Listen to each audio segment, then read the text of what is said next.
Hello, everyone. Welcome back after a week away. Ah, there's. Oh, thank you for the treat. There's the stuff I've missed. How is everybody doing? Thank you for the pets. Just don't touch the hat, I'm okay? gonna go drink water. It's been a while since I've done that. Ah. Blech. More fish. I saw fish this past week. Was it a terrible experience being apart from y'all? Well, you know, I'm gonna say something. I spent the last week being very warm. It was amazing. Today's the first full day I've been home. I've spent the entire day cold and miserable. It was so nice there this past week. We got really lucky too, because it was supposed to rain on Wednesday and like after that, but it actually held off until like Friday, so we got really, really lucky on all of that. It was a great week. So we got back yesterday. After being we were on an island called Mallorca, which is an island in the Mediterranean. It's a Spanish island. It was really nice there. Holy crap. I didn't even know the island existed until until visiting it. It was really neat to go there. A lot of where you kind of come in and near Palma, where the airport is, pretty flat, but once you get into like the island proper, it's fucking huge mountains everywhere. It was huge mountains everywhere, and let me tell you, some of you probably wondering, hey Moon, are you relaxed after that trip? I'm gonna have to be honest, fuck no, I'm not relaxed after that trip. Not in a bad way, though. Not in a bad way. I'm kind of exhausted from the trip. Because as I mentioned before I left, it was my sister who invited us. It was her and her friend going. And they had like extra space at the Airbnb. So, and they invited us to go along as well, since we're also kind of close-ish, relatively speaking. And, yeah, so her friend, she's a planner. Like, she, apparently when they go on trips, she plans everything. Not in a bad way either. She's not like, we have to do this, this, this, and this. It's just, here's a list of things we can do. I suggest we do this, this, and this on this day. And she had that whole week planned out. Which is actually kind of good, because I'm not much of a planner. So having and finding stuff to do, so it was really neat to like have somebody that was just there to like, hey, here's all this, here's the itinerary, here's what all we're planning. There are many islands in the Grand Line. There are a couple islands out there. There's also Ibiza, which is a little bit further southwest and much smaller. It was fun. So yeah, there was hiking there, and I'm not in the shape I used to be in. Like, holy crap, the mountains there. Like, oh my goodness. With like the very first day, like the first full day we were there, we went up on like these mountain roads. Oh my god, the roads in Majorca are insane. Like, there are so many roads that are barely wide enough to fit one car. And they're two-way roads. Especially if you get up into the mountains. It's just like, you get up in the mountains, the roads are ultra narrow. They twist up and down the side. So it's like, you're just doing hairpin turns as you go up and down. And, like, it's just a drop off the side. And holy crap. It was, So yeah, that first day, that first day we went on the road. It's basically like, so it's just twisting and winding up and down these mountains, and these mountain roads were covered in bikers. I don't mean motorcyclists. I mean bicyclists. There were people biking, just tons of them, biking up and down these mountain roads. And they weren't like people that lived there. These were like tourists. Tons of them. These mountain roads were insane. And so, of course, driving on these roads, having to dodge the bikers. Going up and down these roads. Unfortunately, we did see one case of a biker didn't dodge a car quite nicely. They were ultimately okay. It was just they sideswiped a car on a turn, and they were scraped up pretty harsh, but they weren't like nothing was broken or anything. I think their bike was broken, but it was Jesus Christ. At one point. So at one point we were coming back up one of the mountainsides. Because we went like up and down both sides in the car. And there are also tourist buses going on these roads. And oh my fucking God, I don't know how the tourist buses do it. Like, it was nuts. And again, having to like find places you can pull over just enough so that, like, there's mere inches between you and them, and also mere inches between you and going off the side of the mountain. Or into the wall, depending on which side of the road you were on. But, it was, at one point, we were coming back up, and a bus was coming down around a turn. So, there was a little spot we could pull off. So we did. And this fucking impatient Mini Cooper behind us, convertible, tried to go around us and caught the bus on the turn. They didn't hit, so they stopped in front of us in the road, and the bus couldn't make the turn because the car was in the way.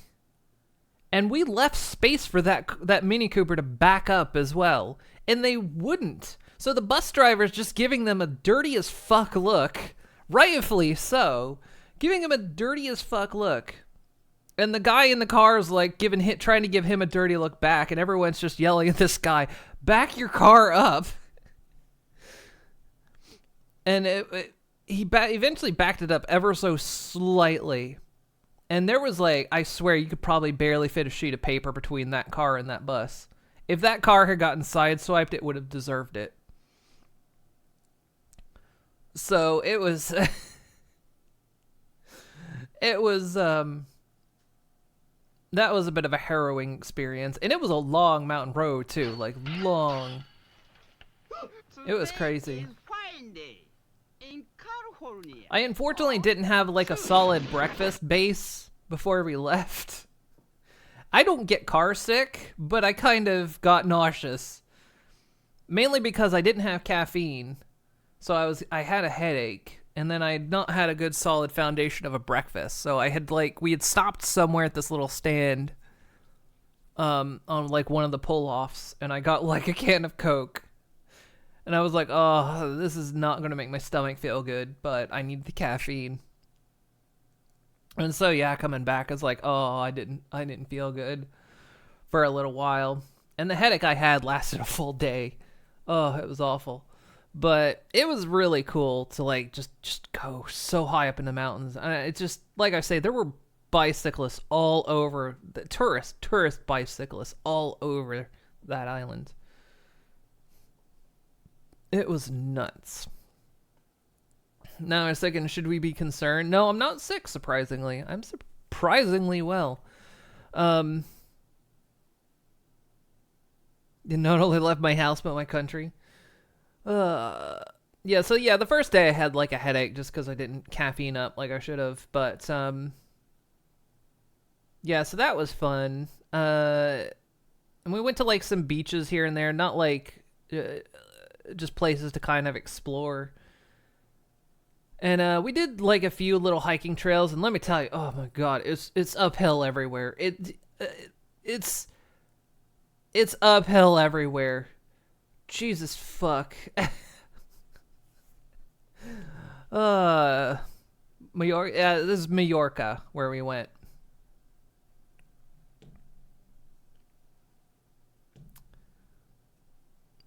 Yeah, we were just on Majorca.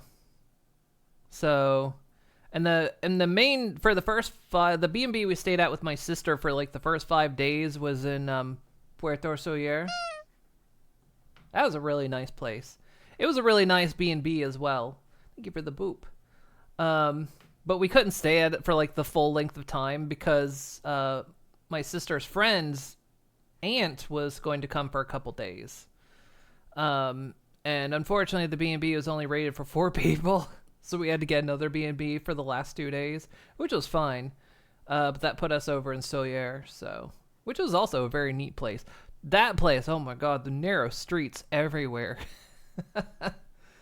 But yeah, so yeah, my sister friend like planned so many places we went. We went like on these hiking trails just up into these mountains. I about died because again, I'm not in. Guys, I sit here and stream all the time. I don't. I'm not as in shape as I thought I was. So yeah, we went to a lot of these like towns around the area. I couldn't name them all. I couldn't name them all. The ones I remember is like, you know, Puerto Soler, Palma. Palma is kind of the main. That's like the main. If you want tourism, where you're not like in the thick of it, you know, where you just want to go and like stay at some kind of resort. That's what Palma is. But we were like in the. So yeah, Puerto Soler. It was like a little. It's a little port town, of course. So we could like see the bay from where we were staying in our first place. And so yeah, it was if you look at a map of Majorca, it is, oh my god. And like I say, we were in Puerto Soler. And that, like, the place we were on was on a mountain, too. Like, so many houses there are built on mountainsides.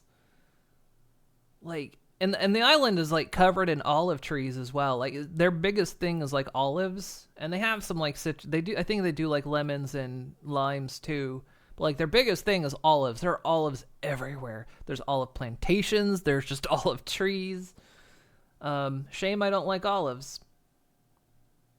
But, yeah. Goes to the States, returns dead, goes to Spain, is fines, so more or less don't go to the States. It's closer for me to go to Majorca than it is to go to the States. It's only a 2.5-hour flight from where I live here. Which that was also kind of nice, not being dead at either end of my destination. I'm so used to like taking a flight for like 8 to 10 hours. And having one that was only a couple hours was really nice. It's actually the same time zone. It was we're in the same time zone, so yeah. So yeah, we did a lot of we did some like little hiking things. I didn't do any big ones. The threat of rain kind of kept changing our plans because originally I think we were going to go on a boat on Saturday, but it was definitely going to rain Saturday. And I think they had pushed it to... Well, eventually they were like, yeah, the seas are going to be too rough on Saturday, so we can't do it. But eventually, like, Wednesday morning, they call and are like, well, first they were like, can you do Sunday? And it was like, no, I mean, me and my girlfriend we were leaving on Sunday. So we weren't going to be able to do that. And so we were kind of expecting not to do it. And then, yeah, then they were like, we can actually get you, we'll have a different skipper, but we can get you in today. Like, this was Wednesday morning, and it was like 2 hours. In 2 hours. Which, again, you could walk down to the bay from where we were. But, so it was like, oh, okay. So we just had to throw everything together and get down to where we would take a small boat out onto the ocean, where we went around the coast a bit. We only got to like stop at one place, but it was quite a ways. I mean, it was like 4 or 5 hours. But we stopped in like another bay. Going out there, the ocean was like calm. It was calm and easy. And so we like stayed in the bay for a while, and oh my gosh, the water was clear. Like, it was 20 meters down, and you could see the bottom from the top. I've never seen ocean water that clear before. It was nuts. So he parked up in the bay, and so we jumped in. He had like, you know, some snorkel gear if we wanted it. So we jumped in, and like, oh my god, there were fish everywhere. There were so many fish, and like I say, you could just see everywhere underwater. It was crazy. I'm used to like swimming in the Atlantic, and this was like, you know, this is the Mediterranean. The Atlantic, you can't see shit in the Atlantic. But yeah, the waters were like so clear.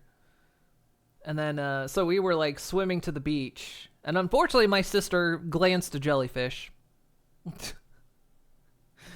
we were quite a ways from the beach that we were swimming to from the boat, because we thought, yeah, we can make it to the beach just fine. And so yeah, she glanced a jellyfish. Wasn't too bad. It stung, of course, but her reaction was pretty not bad at all. But the guy piloting the boat brought the dinghy over to come pick her up. So yeah, that was fun. So rode on the boat, and then on the way back, the sea really picked up. The ocean really picked up. Like, oh my goodness, the waves got really big, and the boat was just tossing up and down. It got pretty hairy there for a little while, but it was good. I got my sea legs. Don't you worry. You know, if I'm going to be king of the pirates, I of course have to be on a sea vessel. So yeah, that was really fun. I think, yeah, I showed some I posted some pictures on Blue Sky when we were doing that live from the boat. Ate at a lot of really good places. And then we went to like my sister's friend was like, she also is really into wine, so we were trying to like find wineries to go to. Eventually got to like one winery where they could do like a bit of a tasting. I tasted a little bit of it. I wasn't too fond of any of the ones they picked out, but so that was neat. Oh yeah, and then really, really good food places there. Oh my god, not cheap, but really good food. The shops there, every shop is like tiny, but yet packed with like loads of stuff. Like if you go to a supermarket there, don't expect to take a grocery cart with you. You're not fitting a grocery cart in those aisles. So yeah, the people there were really, really nice. It was a really nice place. I mean, it's definitely that place is definitely supported by tourism. So they expect tourists. We ate at one place where I got we had a bit of an awkward moment though, unfortunately, where I got like it was an Indian restaurant, delicious fucking food. But we had a kind of an incident where we all ordered starters, and I didn't get mine. And when we brought it up, he's like, no, I brought you yours. And we were like, no, you didn't. And I tell you what, when you're in a place where serving people don't have to be nice for tips, they'll still be nice, but they'll stand their ground. So what happened was I think they just had a rush when we got there. And two, he did speak in a very heavy accent that was kind of hard to understand. But what happened was we had like I'm trying to think of what it was. So like my sister and her friend got like fried vegetables, but they're done up like hash browns sort of thing. And I got like fried onions, which apparently look exactly the same. So the dipsticks decided to put both on the same fucking plate, and they divided them only slightly. And I think thinking back, he actually did say this is that, this, that. But again, he spoke really fast. It was loud in there. We couldn't hardly understand him very well. And so we didn't really catch it. And so, of course, my sister's eating from one side of the plate. Her friend sitting next to her is eating from the other side.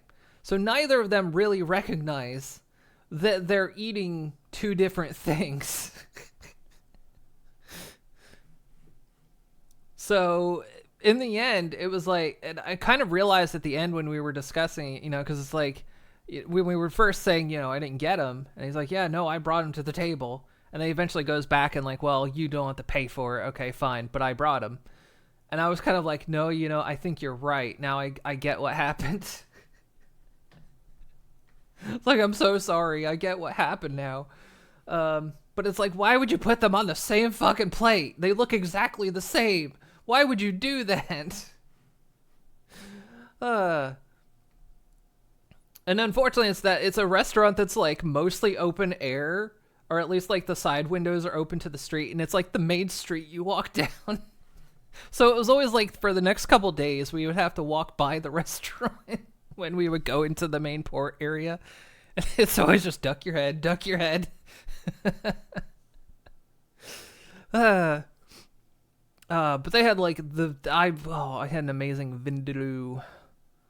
It was delicious. I like how the guy delivered it to the table. He goes, "That's spicy," and I go, "Yeah." Like, what, you think I'm not gonna eat this vindaloo? I know exactly what I'm getting into. Oh, it was so good. Yeah, and yeah, we did a lot of exploration, and then on Saturday, not Saturday, was it Saturday? Was it Friday? Was it Friday? One of the days. It's Friday. Yeah, we had to, cause my sister's friend's aunt was coming, so of course we had to go to another B&B, which was in the next town over in Sawyer, which is kind of like it's the main town. Very narrow streets, parking, good luck, which is pretty much for everywhere on the island. Parking, good luck, and parking laws are just kind of a suggestion. It's actually kind of funny because there's a lot of parking spots there that are done in different colors. So if it's like green, it means it's for residents, and if it's blue, it's for tourists. But yeah, good luck finding parking there. And so, so we went to me and my girlfriend went to the next town over. Eventually found the place. Very narrow, super narrow street that it was up, but it was like, it's near the town square. So like, that's where everything is. So if you wanted something, that was the place to be. Funny enough, the guy that owned it, and was hosting was actually a Dutchman. He was from the Netherlands. I think his wife was from Venezuela, I think. So that was basically there in Sawyer. That was like his retirement home. Apparently he was like a construction contractor, a renovator, I think he said. But yeah. And he was like, yeah, after your guys' stay, my mother's turning 92. I'm going back to the Netherlands for a few days. So yeah, I mean, apparently in Majorca, a lot of Dutch people go there mainly because it's so close and so cheap. There's actually like a travel tax for going because they kind of want to like, if flying there is very polluting, so it's an understandable tax. It's reasonable, but yeah, lots and lots of it's quite common for Dutch people to go there. Liz would be proud of my vindaloo. Oh, so delicious. I hadn't had a good vindaloo in a while. So yeah, the guy was really nice. The place we stayed in was like, we were on the top floor. The door didn't latch from the outside. The door to our room didn't latch from the outside. It did from the inside. But it was nice. It was cozy. We only kind of had one case, I think, like another group that was staying there. I don't know what happened. I don't know if they didn't think anyone was upstairs, if they thought it wasn't someone's room, because we had someone like try the door one night when we were in there. I don't know if they were maybe drunk or something, but we were just laying there like, what's going on? Who is that? And then they went to like, I don't know. Yeah, so no security when you're out of the room. Yeah, like the front door gets locked up, so anytime you go in and out, you have to lock that door. And the guy is like there. His room, his like hangout room is there where he can see like the front door and see people going up and down the stairs. So he would know if something suspicious was going on. So, but yeah. It was a really nice place. I was very sad to leave. It was what I eventually got to the case where it's like I wouldn't mind just popping home for a little while for like some convenience, just to like recharge and have some home convenience and then come back. Because boy howdy, almost many times while there, I was checking the weather here, being like, it's cold at home, but I'm warm here. We did go to the beach too. We went to a beach there. The water was cold, but as soon as you got in it, your body would acclimate to it really quickly. It was kind of weird. But yeah, spend a day on the beach. I of course sunburned. Didn't know I could burn my hooves, but I did. Because I got like a bit of a sunburn on my back, got a bit of a sunburn on my thigh, got sunburned on my hooves. And not for lack of sunscreen. My girlfriend even commented, like, I put tons of sunscreen right where you are burned. And I said, yeah, that's how that works with me. Sunscreen doesn't always work on me. It's weird. So, yeah. So we spent a day on the beach. I had mojito on the beach. I love mojitos. There was a little stand there that was selling mojito, and I'm like, I'm gonna have me a mojito on the beach. I had a couple mojitos while I was there, but yeah, had one on the beach. It was so good. That was one of my bucket list things for being there was mojito on the beach. Also, hello everyone. I know I haven't called you out by name, but yes, hello everyone. Sorry, I'm like recounting this vacation. So yeah, I had that. Oh my god, that beach though. Modesty is not as strong in Majorca. Saw a few topless ladies there sunning. Saw a few dudes just go ahead and change on the beach. Saw a couple ladies and dudes just decide to change on the beach. From their regular clothes to their swimwear. So I saw everything. Yeah, ample supply of Wang Tata. Hell, at one looked respectively.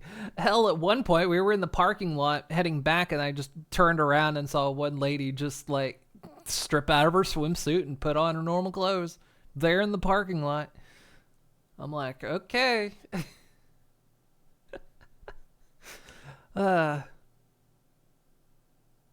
It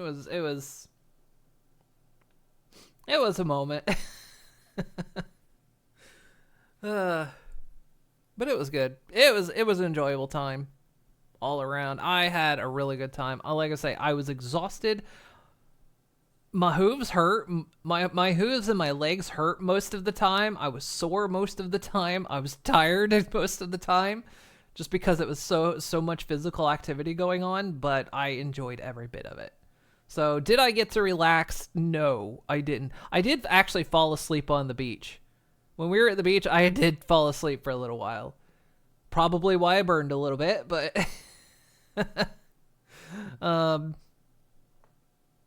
so yeah. That's about most of the relaxing. And then the last day we were there, the last full day we were there, me and my girlfriend, we just kind of hung out at our B&B till it was like dinner time, where we'd kind of go hang out with the group one last time. So it was whoa, I cooked. Yes, I did. People do change in front of their pets, so why not ponies? The exercise may have boosted my mood too. It was a lot of exercise. It was at a point where I was like, Jesus Christ, I am so out of shape. I'm just watching everyone go past me, and I'm like, oh. Look, I fly everywhere, okay? But it was a really good time. The food was amazing there. The day before our last day, we went to Palma to just like go find something to do for ourselves. So me and my girlfriend, we found a really nice aquarium there. It was really neat, and it was like right across from the beach. So once we were done at the aquarium, we just went like across the road to the beach and like went up and down the strip, and we found a place to eat, and we watched the sunset while we were eating dinner.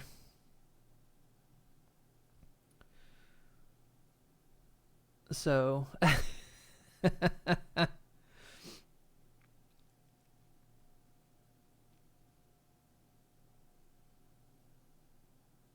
you guys feel better after physical exertion for day 2?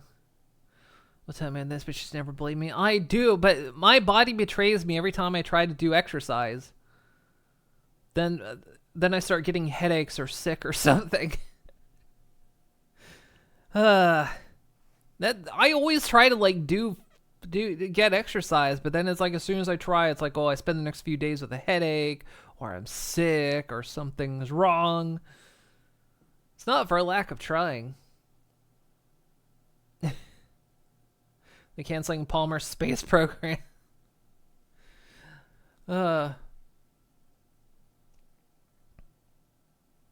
It was so much fun. I didn't want to leave. It was an expensive trip, I won't lie. It was expensive. Blew my yearly budget like very quick, unfortunately, but it was worth it. It was a really good time. I regret none of it. It was fun. It was fun to explore the place, just see a lot of the historical sites, see a lot of like just the insane mountain regions, all the architecture that was out there. Just getting to explore all of it and see everything.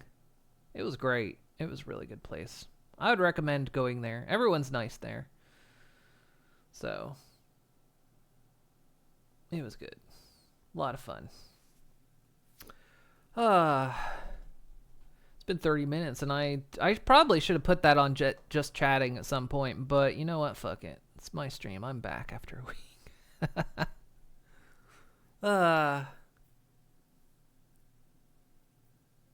Really, really good time. Think we should play? Should we play a game? Y'all here for a game? Yeah. I'm just glad I was like hopeful. I hope I feel okay when I get back from Mallorca. I do. I feel bad. It felt good. I fucking me and my messenger bag carrying it around. See, that's the other thing. Another reason why I might be exhausted too, because I carried my messenger bag everywhere with my Steam Deck inside of it. It had a I carried my Steam Deck in there, a battery recharge pack, and an umbrella, my passport, and like money stuff. That bag had weight to it, and I carried that thing everywhere. I'm like, this is my turtle hermit training. It's a messenger bag, so I carried it over my shoulder the whole. This is my turtle hermit training. I'm gonna be like, I'm gonna run faster, jump higher, after this trip. Ah. Apparently, there's a big Fallout announcement in 10 days. 76 is supposed to expand to Ohio or something in December. Yeah, I heard that. They're like gonna add the Ohio region, like Ohio River and stuff. I'm looking forward to it. It's like supposed to be their biggest expansion to the map. That'll be interesting to see what they do with that.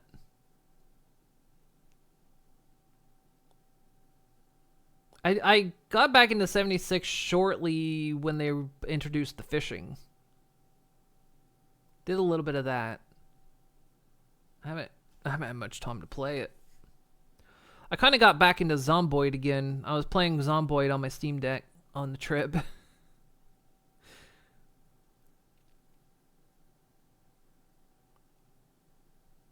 So wait, I mean to play the scary Nintendo games during Spooktober because the scariest thing about Nintendo games is the prices. So I know some places you put your money in your shoe as a decoy wallet in the bag, and it sounds like Majorca's pretty decent crime-wise. Yeah, it was. Crime is pretty low there. I mean, I was pretty smart about the way I carried my bag. Usually if I was in a crowd, I would carry my bag in front of me because I could just shift it. It's a shoulder bag. And if there weren't people around me, I'd just, shift it so it's behind me. Or I could just carry it directly at my side, just drape a limb over it. But, yeah, crime's not really bad in Majorca from what I could tell. So, it was, it just, I was always aware of, like, how I carried my bag. It was, like, front, back, side. Which way do I carry it? Shenandoah is so good. Can't wait to see it. Ohio has not changed from normal Ohio. I was born in Ohio. I know what I'd be like going back. What's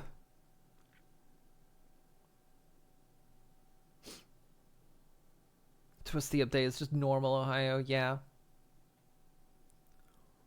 God, there's so many games I'm trying to pick up again. Like I want to pick up 76 again. My while I was away, my Final Fantasy 14 sub ran out. I need to re-up that.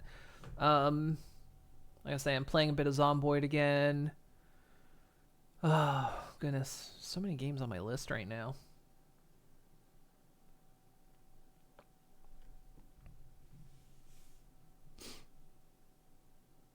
Dive back into 76 at some point. Ugh, excuse me. I ate dinner like right before the stream, so. We changed how you build some base 76. Yeah, I heard the latest update changed some of the builds. I didn't get to play with it much because like the base I have, I don't want to change. It's perfect. My booze and snooze. It's a little bar and hotel. I was always so proud of that build. I know I got like another slot for another build, but I'm showing you a little ramen shop one. Ooh. I kind of hope they would give us a little more building space because my build is like full. I can add 5 posters.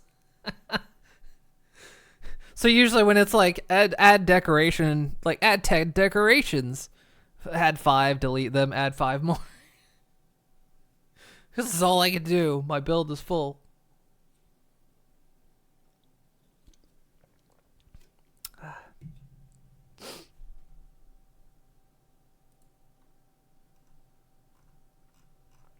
Okie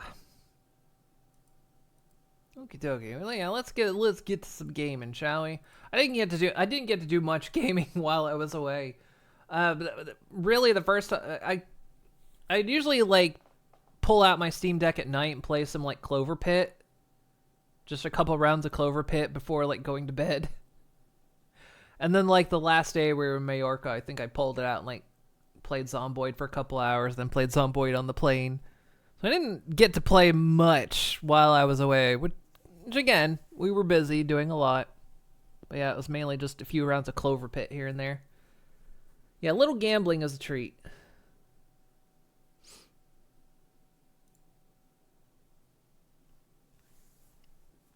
It's a good game to just pick up and put down. It's especially good for the Steam Deck because it's like, yeah, you can just pick it up, do a few rounds, put it down.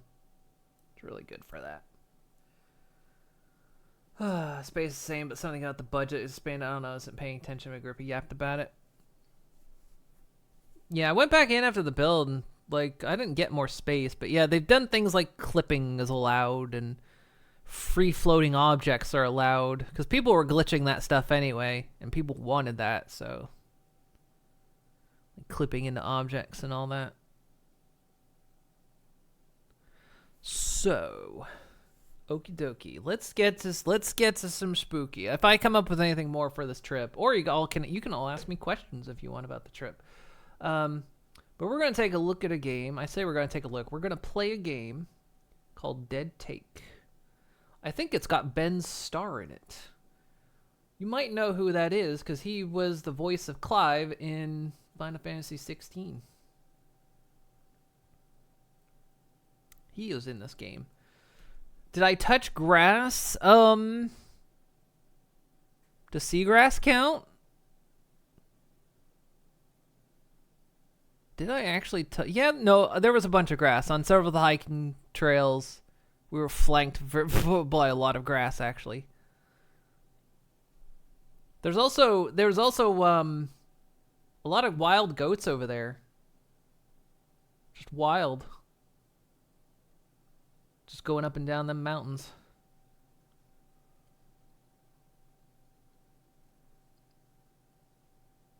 What's the best dessert I had over the trip? Trying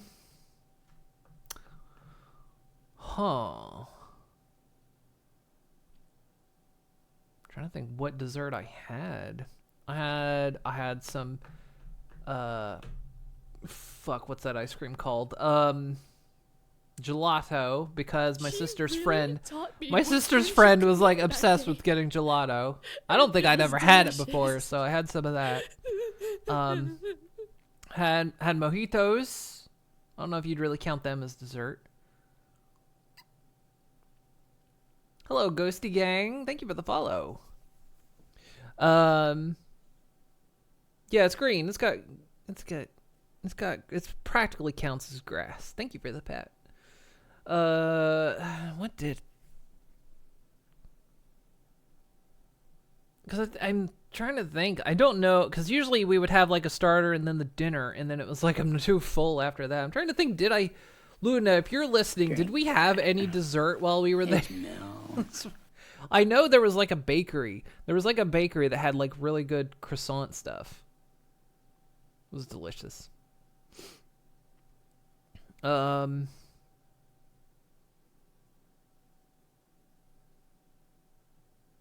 can't remember. It's like you put me on the spot. I don't remember anymore.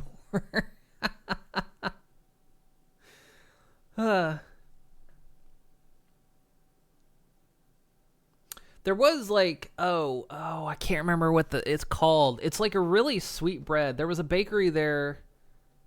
It wasn't really a dessert. I just wanted it. There was like a bakery there. They had like these really, it's like almost a flat bread. Not quite. But it was a sweet bread, and they'd fill it with like vanilla soft serve ice cream. It was really good. Can't remember what it's called now.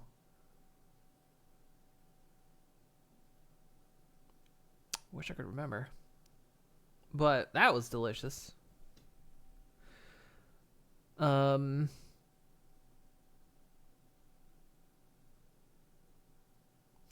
trying to think back on all the meals I had in Majorca.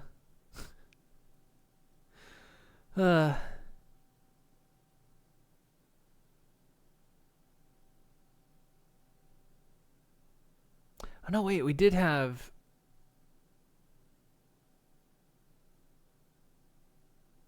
We did have a dessert, now that I'm thinking about it.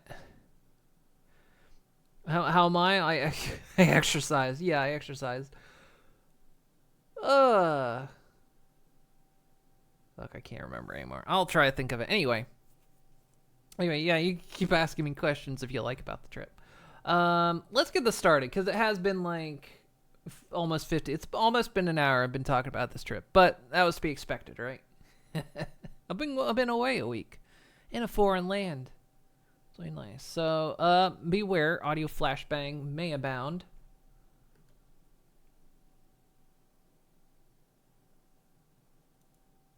I have not booted this game before.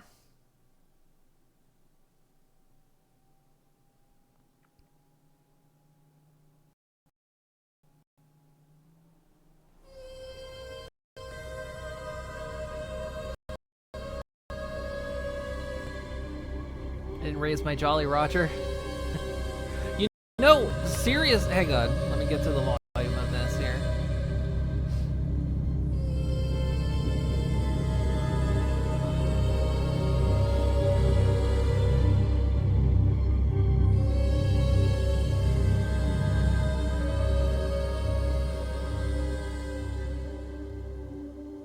I mean, I was on a boat. I did sail the seas. I legit actually looked for a hat like this one. They had tons of straw hats, but none of them looked like this one. I was looking. Every shop we passed by, and I saw a straw hat in it. I'm like, there's gotta be one. There's gotta be one.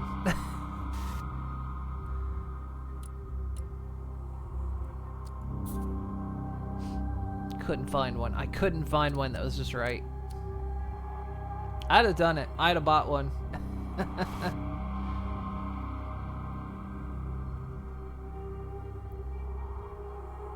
Can I just send me your straw hat? You have one? I don't even really wear hats, but I would have that one. I'd have worn it around the island too.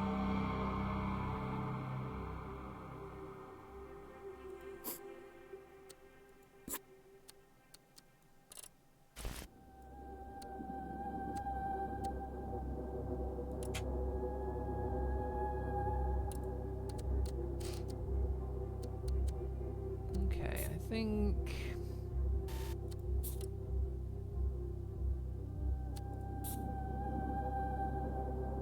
Hey, they had motion blur off by default. Nice. Do you have a straw hat?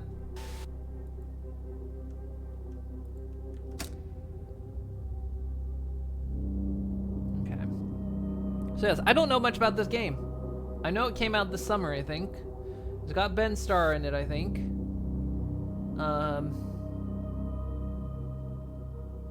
It's got some spooky in it. So... And you saw the warnings. It's got some serious subjects in it. So, and I don't know which side of the screen I need to be on. I'll shift when we find out. Okie dokie. Let's get going. Hey, Vinny? Vinny, hey man. It's Chase. Can you answer the phone, please?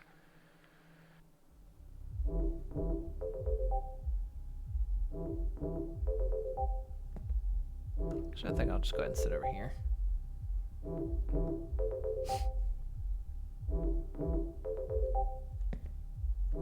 It's weird, like the forward and back is floaty, but the mouse is like...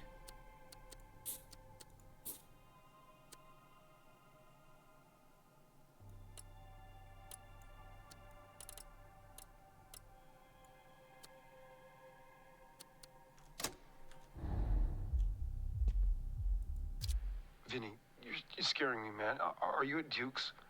Is Duke with you? Answer your phone. Please.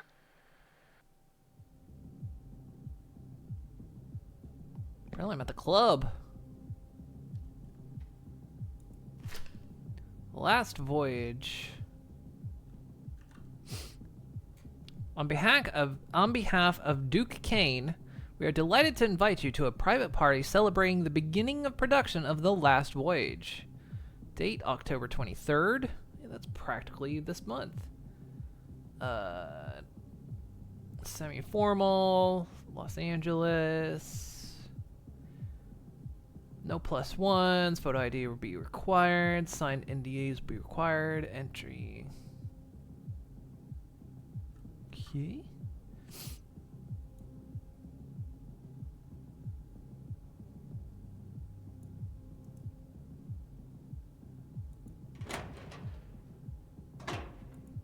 Vinny, get out of there, please. Just pick up. God damn it. Don't believe what he says, Vinny. Duke is. Please, answer your fucking phone!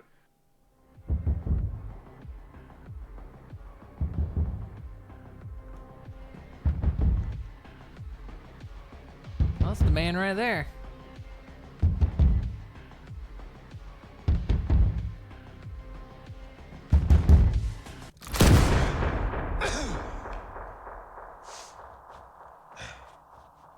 Hi. Hi, my name is Chase Lowry, 6'3", Los Angeles.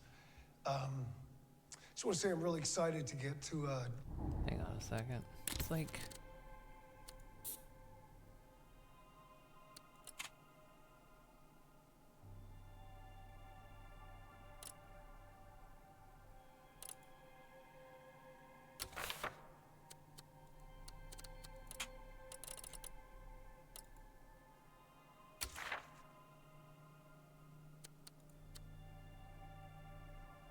There we go. Sweet coat. audition for the part of Willie in your upcoming project. It's incredibly exciting, so thank you. Yeah, the question. What have I been up to recently? I've been auditioning a lot, some great opportunities, meeting some amazing teams and directors. And overall, although it hasn't worked out here and there and I've had some clashes, you know how it goes, I feel I've really grown a lot in the season. Well, it's just made me hungrier than ever. So, let's get started.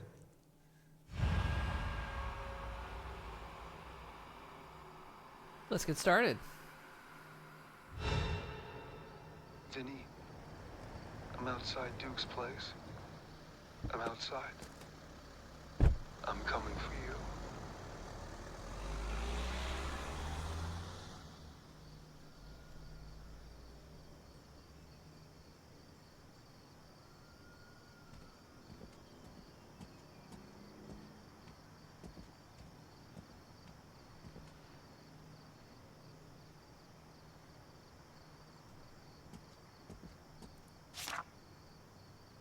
Same thing.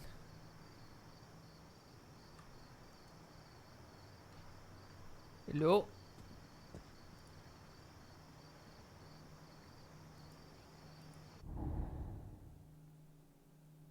My cell phone, tattered wallet.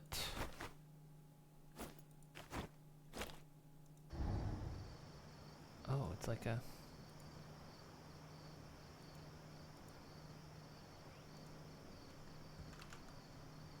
like, inventory. Okay, what do we got? Lena Farrow. Reads from bottom to top by the look of it, I guess. Oh no, wait. Top to bottom. Hey Lena, I tried calling you, but I know you're busy. Any luck with the casting sweeps? Hey Lena, I called again. Tried to drop by, but Karen said you were out to lunch. Lena, drop me a call when you can, please. Just wondering if you ever heard back from the casting sweep. Hi Chase, been super busy, you know how it is. I'm still pitching you as always, but no bite on the bait yet. I'll keep you posted if anything comes up. We'll find something for an actor of your caliber, I'm sure.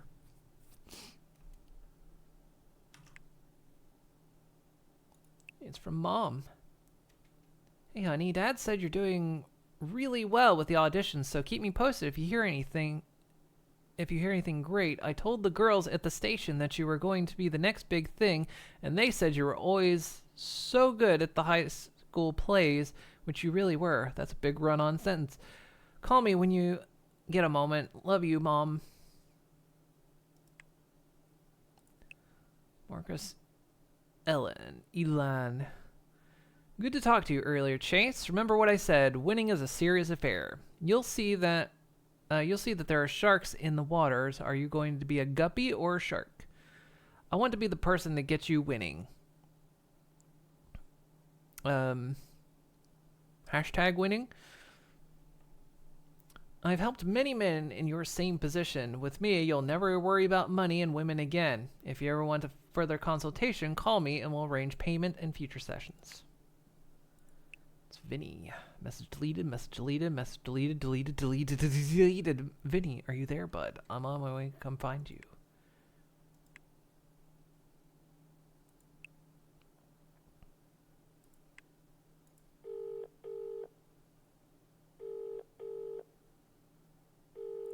Here, what if I...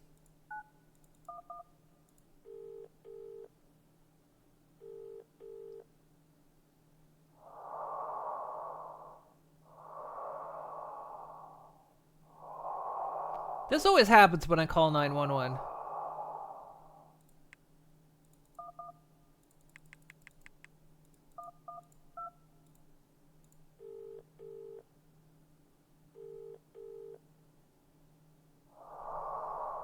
Man, all the emergency services.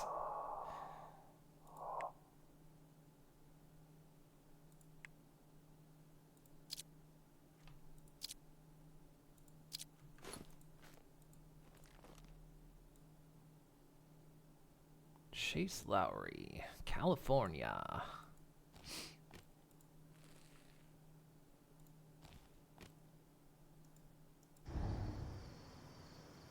Did we try 999 yet? Nope. Today is Friday in California. Huh? True. It's not Friday. I know you got to get it out of your system, but...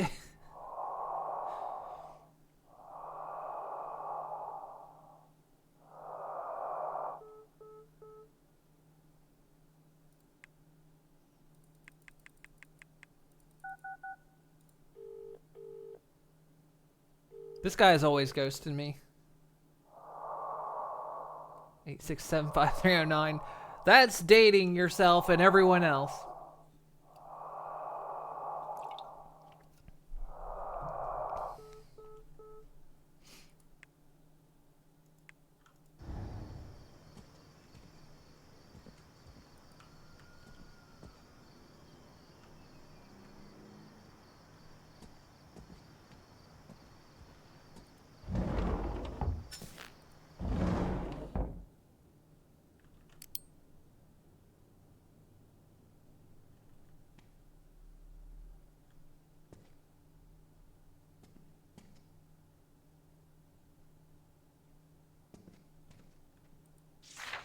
Duke Kane, Hollywood's most feared kingmaker.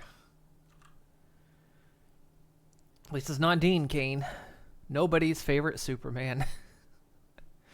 The architect of New Hollywood, Duke Kane doesn't do press. He doesn't explain. He doesn't apologize. When Spotlight reached out for comment on his latest venture, a multi-billion-dollar streaming empire promised to redefine cinema, Kane declined, dismissing journalists as false prophets spreading hearsay and bullshit. It's classic Kane, ruthless, pragmatic, and completely uninterested in public perception. For over 2 decades, Kane has been the shadow behind Hollywood's brightest lights. He built his empire from nothing, bullshit, carving a path through the industry with a kind of cold efficiency that made him both feared and indispensable. A lot of abusing people is what that means. A former agent turned producer turned mogul, he is the man who decided what gets made, who becomes a star, and who is quietly removed from the conversation. His influence is whispered about in studio bathrooms, and boardrooms, feared on sets, and immortalized in NDAs that seem to follow every project he touches.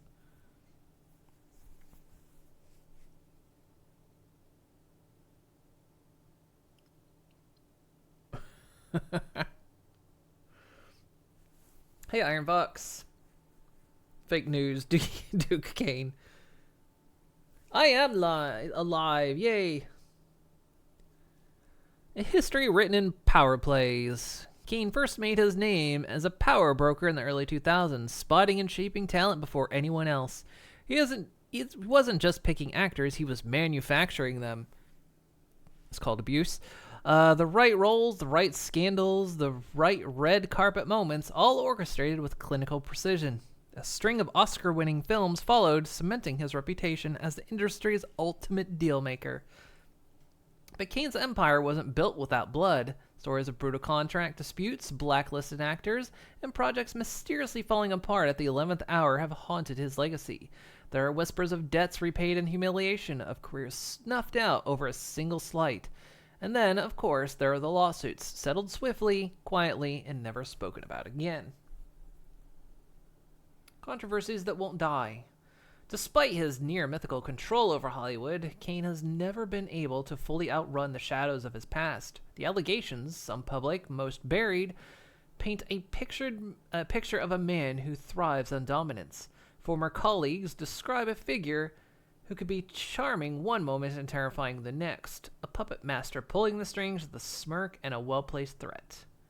A recent Herald expose detailed a culture of fear within Kane's production company, with former assistants and executives speaking anonymously about the cult-like environment. One ex-employee described his office as a place where loyalty meant survival and mistakes were punished with exile.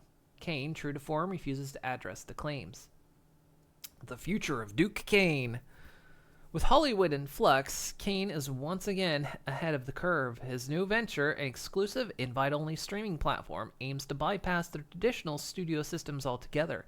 He calls it the future of storytelling. But insiders suggest it's something more dangerous, total control. Directors, writers, and actors who sign with Kane's platform are said to be locked into ironclad contracts, surrendering not just their projects, but their artistic autonomy. Yet, for all the fear he inspires, Kane remains untouchable. He doesn't seek validation. He doesn't need the Academy's approval. His name is whispered at power lunches, muttered in legal offices, feared in backroom deals. He is Hollywood's final boss, and he's just getting started.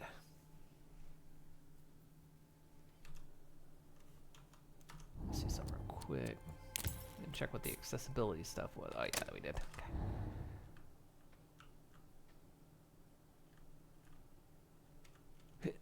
Can't jump.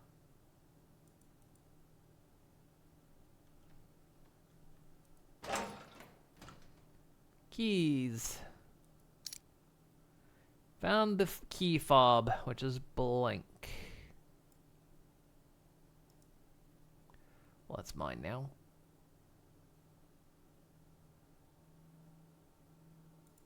Apparently that's all I need. This is how you get ants. Today's frequency code 320 or 0.320. Remember, always the first two digits of the Kane estate.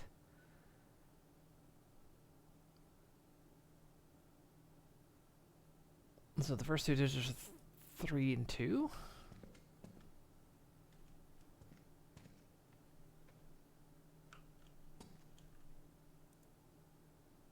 Place key fob on docking station, enter frequency, press upload. Okay.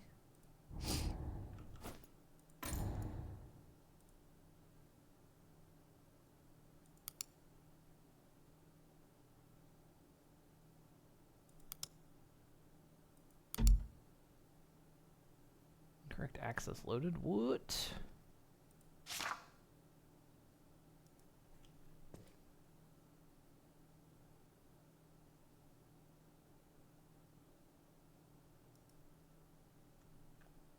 Must be more information or something.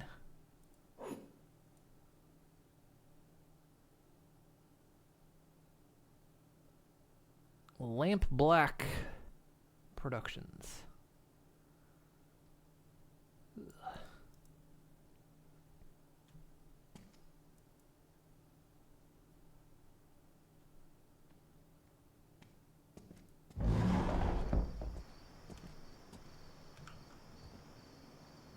5167.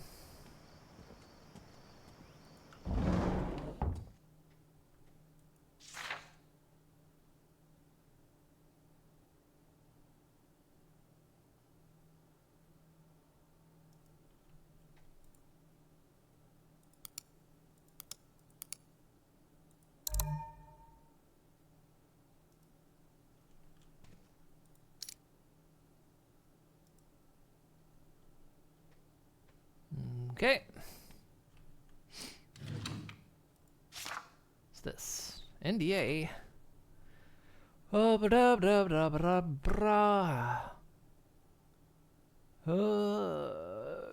standard NDA stuff. Okay, sure.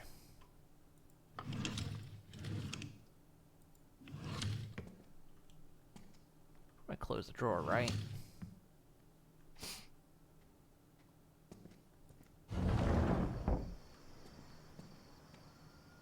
Props to Dev for accurate cable management under the desk. Yeah. Well, that's pretty accurate.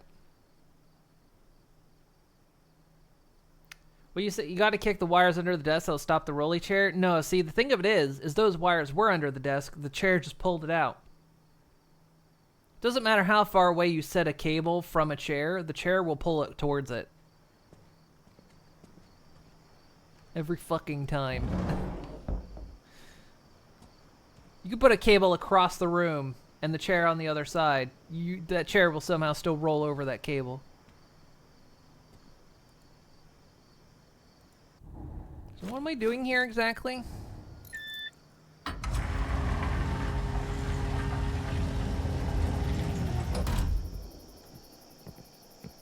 Fancy.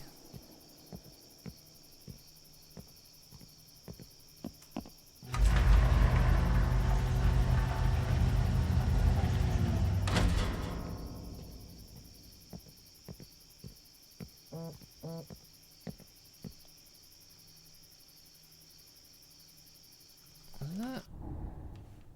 Is that my phone? I have unread messages.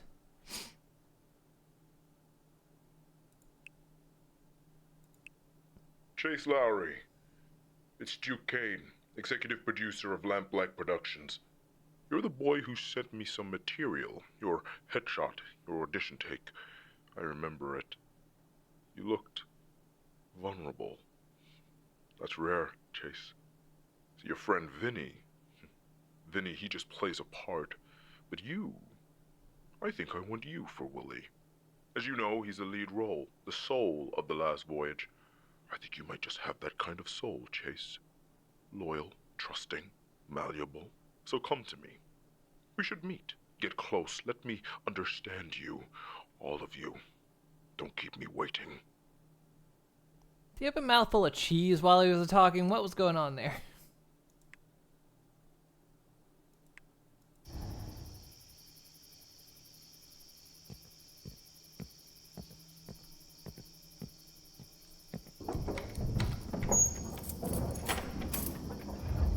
Christ, it just touched it.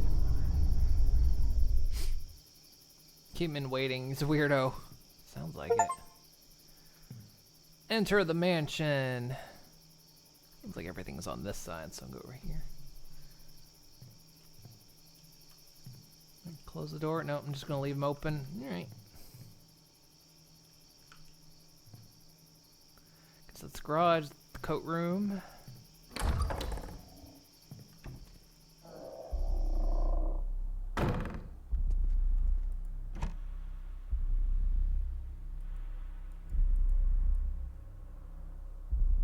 $1995, Oscar Lindholm.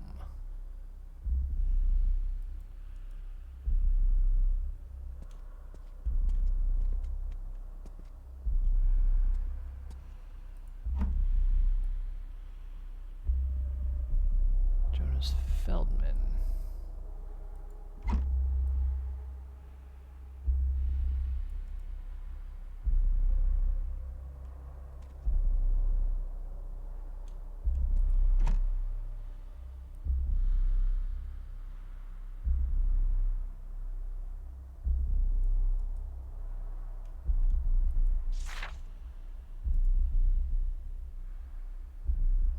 pills here. This one's signed by Vinnie Monroe.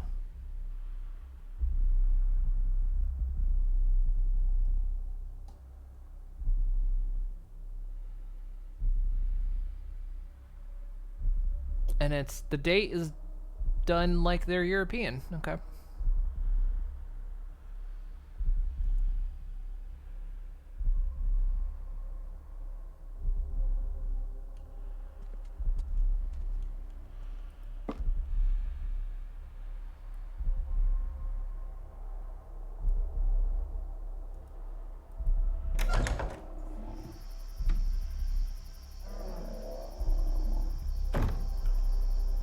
Close that door.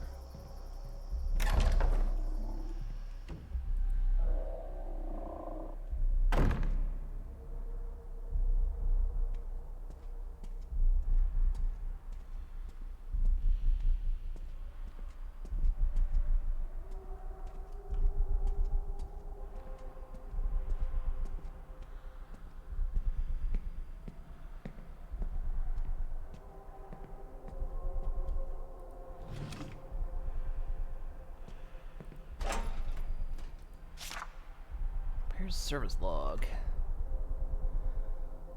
Dun, dun, dun, dun, dun, dun, dun, dun.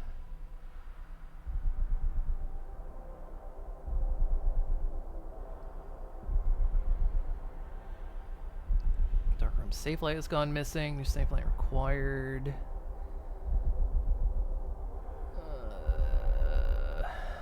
Projector report to be malfunctioning. Unable to play videos without severe stuttering or glitches.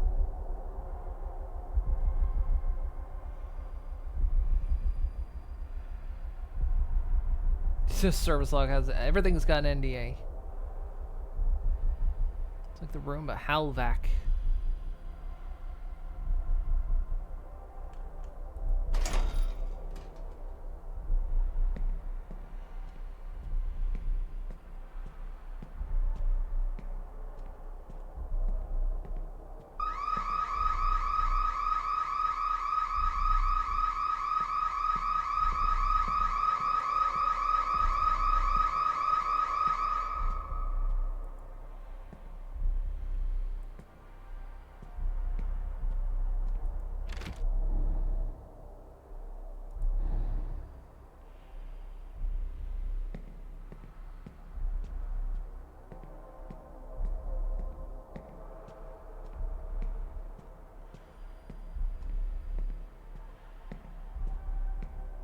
Well, Halvac will remain conscious during the cleaning process. Don't worry, he enjoys it.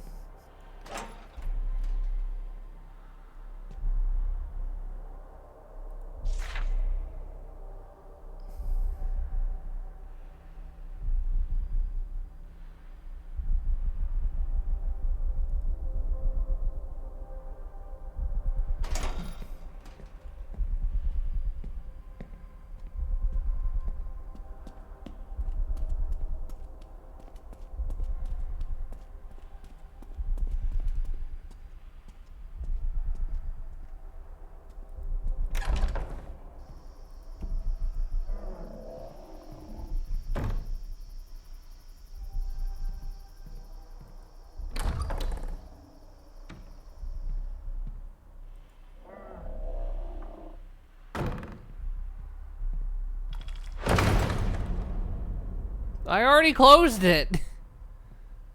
Trying to slam it behind me? I already did it.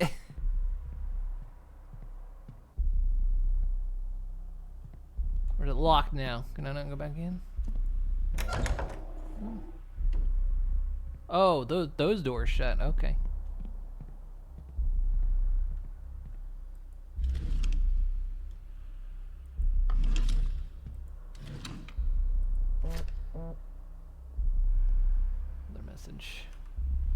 Something is wrong in this house. Father Voss comes in with his prayers, his incense, his murmured Latin, but it does nothing. The walls don't breathe any easier. The air doesn't feel lighter. It's still thick, still suffocating, still crawling with something I can't name. I wake up gasping at night, feeling something pressing on my chest, something cold and unseen. And Donnie just sleeps. He sleeps through it all. How? Heard something last night. From a shadow where there should be none. A shape standing by the locked nursery door. I wanted to run, but my feet wouldn't move. And I know I heard it. Heard it so clearly. There was a whisper, so soft, so close. Mommy.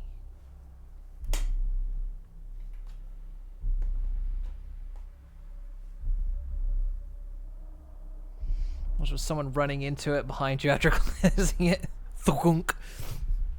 Just hear someone outside. My nose! Woke my widow arm. I found the red room. Duke Kane.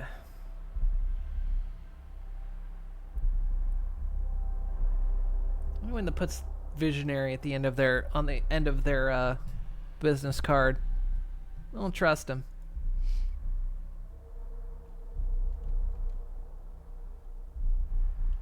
Yeah, they didn't drink all their urine.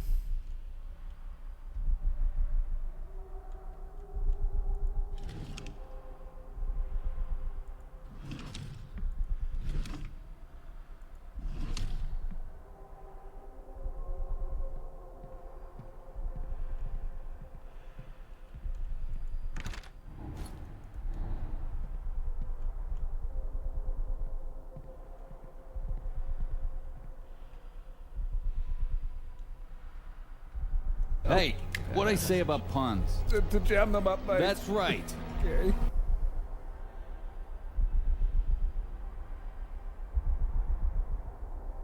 All this mess needs to send in the crime scene cleaner and the Japanese sidekick. Call a sorceress that lives in the desert a sandwich. Call her a cab. What's she doing out there?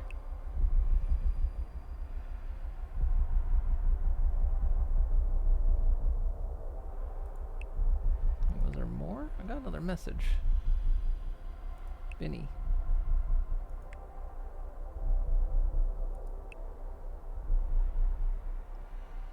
Leah Kane, Aether.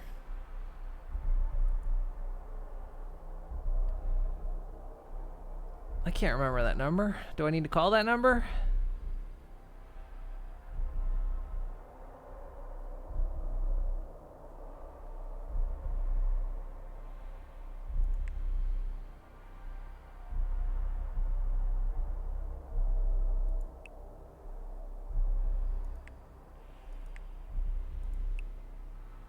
Doesn't look, that's definitely not a US number, but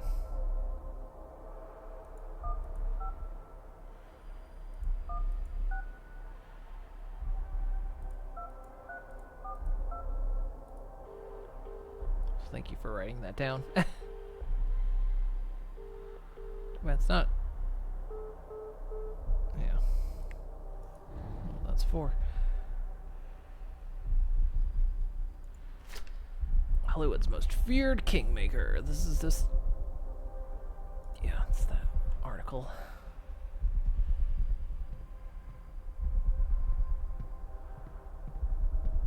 Man, I see a room like this and I think, look at all this VR space you could have.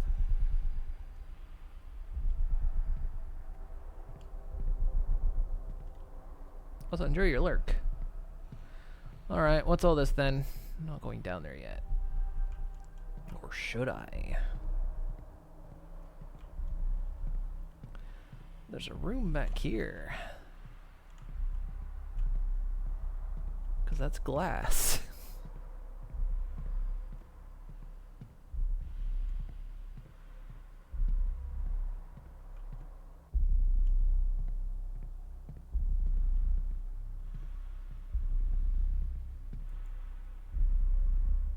Hello. I guess that's like the home theater.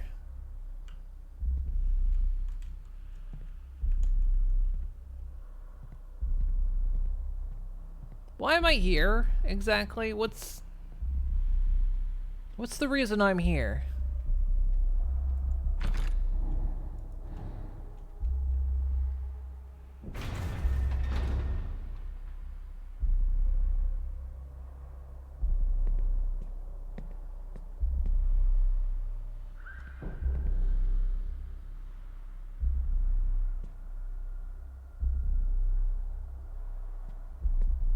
shutting this thing, aren't I? I found Bombo's Rain. Something's behind me.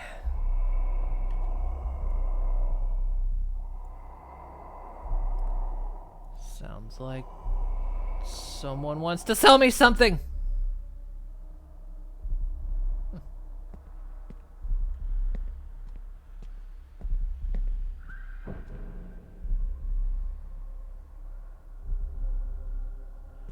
Oh, is that the Roomba thing?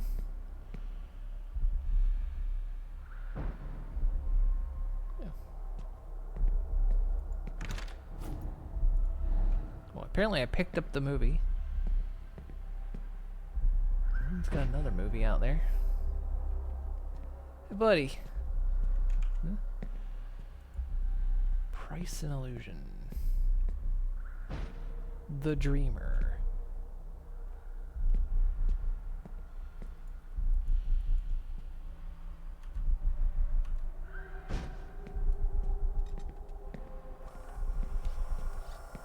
Hey, buddy.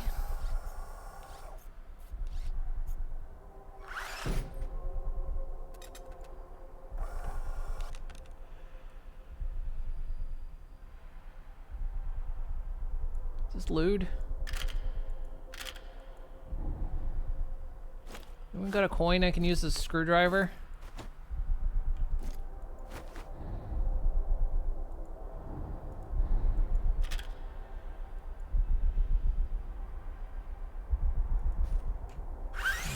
I have zero choice but to let him keep doing that.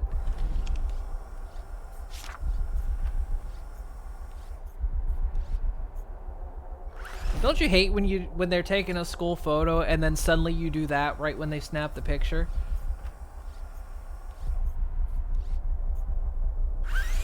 Happened to me so often.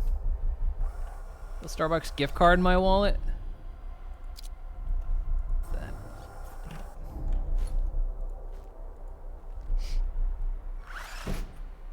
Maybe? Can't tell.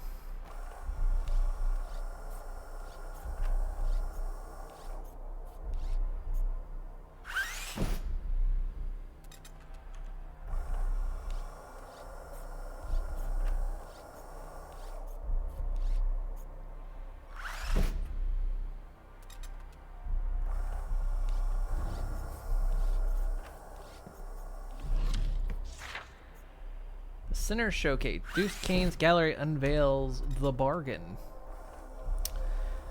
Hollywood's most enigmatic entertainment mogul, Duke Kane, has once again thrown open the gilded doors of his extravagant estate, revealing an art collection that blurs the line between opulence and obsession. This time, however, Kane isn't alone in his artistic endeavor. He has partnered with rising star Nukali to craft a provocative new piece that reimagines the classic tale of Dr. Faustus within the treacherous corridors of the film industry. Titled The Bargain, the artwork depicts a desperate Hollywood producer signing away his soul, not to the devil, but to another producer. Nukali, known for his stark and often unsettling portrayals of ambition, describes the piece as a reflection of the machine. We trade integrity for power, loyalty for leverage. In this town, you don't sell your soul, you pass it along. Kane, notorious for his elusive presence in the public eye, refused to comment on the collaboration, only offering a thin smile when pressed about its deeper meaning. Nukali, however, was eager to elaborate. It's not just about Hollywood, it's about legacy, about the people we let shape our stories, and the price we pay for it. Duke understands that better than most.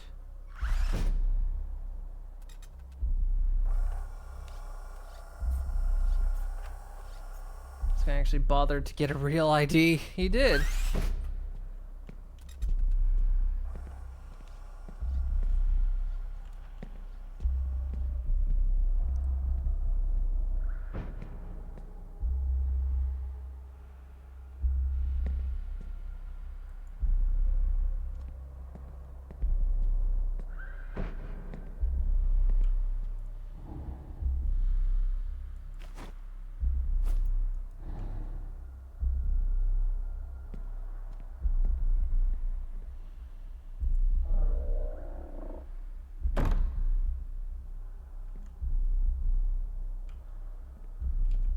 Hoarfrost 2.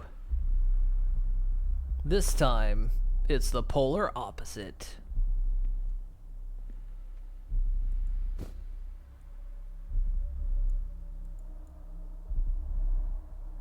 A little scratch on your back there, buddy, and your face.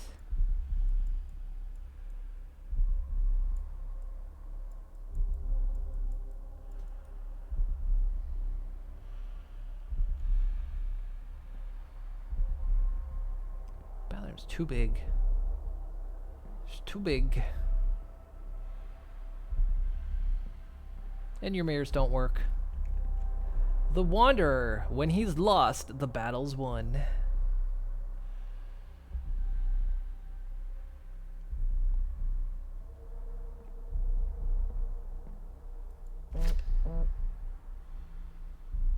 Frank Gardu Sanguine.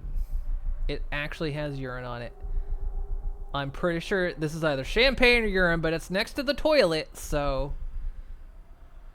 With love, you pretentious piece of shit. Yeah, it's urine. Okay.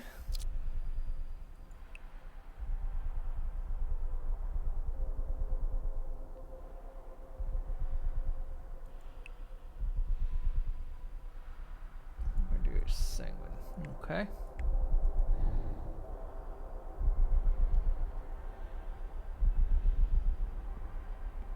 Definitely lemon juice. Piss, piss, piss, piss, piss. Romulus and Remus. Rome was built in a single terrible moment.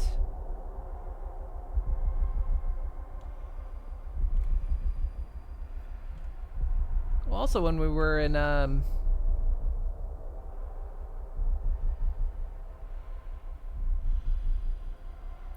Majorca, saw the house of Robert Graves.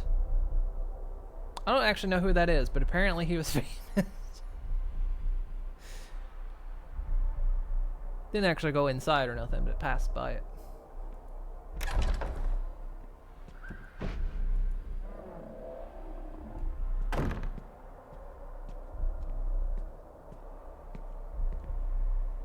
And a town called Dia, which was, oh my god, that was an amazing town. All built like on hillsides.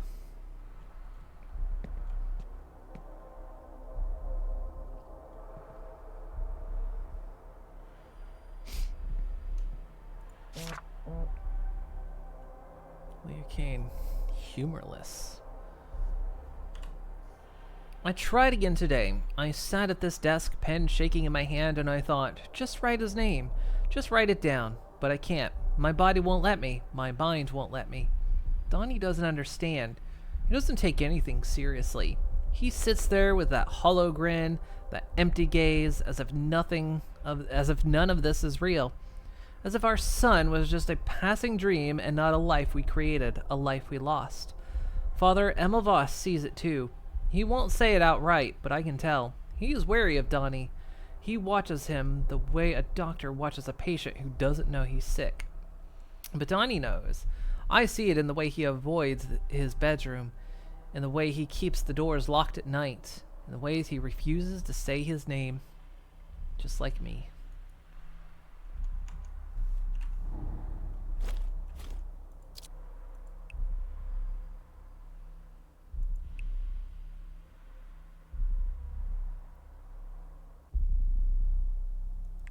These like letters I'm finding or something? Is that what those mean? The lullaby. Quite spooky, I like that. It's like these like it's unsettling, the big open rooms.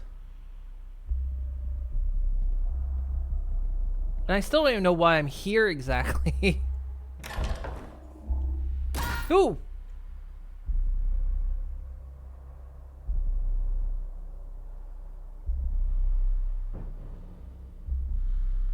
The Wii came out.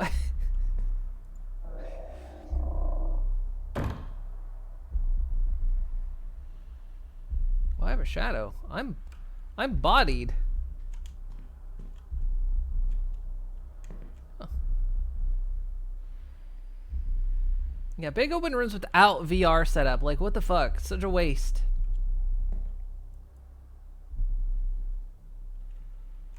Am I gonna fight the spooks? Oh, hell yeah. I'll fight a spook. The Last Voyage. I recognize that man.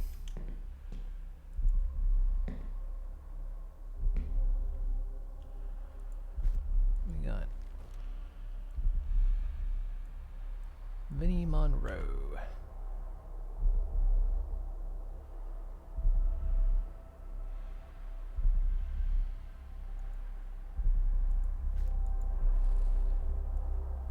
How much money you got, Vinny?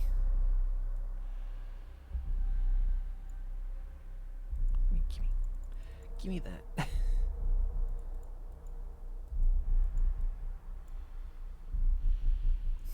It's Mr. Balatro.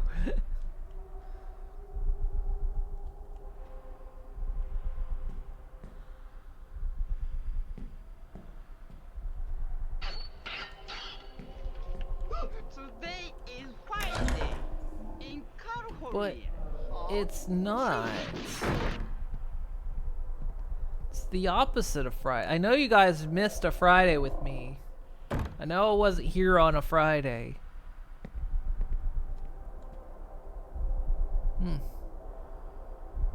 Normal behavior.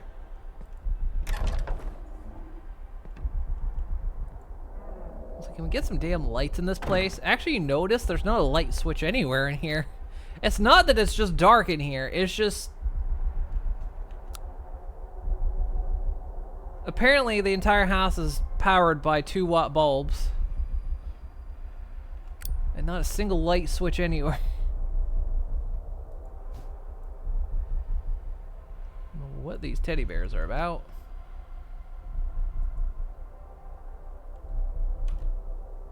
Welcome! As part of our tradition, we like to share a few of our favorite films with our most cherished guests. These 5 were carefully chosen by Scratched Out, our little boy wonder. We hope they give you a glimpse into the heart of our family and what we hold dear. Before you head out, we'd really appreciate if you could sign with your order. Scratched Out would love that. Would have loved that. With warmth, Kane family. DH2. Thank you so much for having us. Scratched Out. Wonderful. What a hilarious idea. Thank you so much for this. A shame Duke wasn't around. Next time. My little angel. A beautiful way of keeping his memory alive. So sorry for your loss, Leah. No stopping me. Okay.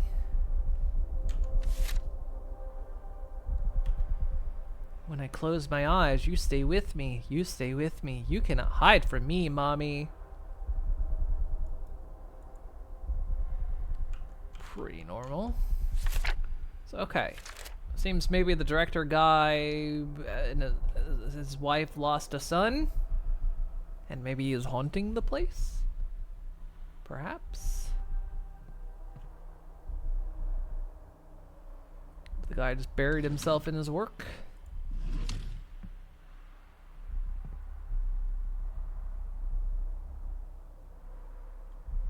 Yeah, there's not enough photons. Photon emitters aren't strong enough in here. Hello?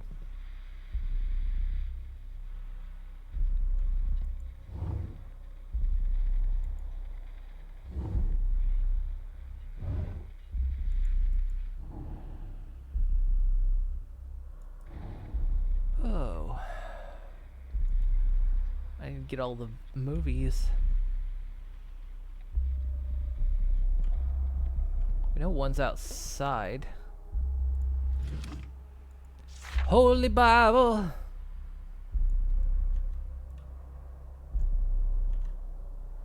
There you go. No alcohol in it.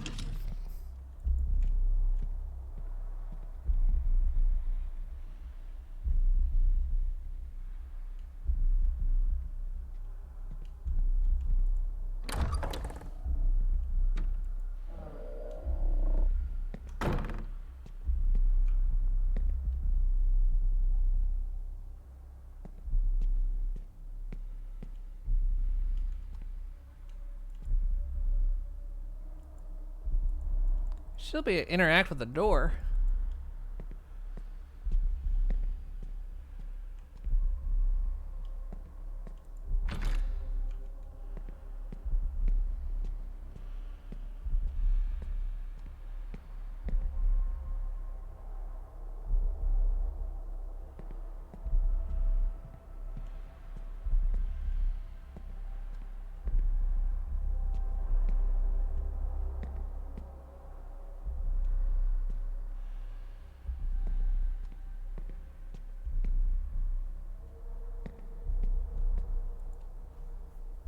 Wow, this is how music actually looks to me.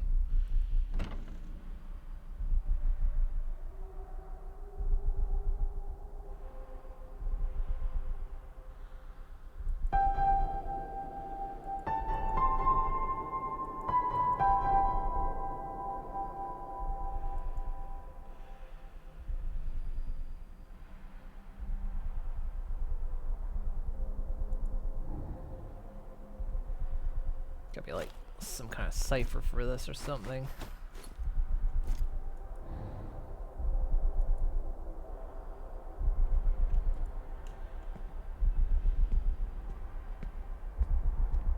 God, even the flashlight is piss poor.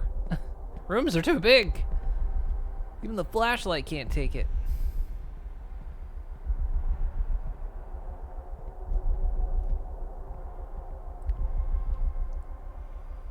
Door opens to outward. Boards might not be useful on that side. Could probably died from falling down the stairs in the dark or something. Probably. You just point your phone at the music and ask ChatGTV to play the song. Think you saw a commercial like that? I'd rather swallow the phone than use ChatGTV.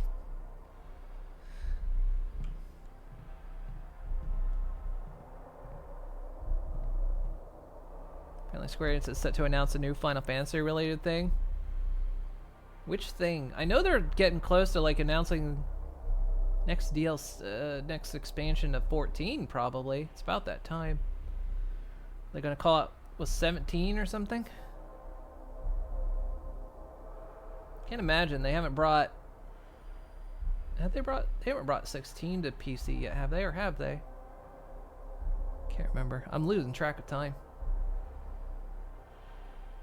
Didn't finish the last expansion. Yes, ChatGPT will ask Alex Horney and said all information is on the task. I love that one. Yeah, I need to re-up my sub. It ran out while I was away. I think I have like 45 days before they demolish my house, though.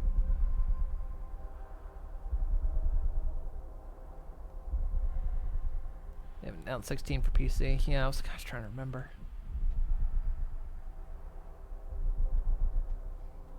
Spindrift Aubade. As above, so below. Spindrift Nocturne.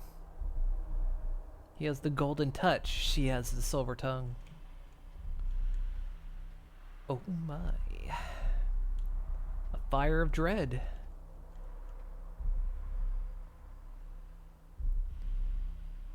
Hoarfrost 3.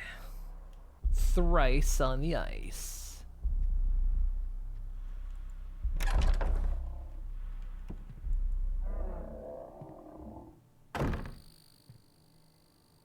Developing step by step. Wash, develop, stop, fix, wash. Wash, develop, stop, wash. Okay, I don't think.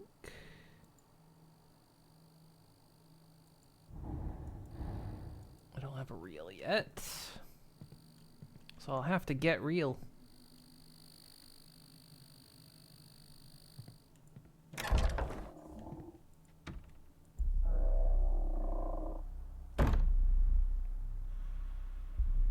This could be, yeah, it could be Final Fantasy VII Part 3 as well. Those washed infographics aren't super helpful with them all being identical. Yeah.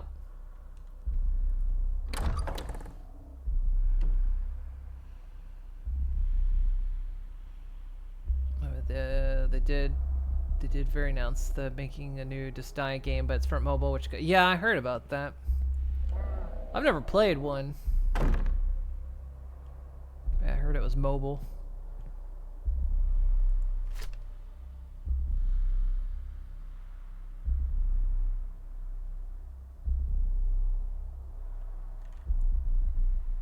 Chase Lowry.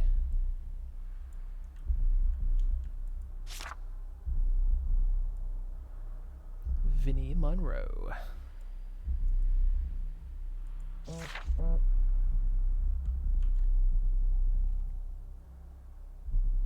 Subject, Chase Lowry. Submission for The Last Voyage. Willie.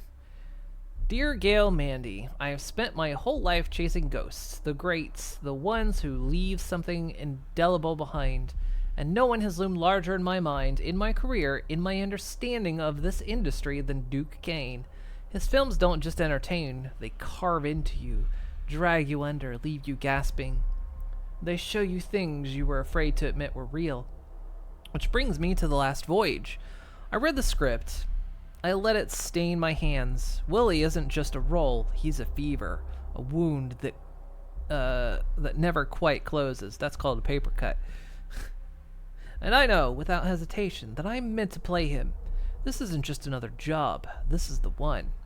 I've attached my audition tapes, raw, unfiltered, no vanity. Just the work, just Willie. Just the kind of performance I know Duke demands. Vulnerable, violent, utterly real. I don't just want this part, I need it. I'm ready to go under for this film, deeper than ever before. If Duke wants blood, I'll bleed. If he wants a ghost, I'll vanish. Just let me prove it. Thank you for your time. I look forward to the opportunity to speak further. Christ, buddy, did you find polyps up there?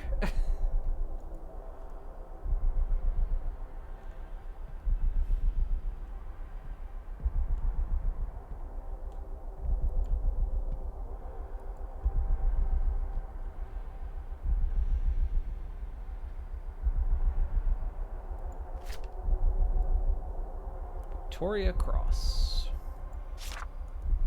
I want the knife, not the photo.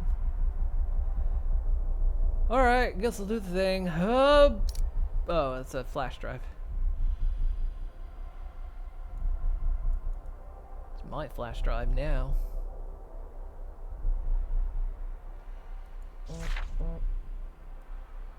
Zaragood. Teeth. My favorite movie. No, it's not. Never seen it. No.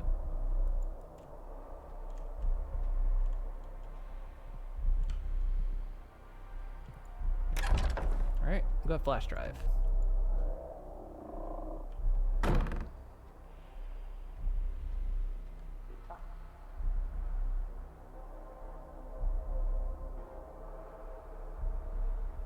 Hello? Leah Kane. My love for a movie has grew with you. Well, there's a picture there. The Watchmaker. He knows what makes you itch. No, he knows what makes you tick. And he's not afraid to wind you up.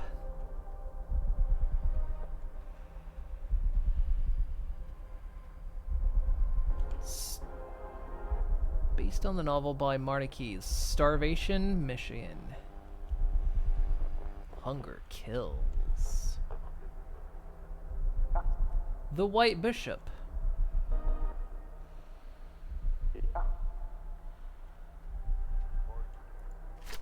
Security reminder.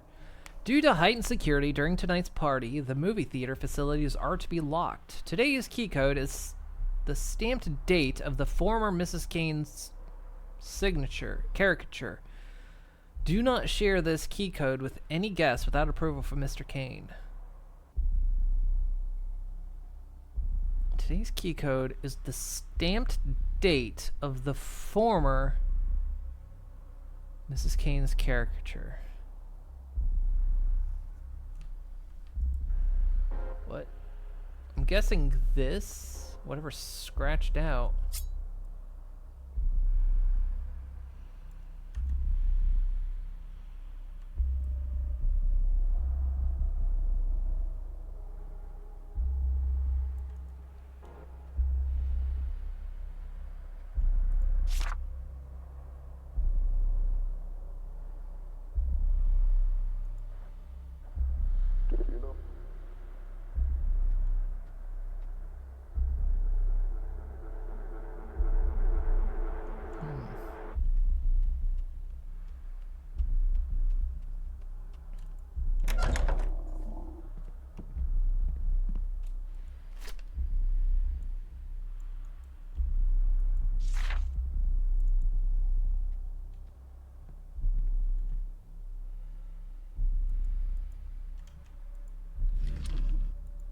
Drawer.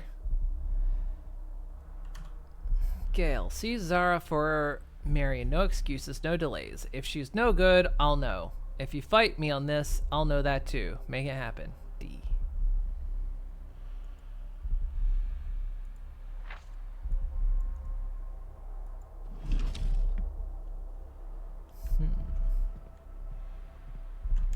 I dig this. This is like it's kind of like those old point and click adventures. Except you're just you control the camera. Ab invito. Sometimes the hammer of justice is a gavel. It's literally the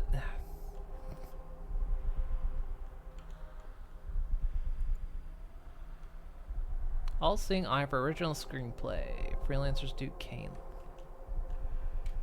I can't jump. Conservatoire.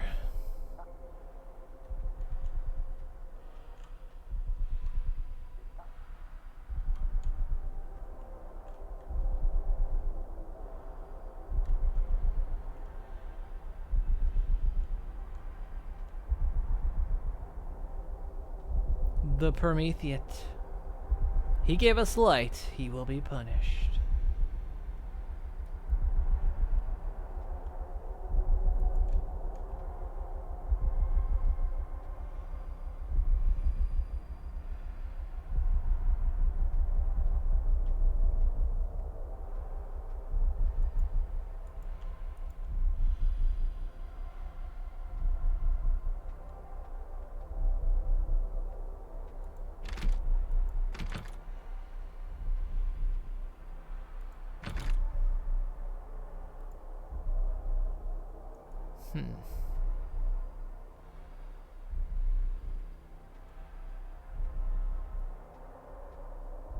Yeah, not enough light apparently.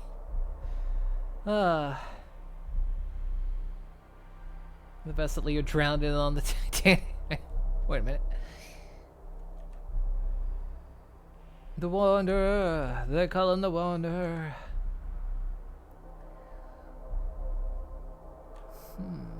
So we've got 2 doors that are locked.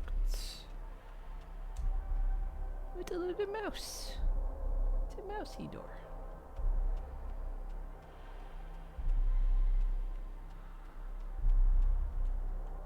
So this thing almost got a note on it. Today's key code is the stamped date of former Mrs. Kane's caricature. I don't know what that means.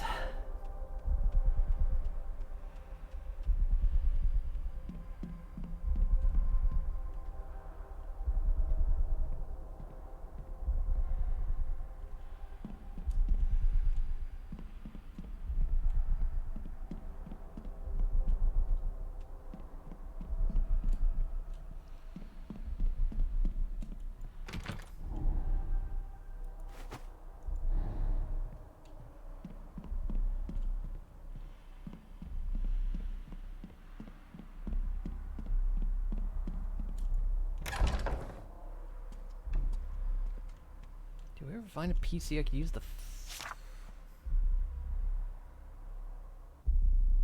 flash drive on?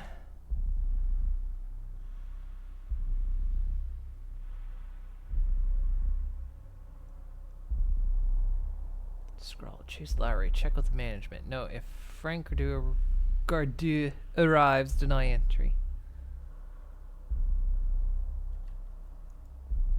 The only thing I can think of is like this.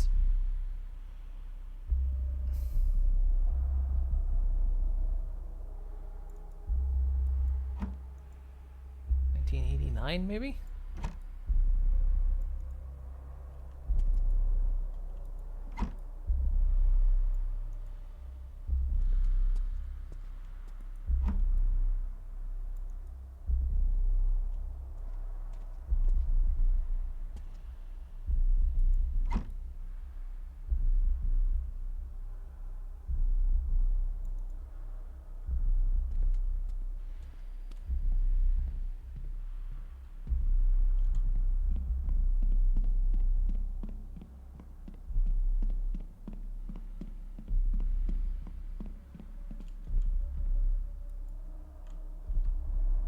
True resilience. Let it be known that when the storm rages, we do not bend, we do not break. We endure, no matter the cost. Duke Kane. Wow.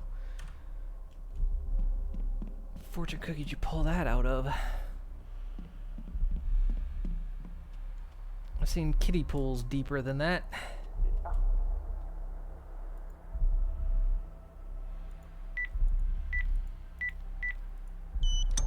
That was the one.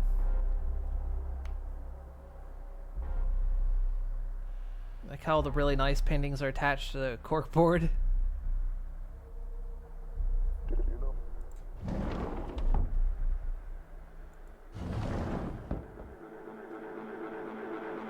A Clockwork Promise. Hello? I need it. Hold on a sec.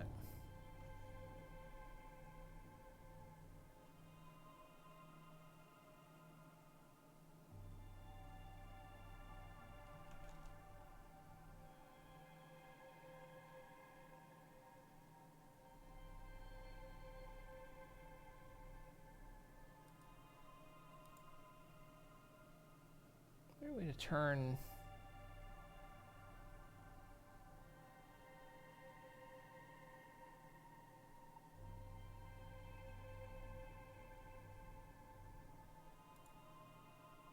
Overlay up. Getting a lot of toaster pop-ups.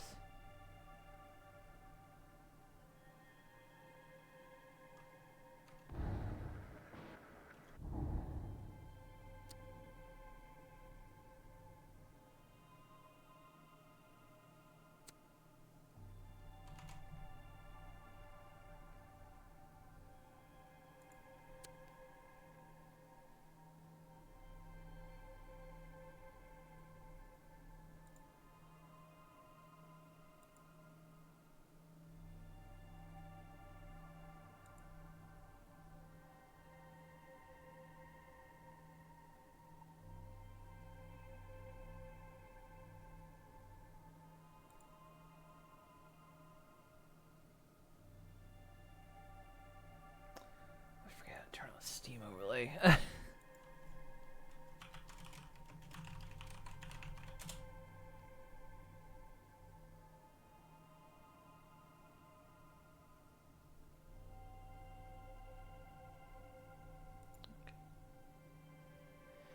let's turn it off in OBS.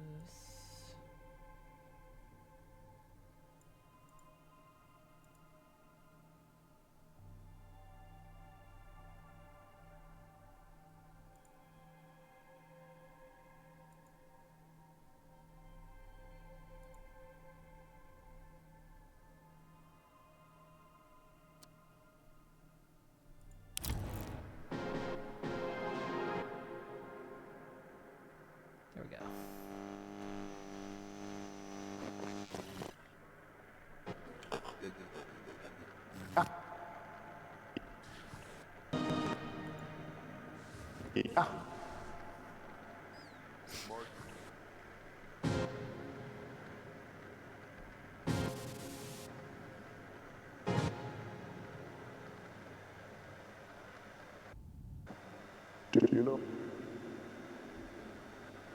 My favorite film.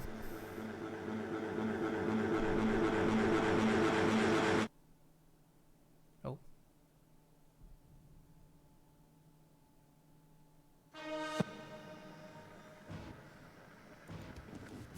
Oh.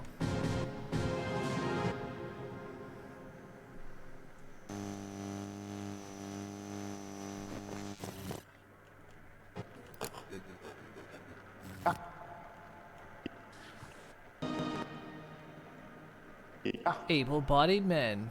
Exempt from serving? Check out DIS ability. Disability. Angel 347. Unleash the Evercity. The Freelancers. Job security is overrated anyway. Blackout Protocol. Tick tick.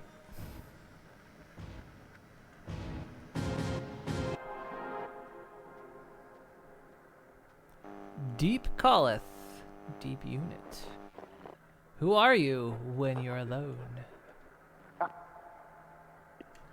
That meme of that like kid that's got like the shocked face where he's like holding his, he's like wide-eyed and holding his arms to his head, his hands to his head. Looks like a silhouette of that.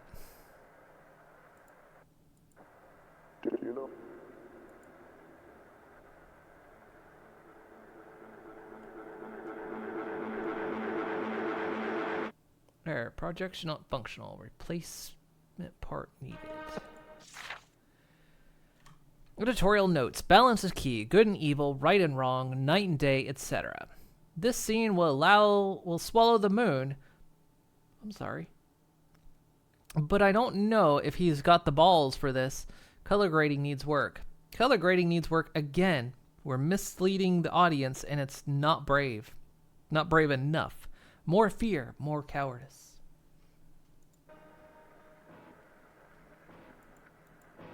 Got a flash drive, but...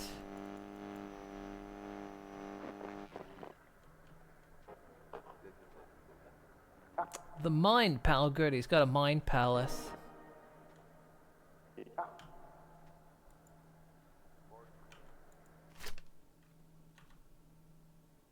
Subject forward urgent. Architectural concerns regarding build at 11 Van Crest.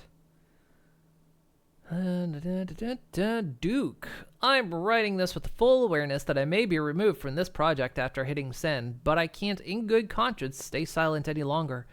The structural requests you've made for the 5167 Hollywood Hills estate have crossed from eccentric into something I don't even have a name for. I've designed panic rooms, underground vaults, soundproof chambers, but what you're asking for now? This isn't safety. This is concealment. The sheer volume of hidden corridors, false walls, inaccessible chambers, paired with the removal of all these features from official blueprints, sets off every alarm. I've got something. If something goes wrong in that place, if someone gets hurt or worse, I could be held liable. You know that, right? You know what that means? You said discretion, you said secrecy, but you didn't say why. And at this point, I don't want to know. I just need it on record that I warned you, that I asked for this to be reviewed, and that the design as it currently stands doesn't feel ethical or legal or remotely safe. I'm officially requesting a board review of the plans. If they don't, I'll have to walk. And maybe make some calls. Griffin. Duke, good news. The studio wanted to gift you Splice. Looks like Splice, but it's pronounced Splice, apparently. New state-of-the-art AI edition. Anyways, the studio got a deal to beta it. Simply put clips you like in the tracks, and it'll cook up something nice for you. Cheaper than an editor, but expensive as hell. Now don't share it, or the studio will have my ass. Anyways, have fun. Oh, the version you got isn't compatible with all file types. You'll figure it out. Good luck. Duke, good news. The studio wanted to gift you Splice. Looks like Splice, but it's pronounced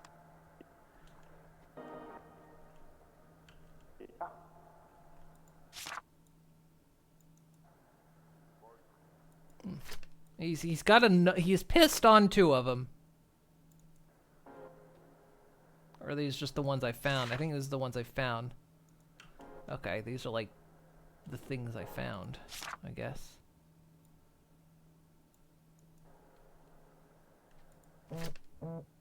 Vinnie Monroe, Yellow Bile. The Monroe Mystique. Vinnie Monroe, Hollywood's New Obsession, by Celeste Rowe, Vanity Film. Vinnie Monroe walks into a hotel lounge like he's unaware the entire room has already noticed him. A paradox of effortless charm and calculated grace. The kind of man who could make a tailored suit look casual and a basic tee feel like high fashion. It's unsettling, really, how someone can look this good in person. And trust me, he's aware of the effect.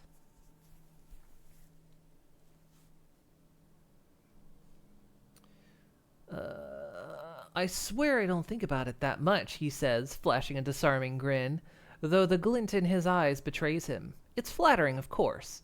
The whole thirst trap thing is weird, but I'm just here to act. Here to act, sure, but Hollywood has other plans. In the span of just 2 years, Monroe has skyrocketed from a supporting role in an indie darling to a full-blown leading man, with murmurs of the next big thing surrounding his every move. His upcoming project, a still undisclosed film rumored to have Duke Kane's fingerprints all over it, has already sent the industry into speculation overdrive.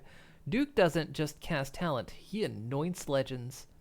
I really can't say much about it, Monroe teases, leaning back, stretching out, the kind of effortless confidence that makes you forget whatever question you were about to ask. But it's something different, a challenge. That's what excites me most. I get it. I'd probably think the same if it wasn't me. Nepotism, but make it work. Of course, Monroe's rise hasn't been without its critics. With a last name like Monroe, comparisons to his father, legendary Hollywood producer Al Monroe.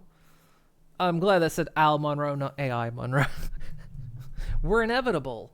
Some whisper nepotism, but if he's bothered, he doesn't show it. I get it, he says with a shrug.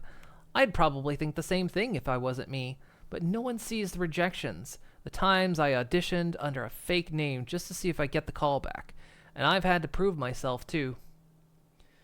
And prove himself he has. His latest performance in The Hollow Suns stunned audiences, a gritty, feverish portrayal that silenced any critics still clinging to the nepotism card. Al Monroe, for his part, remains a looming shadow, though Vinny insists his father's influence was always more personal than professional. He taught me to work, to earn it. He didn't hand me a career, he handed me a work ethic. I try not to think about surpassing anyone. But what happens when a star rises too fast? When the heat of a meteoric ascent starts melting the wax? Vinnie Monroe is now being mentioned in the same breath as Hollywood's most bankable leading men, some of whom spent over a decade clawing for the recognition he earned in just 2 years. How does that feel? Oh, God, I know.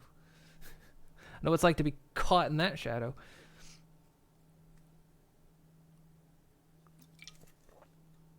Ah! Monroe hesitates, then, with a careful exhale. I try not to think about surpassing anyone. That's dangerous. I just want to keep working, keep surprising people, maybe even surprising myself. Humble, measured, whether it's genuine or just part of the charm is a mystery I'm too entranced to solve. But one thing's clear, Hollywood isn't just obsessed with Vinnie Monroe, it's possessed by him, and I can't say I blame them. So hello, Princess Dark.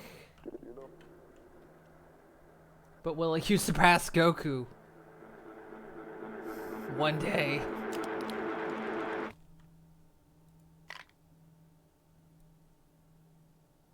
Oh, I got screwdriver. Oh yeah, we needed that for the Roomba.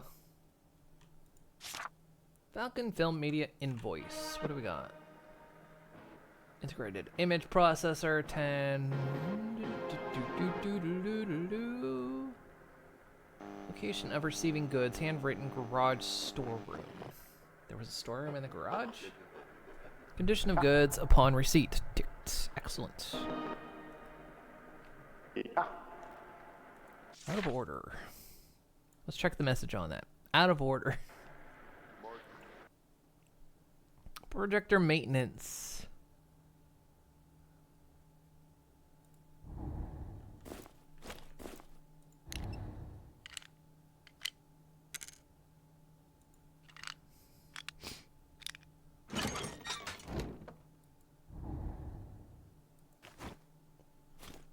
Well, there's your problem.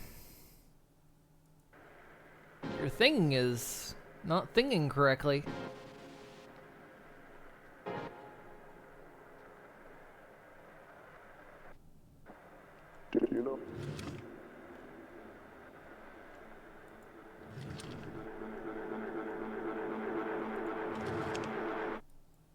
Again, why am I here exactly? What compels me to be in this place? So something in a storeroom. Plus that Roomba. Also got...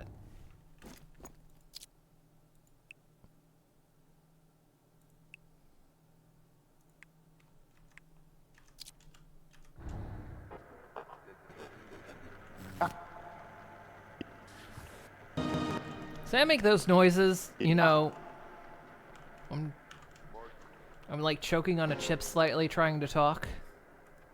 You eat a corn chip and it just sticks there, and you're just,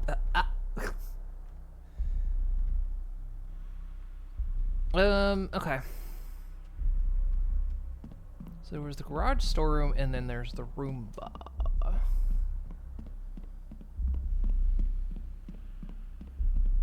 The Roomba was back here.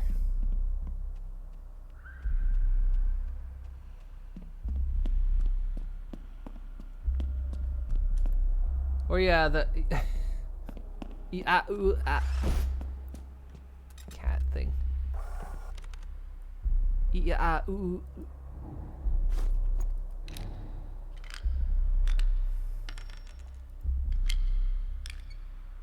I'm gonna do an emote for that, and I never back in the height, and I never got around to it.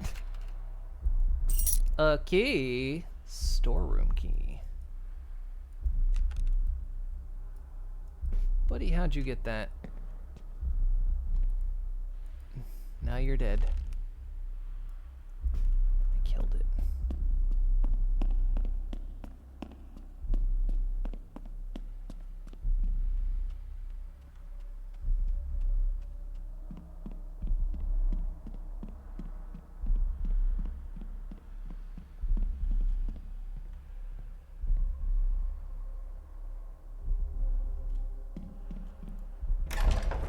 So there was a garage storeroom. I think that back there.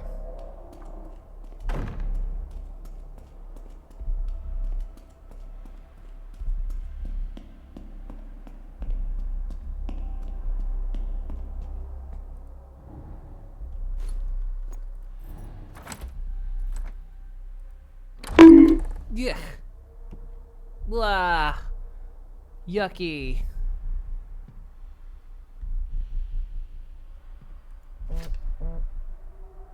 Vinnie Monroe, best boy, Vinnie Monroe, the truth. I need you to get rid of this, please. I didn't mean to do it. I just followed his direction. I didn't mean to hurt them. Not like that. I'm not into that. This could kill me, my career. Please help me. I got angry. They were just saying stupid shit. I'm sorry. Make sure footage is saved. Add Vinny's name to the log. He's quite an angry boy, isn't he? Oh dear. Vinny did a murder.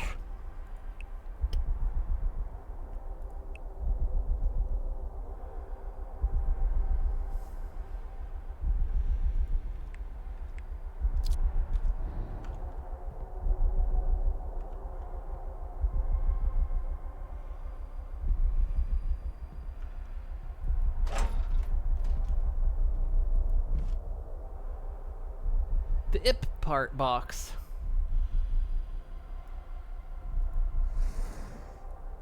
Where I can get my IP part.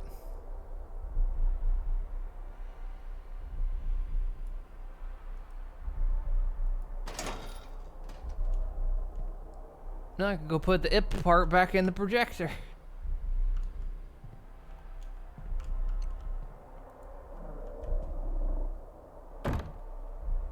key? No, I'm just gonna leave it there like a normal person would.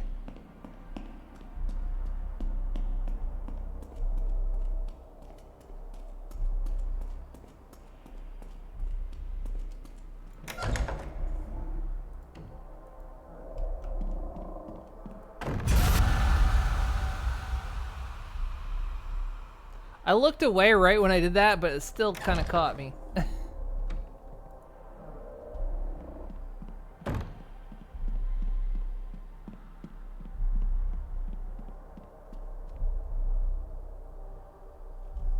Wait, projectors downstairs.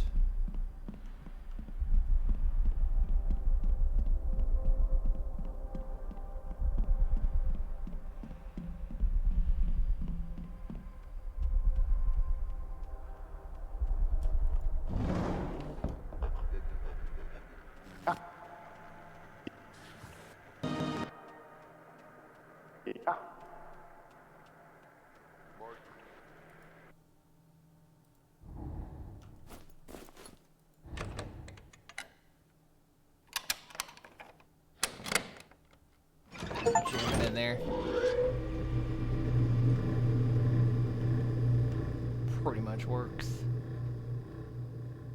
Please return to the director's chair to resync the media center. Stop the play video on the chair. Resync the process. Okay.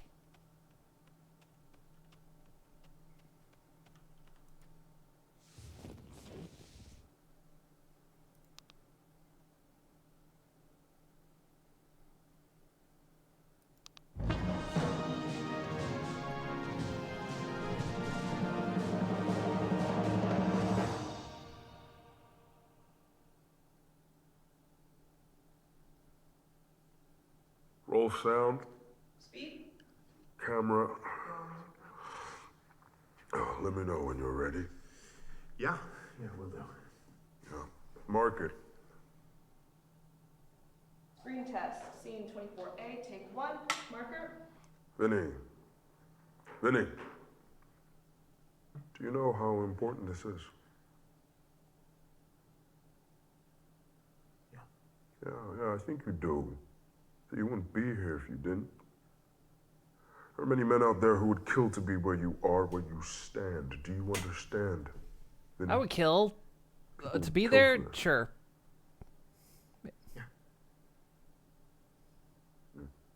Jess?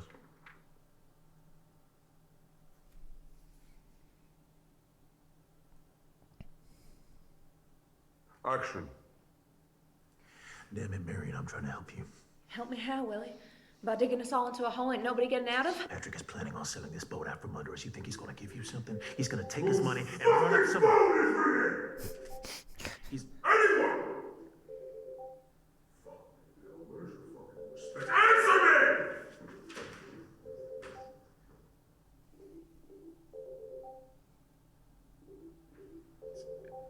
It's mine. It's my phone. I'll get it. No. Stay there.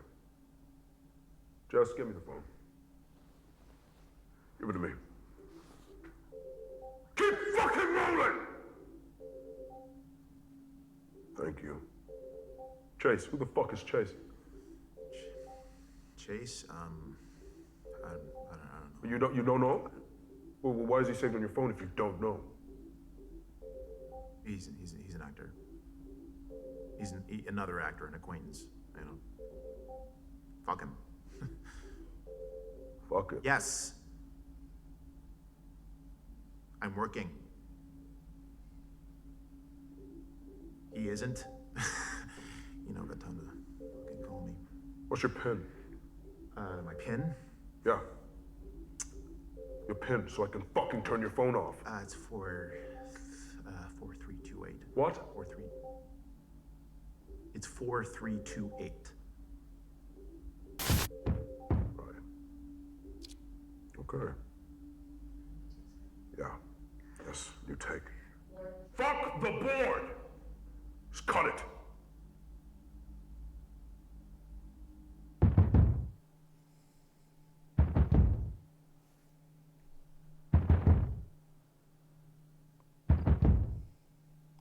I'm trying to watch a movie. God damn it. Ugh, I'm shitting in here. Do you mind? What? It's not even fucking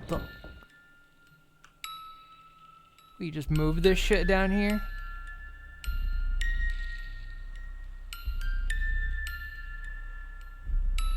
Baby erped up a little bit.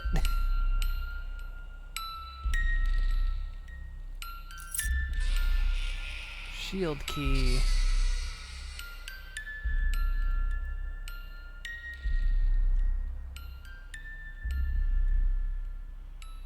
Too much Big Red. Someone tried to fix the baby. You have to use a lot of people don't know this. They think of using a flathead is fine. You have to use Phillips. You have to. When fixing babies. I'm a professional.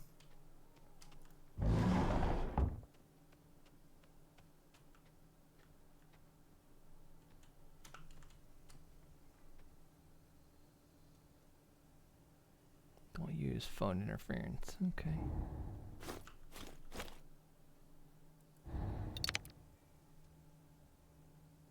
Moment in the sun.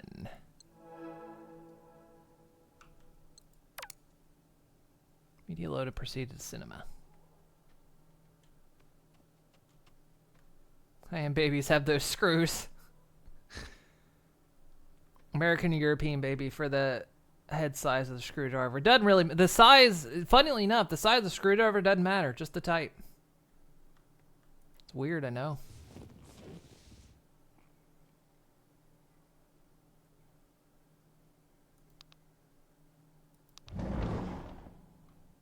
Again, it's the emotional peak of Act 1. You're everything he wants. Oh, Willie. You always speak such sweet words, but many a honeyed promise melts in the rising sun. But you're sure he cares about the boat more than you? That can't be true. Vicky, I want fear. Keep it spinning. The wine, the roses, you. I fear I could be any old saloon singer sitting on this seat, and I can't bear the thought. Because I do love you, Willie. I don't believe you. All your hard work, your loyalty must be to the whistle stop, to Patrick. What about his promise to make you captain? He knows you'll be captain. You have no idea what he's capable of. More sweet words. Anyone would follow you to the end. But what happens when the river meets the sea? Boring. Stop. You'll pull me under with talk like that. Just don't make a promise you can't keep. No. There's nothing there. There's nothing for him to love. Run it again!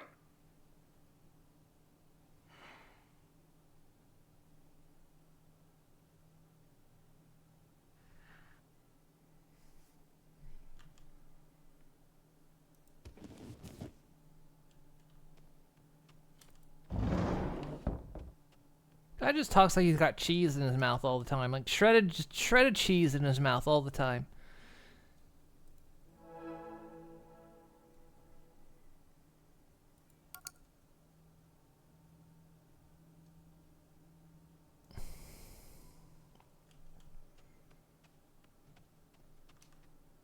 What's the point? The camera's going to turn around and show the director as like Bigfoot or something. It's the Boggy Creek creature. So, shield key. Their doors had symbols above them.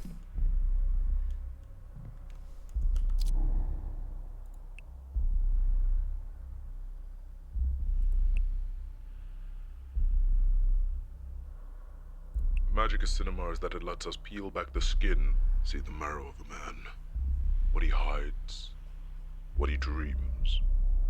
This kid, Vinny, they're throwing him at me like he's gold, but he's all surface, no weight. You got bones, Chase. I can feel them. Oh, there was betrayal. You're the one I chose. You're the one I want to build. Willie can be yours. So take your shot. Oh. The guy actually sounds like he's voicing a One Piece villain.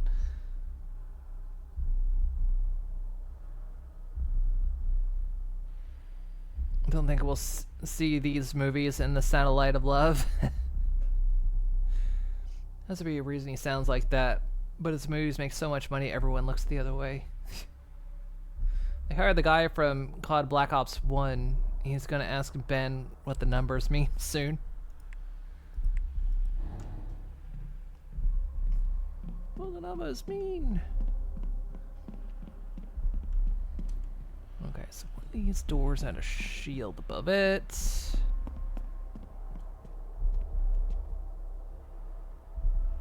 It was downstairs, actually.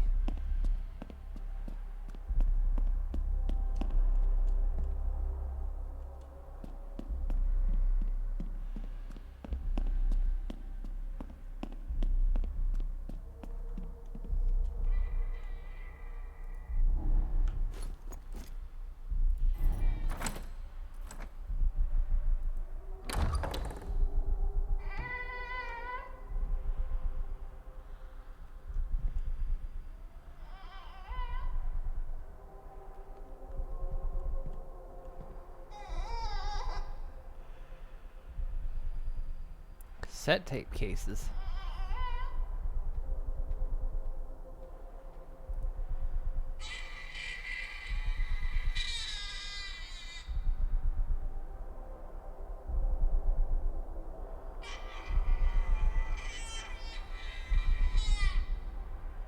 Just mannequins in front of a baby crib with blood splattered. Kid was a sprayer.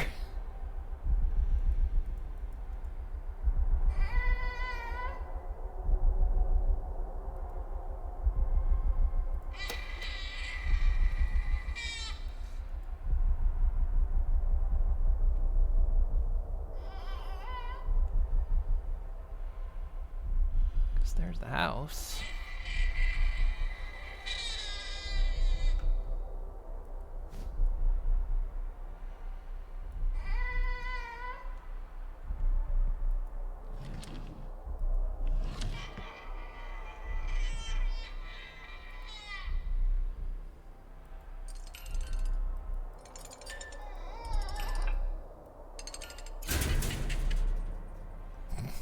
There you go. There's the Balatro costume.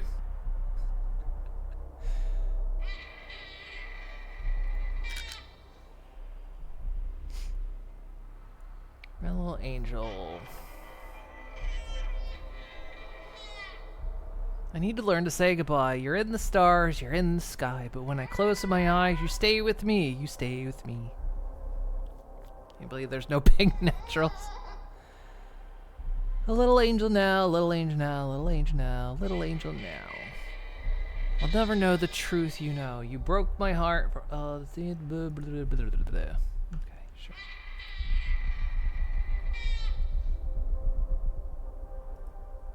I actually don't know what you guys are referring to with Balatro and Ben Starr.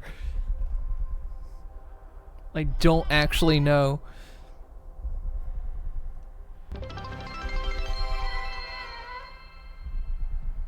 48 months? It feels like 16 years.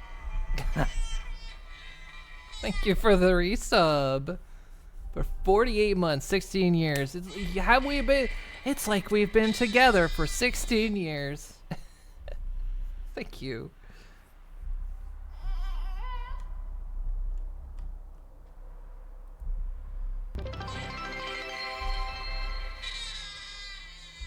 That's like a year. Thank you for the resub. For 23 months. Almost a year as well. And a hype train.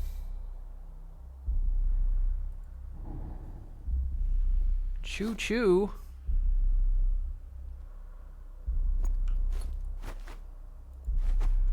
Was the tape not actually in it? The tape's not actually in it.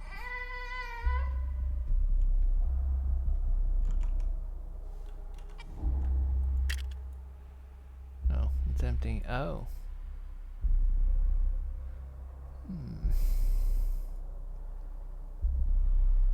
Saying until someone else sub to launch the train.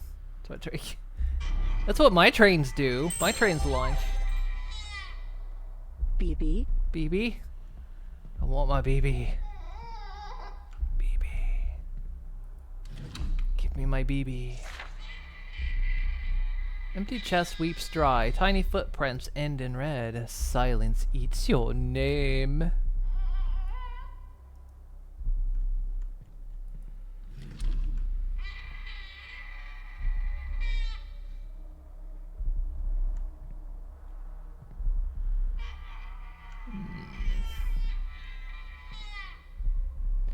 The nail. What? Wait. How?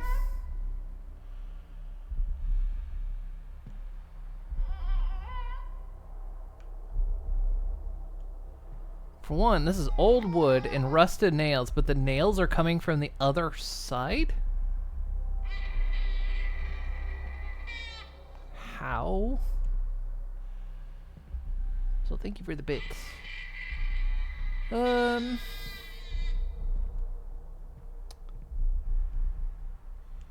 We get a clue here.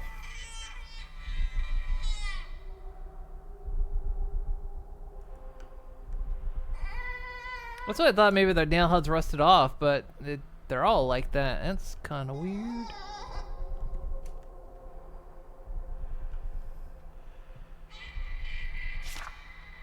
Empty chest weeps dry. Tiny footprints end in red. Silence eats your name.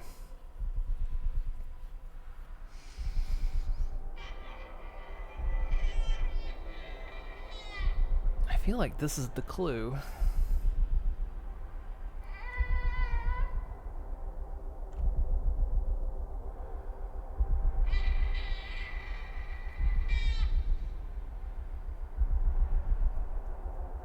It's a haiku.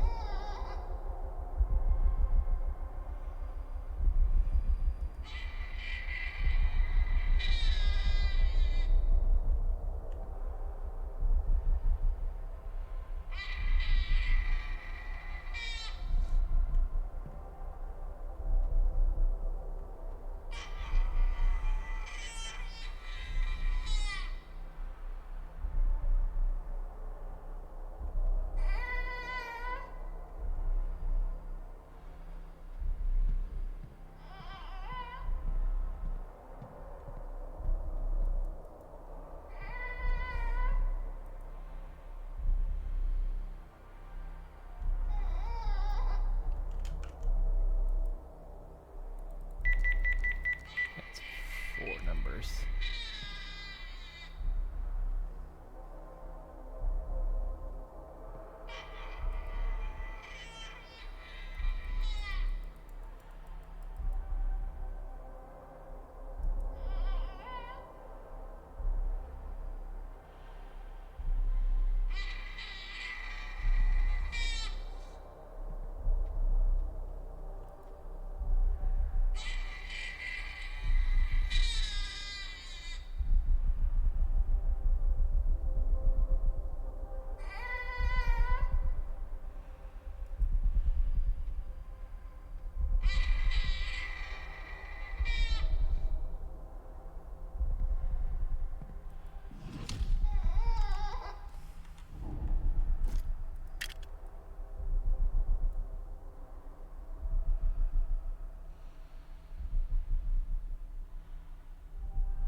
There's a note in there.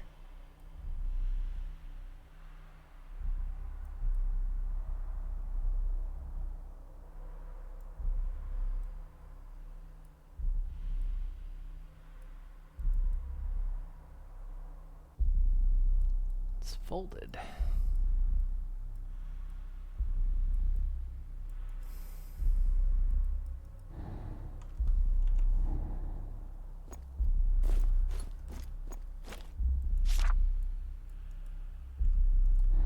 To the piano somehow, maybe.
Weird place to keep tapes.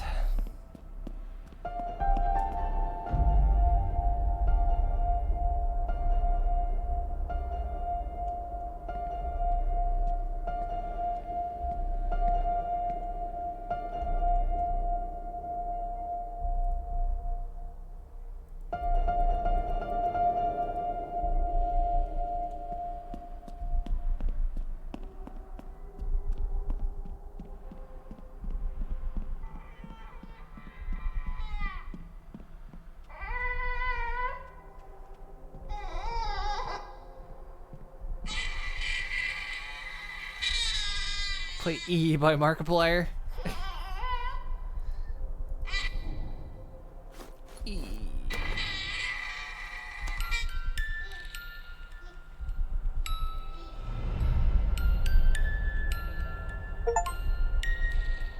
Solve the lullaby mystery. 2429.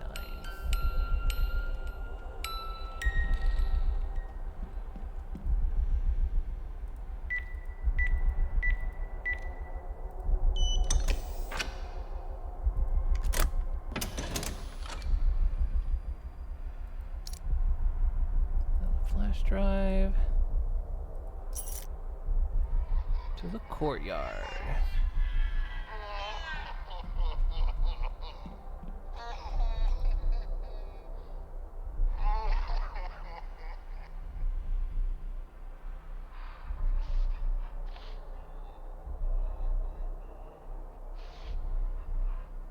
Happy Thanksgiving. It is Canadian Thanksgiving, isn't it, today?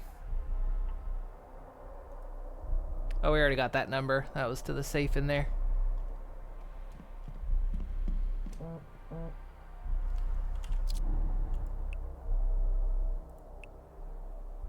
He had to go.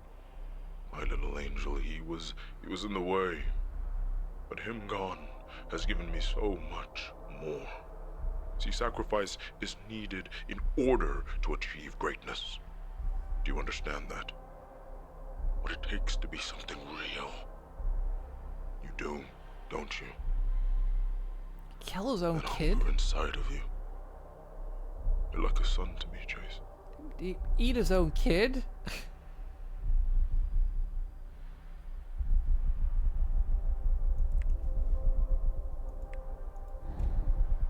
Like baby back ribs. Mmm.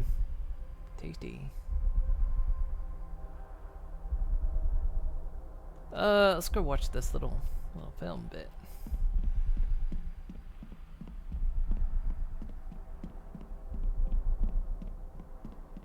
I just noticed the red light went away.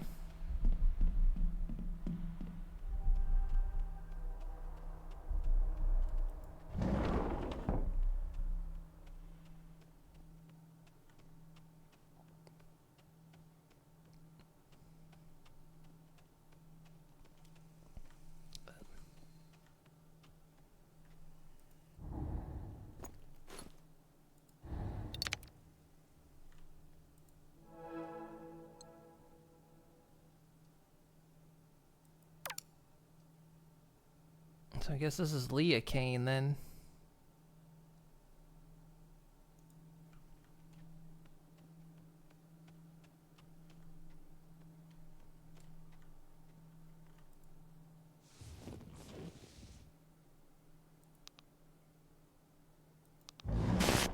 I need to learn to say Galileo, goodbye. Galileo. Here in the stars, here in the sky. But when I close my eyes, you stay with me. You stay with me. Little angel. Now. Little angel. Now. Little angel. Now. Little angel. Now.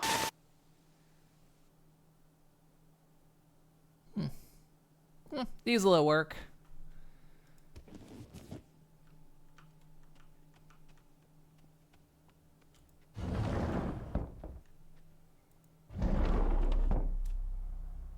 Okay, so we got What did we get the key to? Courtyard. That's right. We're gonna go a-courtin'.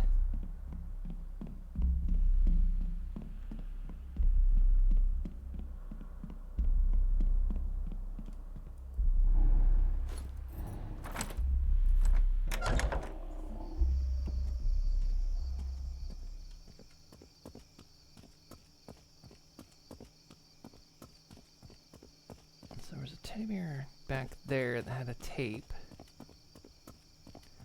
I'm touching grass.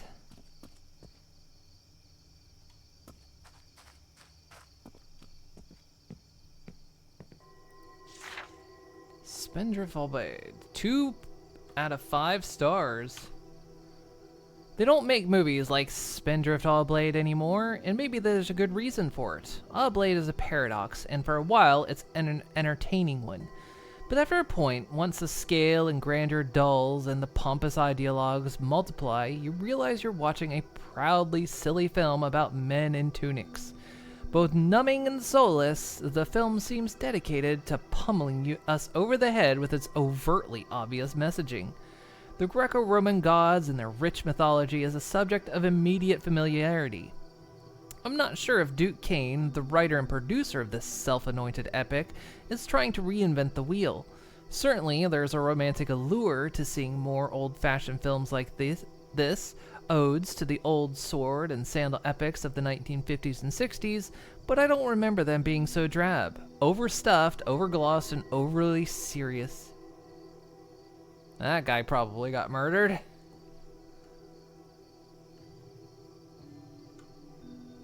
MST3K would riff on that one.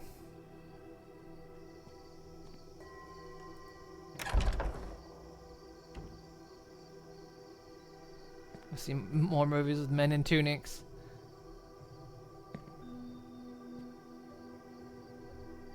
So many bad Hercules films.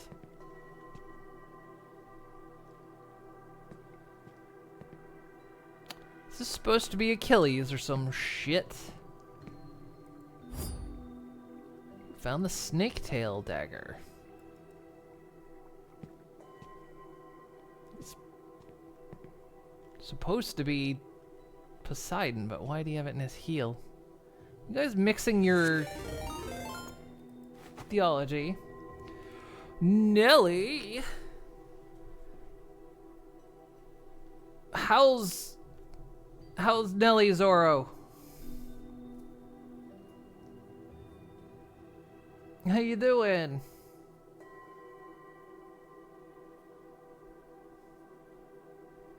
Cured, I like One Pieces. I also like Reese's Pieces. You got lost in a tiny church? How? How did you get lost in a tiny church? Very on brand. It is on brand though. How you doing? Welcome in, everybody.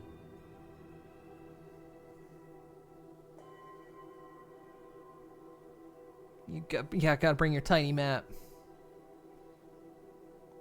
It said southeast, so of course you went northwest. Get you a compass, but I'm afraid you'd swallow it. And then southwest.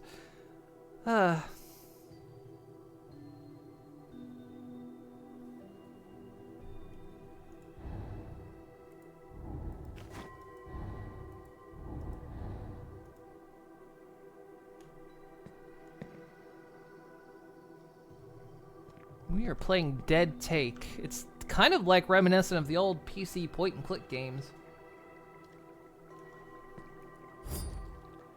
Snaketail Whip.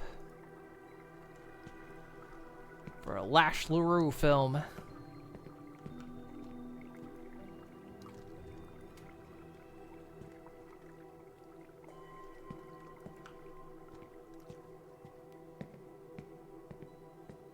Ooh, a sauna?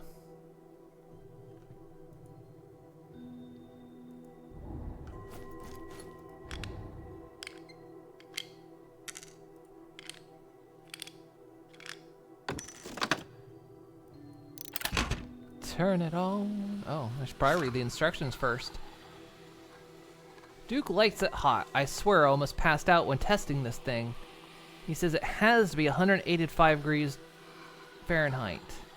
Small vent 5, middle vent. Keep the door closed. So small as 5. They're done by degrees of 5.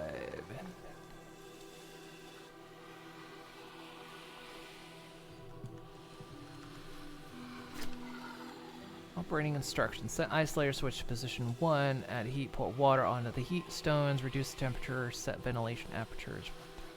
Position. This is how I die. Pour it in, so you're going to take a nap. Probably be in my special seat. It'll probably be in your special seat.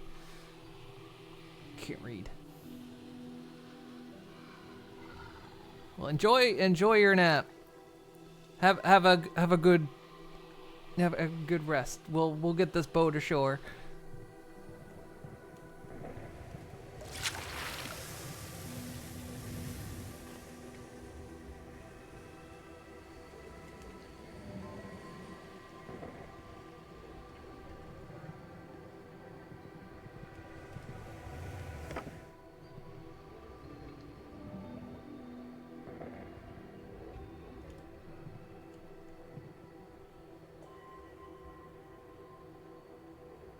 So that one pushed it 10 degrees. Hang on.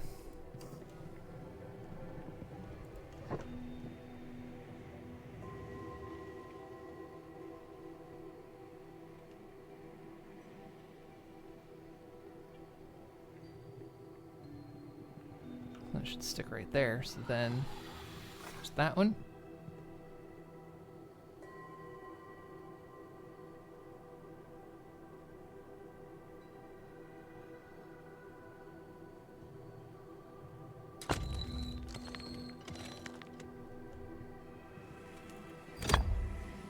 Left trident trine. Okay. Can't turn it off now.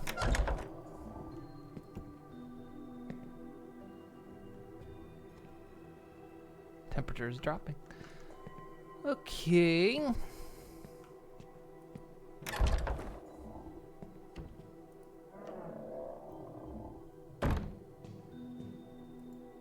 Four serpents, 4 paths, yet vengeful still. Tell me, mighty king, how would you kill? Is it the sword of the north, swift and straight, or the sickle of the west, curved by fate? Perhaps the dagger from the east, sharp and slight, or the whip of the south, lashing in spite. 4 serpents, 2 paths, vengeance or peace, we are brothers, my Zeus. Can this not cease?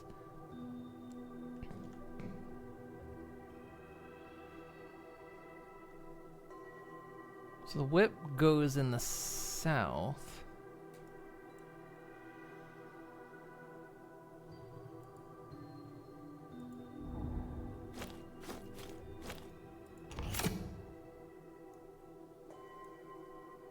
The dagger goes in the east. And that's all I've got so far.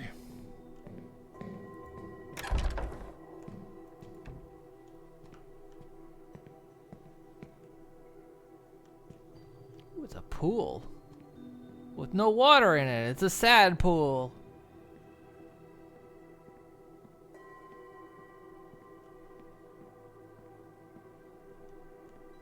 Oh, there's another dagger. Oh, it's a sword. Okay. Fucking worked. Exclusive. Victoria Cross checks into rehab after devastating relapse. By Leela Kyle. A Shul Sword. Victoria Cross has checked into Horizon Wellness Retreat following a destructive relapse that's left Hollywood buzzing. Also, hello, Inklitz. Sources reveal that Eclipse Star has been spiraling for months, battling intense personal demons while preparing for Duke Kane's new film. She was a ticking time bomb when Insider shares. She lost control, and it all came crashing down. Whispers of on-set chaos, unhinged behavior, and potential lawsuits have only added fuel to the fire. Some believe this rehab stint is a desperate cover-up. Talks on replacement actresses are on the fucking worked.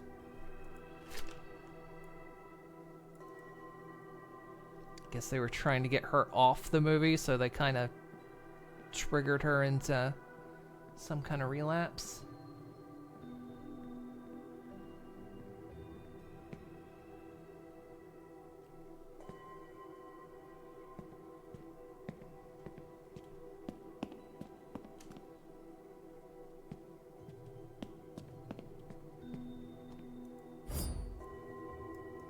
There's the sickle.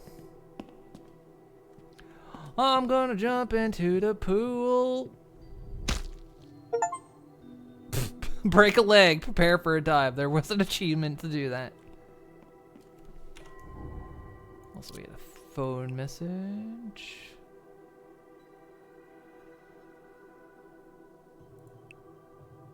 I guess it's more that goes on that list.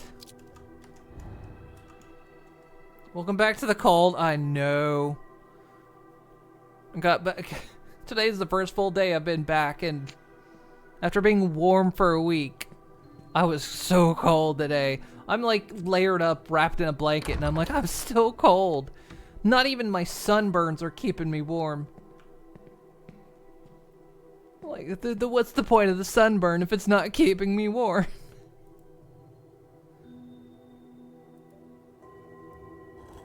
That's not fair. Oh, it's doing that. Okay.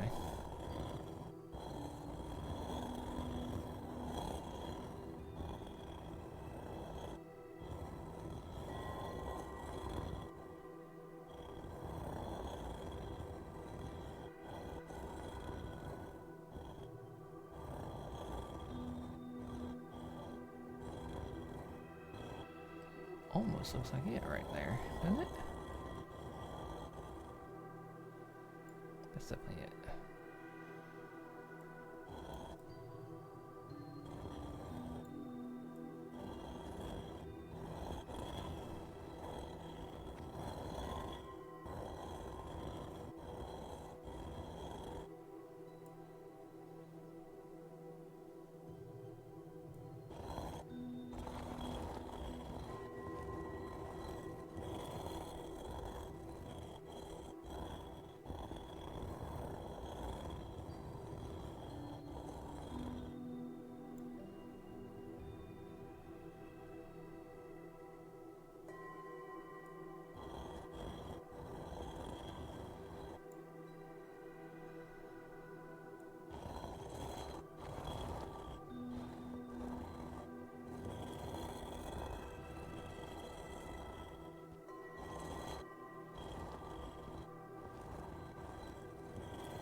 I think you just had that installed to do that.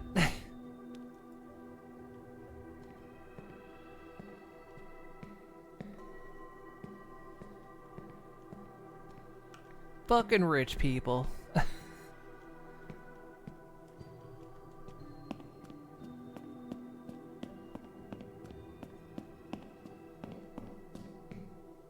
Okay, so what went in the north? The sword went in the north.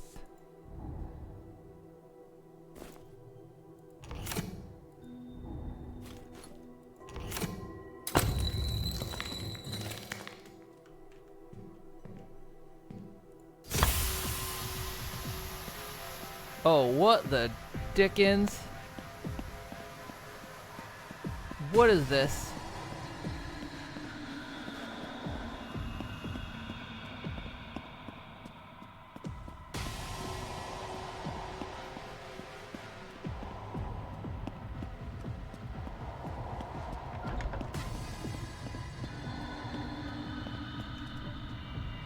How...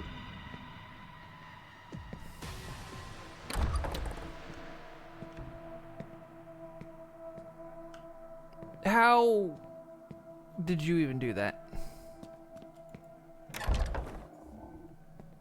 How? What?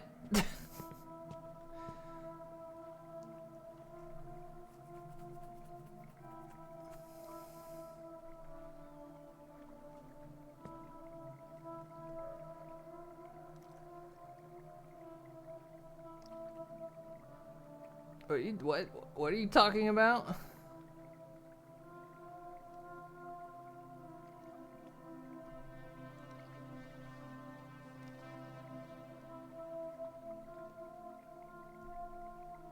Yeah, it's closure on a demo. Let us describe the game uses AI generated content like this. Most sprites and scenes in the game have been made using drafts of poses, control net and reworked by artists for consistency. No live generate AI. Yeah, that sounds like a thing. Like, it's basically they used AI and then artists just, you know, touched it so they can claim that see, we had an artist touch it up. You know. It's fine if we take an AI image or an AI asset and we place it in the room with an artist. It means the artist got their essence on it. And therefore it doesn't count as AI or some bullshit.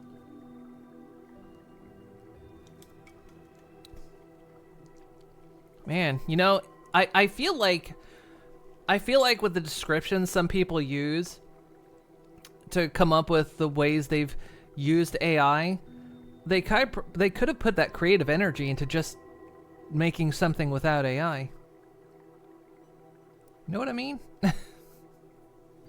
Could have saved a lot of, you've got the creativity to bullshit your way through an explanation. Use that creativity for something better. The LaCroix of AI.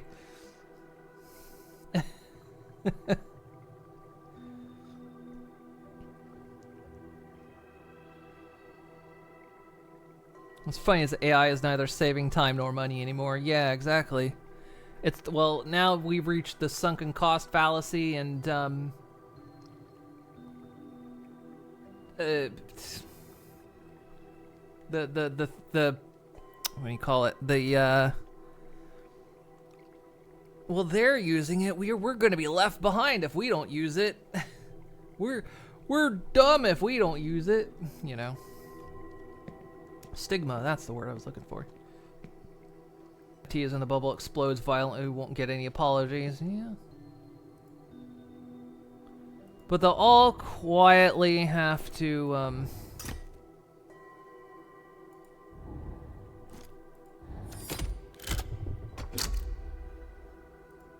lick their wounds.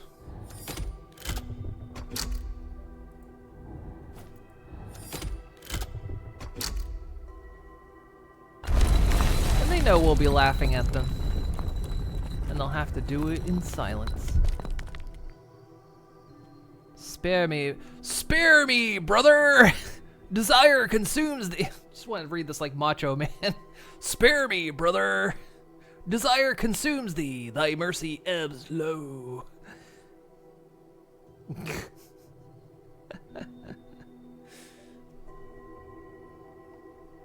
AI bubble reaching maximum tolerance. Got put on anti-AI list on Blue Sky. You can die happy now. How do I get a piece of that? How do I get a piece of that? Yeah, they'll move to the next thing without taking a breath. Yeah, you're right. But that's the thing. They're always going to be doing that. They're always going to be. They're always going to be chasing the high. They're always going to be chasing the high that never comes.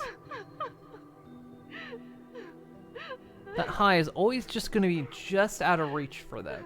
They're never going to reach it.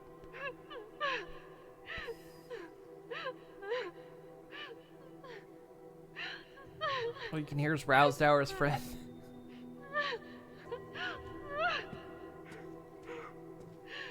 Alright, can I get you a pizza?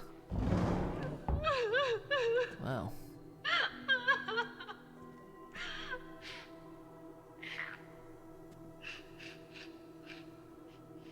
Wait. This is the camera room. But that wasn't there before.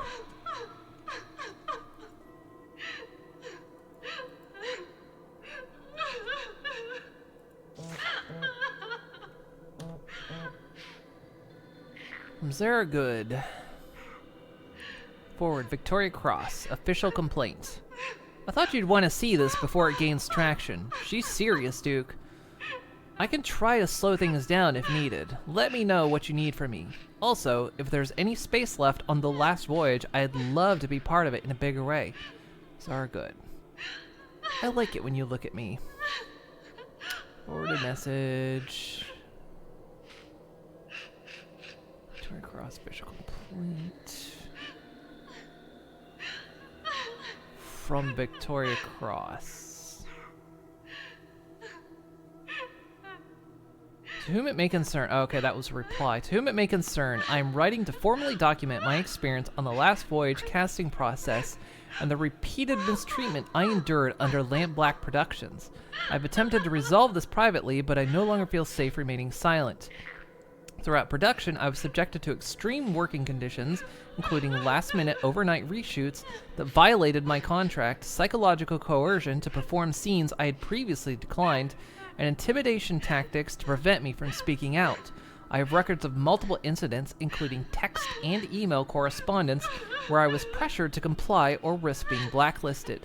The mental and physical toll has been severe. I have since checked into a treatment facility in Malibu to address the stress and trauma I have endured. However, I refuse to let this be buried like so many before me. If necessary, I'm prepared to take legal action. Zaragood, as my close friend and confidant, has been CC'd as she was present for much of this and can corroborate key moments. I trust the Union will take seriously and advise the next steps. Oh. So her friend betrayed her.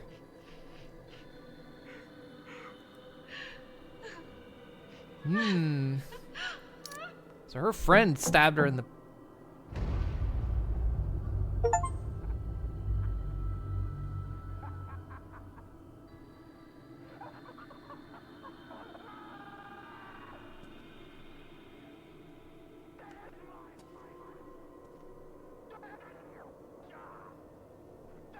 I mean, it's just caffeine.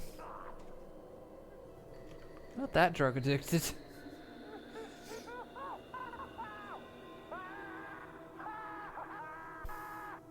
Terrible news, the itch is rising, all the mods Minecraft itch.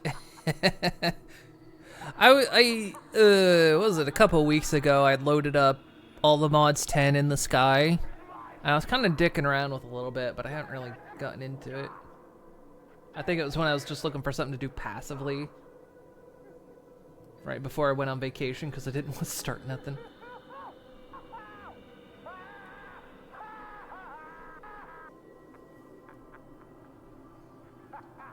Some account put you on people who are dipping their toes into anti-AI, and you felt maybe you needed to step up your anti-AI game a little.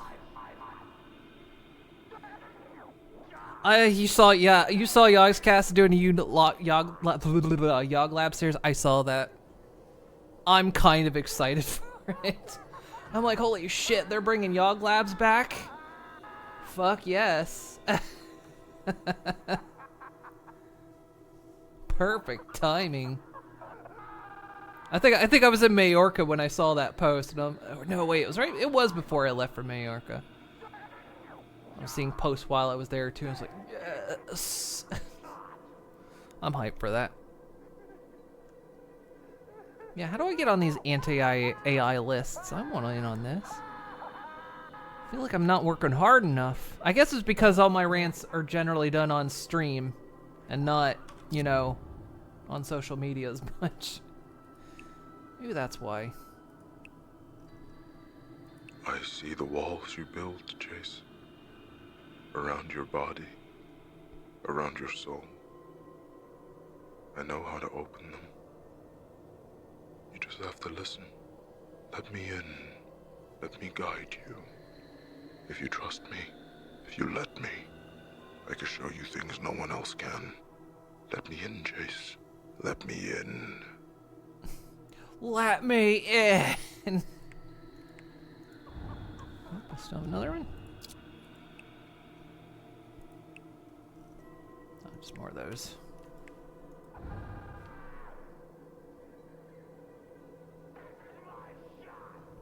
Can you make a tool that poison pills AI? Yeah, there's Nightshade and Glaze. I think Glaze prevents it from being able to read it as well, and then there's Nightshade, which is supposed to poison the data. You misheard that as I see the walrus SpongeBob. Cuckoo Cachoo. Haven't they found ways around Nightshade? I don't know. I kept up with that too much. You just slap people with no AI bios on the list. Ah, damn, I'm going to put that in.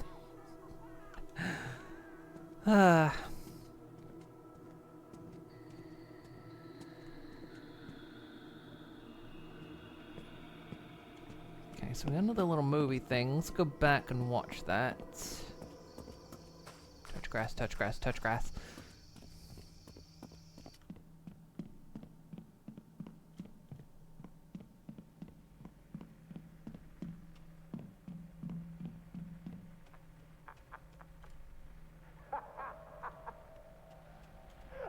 Someone's watching a comedy.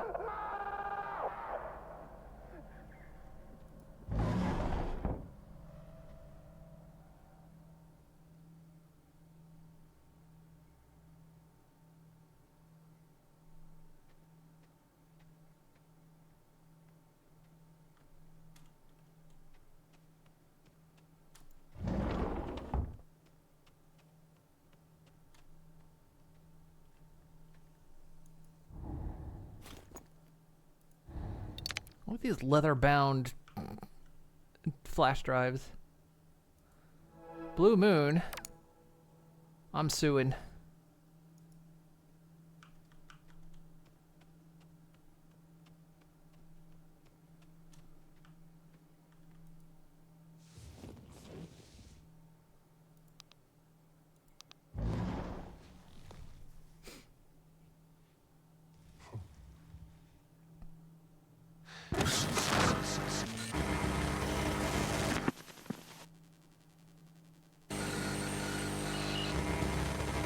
Oh, Willie, you and your sweet words.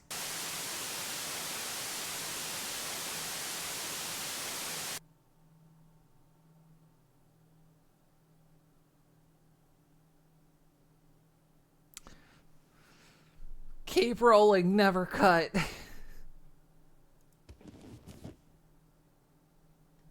More of a lavender moon? Yeah, true.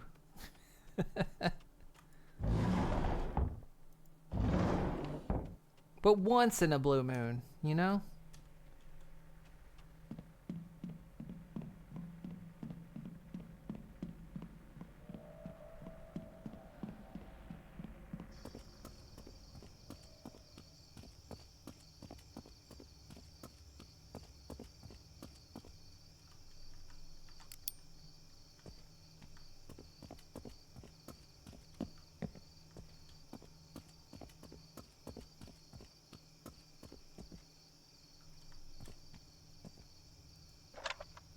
Machine play. They fight for justice. Meet Metal Muzz, a no-nonsense battle bot built for law enforcement. Oh, it's like Rotor. And Jordan Reed, a fast-talking detective who doesn't play by the rules. When a rogue AI takes over the city, this unlikely duo is forced to team up. Steel fists and street smarts to take down the bad guys before it's too late. They're big, they're bad, they're barely getting along. But when the city's on the line, they'll prove that justice comes in all shapes, even robotic ones. Rated G? It's rated G. So they don't even get to say fuck once.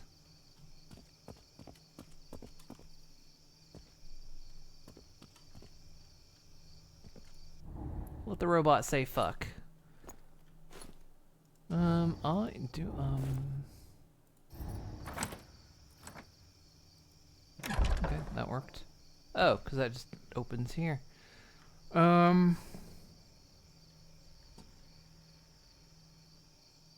Okay. Don't I need 3 videos, though?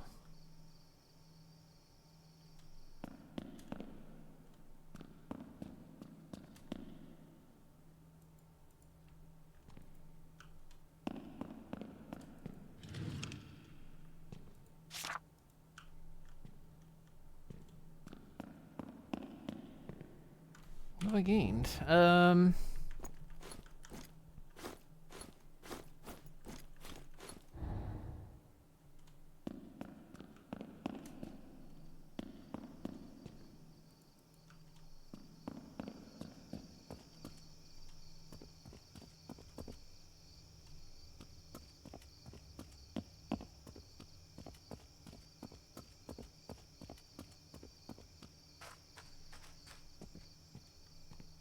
Oh. Well, if we go back down to that film room. Oh, that photograph room.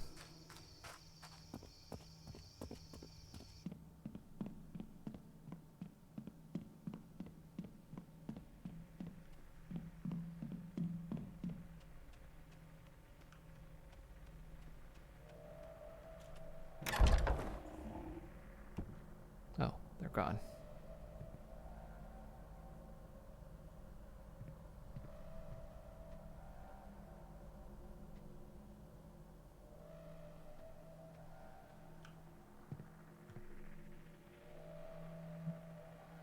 Nothing new in here as far as I can tell. Torn page. From all the talk of progress, some casting offices still operate like relics of a bygone era. Closed doors, whispered cells, and a select few pulling the strings. Actors are sent chasing ghosts, auditioning for roles already promised. Others are plucked from obscurity for reasons that have nothing to do with talent. Lampblack casting, a rising force in industry, has been the subject of quiet murmurs. Actors left in the dark, roles reshuffled at the last minute, and names appearing on shortlists without ever stepping into the room. Some call it instinctual casting, others call it something else. We're doing something right.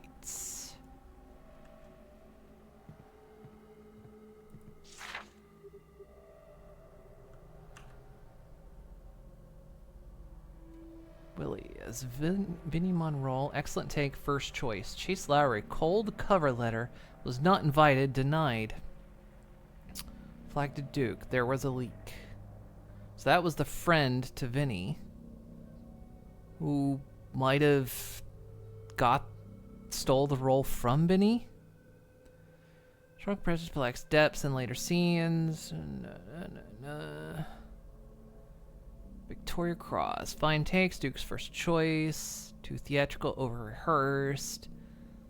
Strong read, but lacks chemistry with Patrick.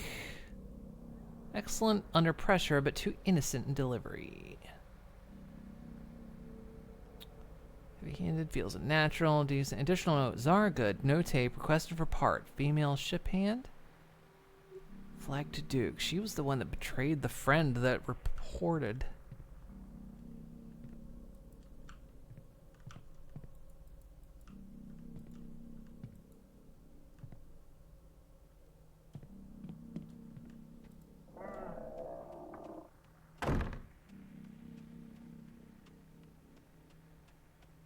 Oh. The mannequin's gone.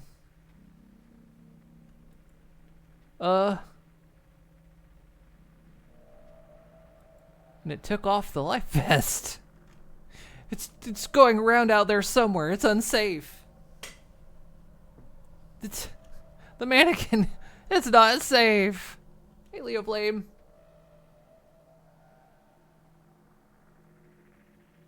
It's probably from the 80s. You get some wild things. Yeah, true. Because PG... What movie caused PG-13 to happen? I forget which one it was.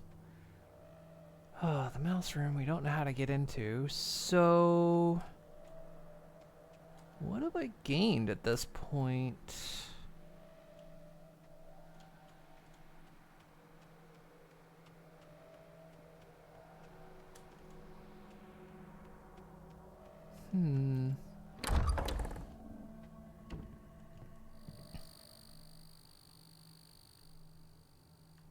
Still don't have a reel.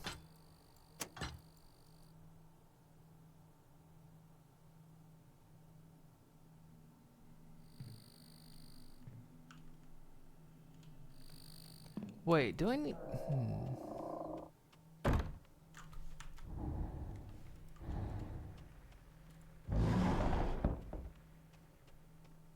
I don't have to, like, fix up that footage, do I? Because I don't think I get the flash drive back.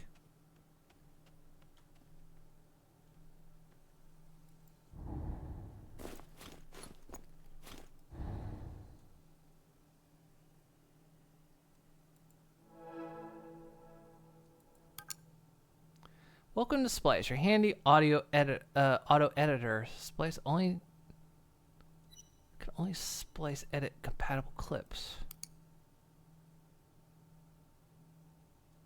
Oh.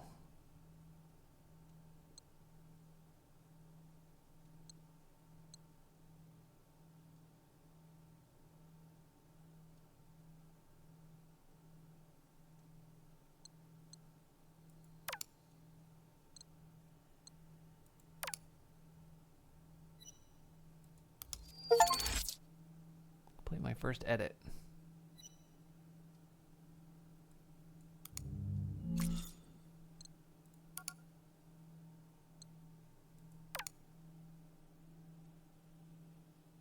Star power.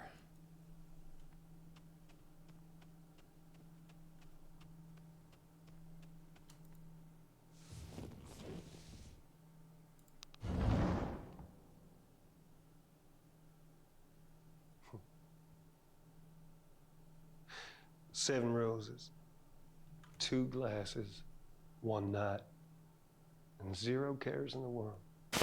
Oh, Willie. You always speak such sweet words, but many a honeyed promise melts in the rising sun. I mean it. Every word. I got no other anchor in the whole of the Mississippi. That can't be true. What's haunting you, Marion? The wine, the roses, you. I fear I could be any old saloon singer sitting on this seat, and I can't bear the thought. Because Temple of Doom. I do love you. That might be the one that did it. All your hard work, your loyalty must be to the whistle stop, to Patrick. What about his promise to make you captain? I will be kept. And your voice, beautiful Marion, echo across the river forever. More sweet words. Anyone would follow you to the end. But what happens when the river meets the sea? By golly, we set sail. We start over. Atop the waves, we look at the horizon, and we never look back. Stop. You'll pull me under with talk like that. Just don't make a promise you can't keep. 7 roses, 2 glasses, 1 night, and 0 cares in the world. What? I'm pooping in here. I mean, watching a movie. Spoiler, he's piloting a flat bottom riverboat. What? This is very nice. I'll put it on the fridge. Found the painting key.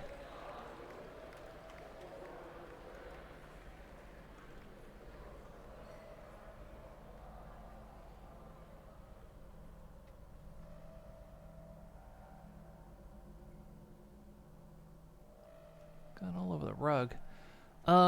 Painting key. I don't recall seeing that, but it must be upstairs.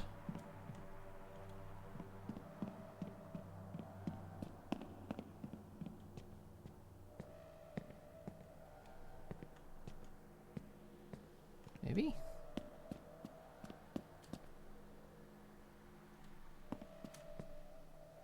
A torch or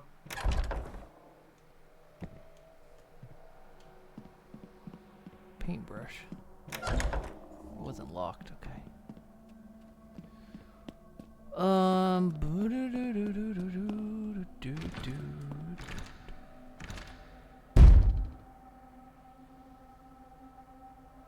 It opens inward.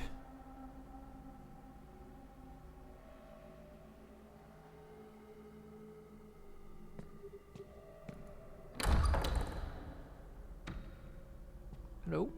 Were you struggling in here?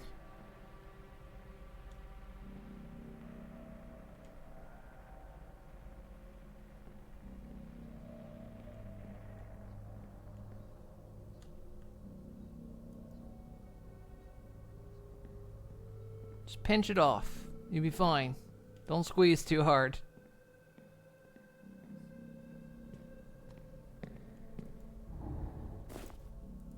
What's in there?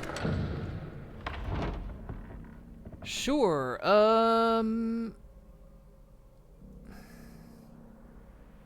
Bargain.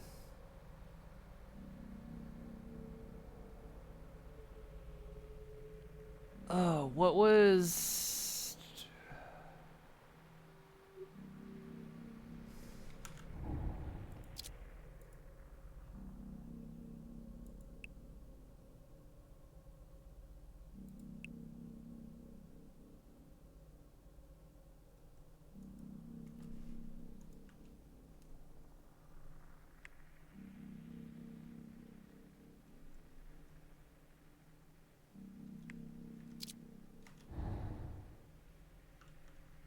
bargain.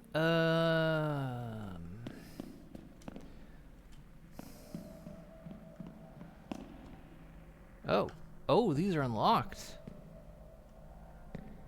Final curtain. Rising star.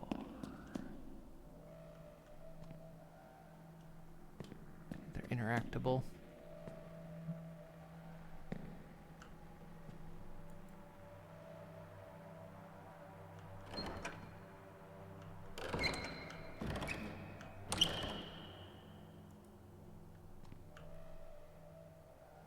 Dreamer, I would assume would have to be at night.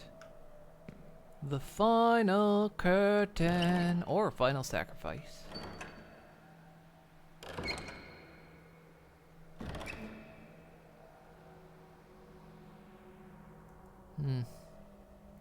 I'm guessing the book tells me what those need to be. 0451? Where'd that come from?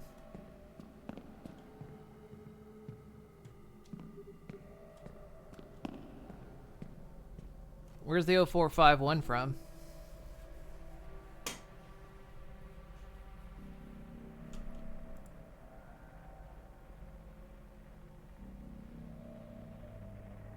I was joking, stream overused passcode games. Oh. You know what? Just for shits and giggles. Oh.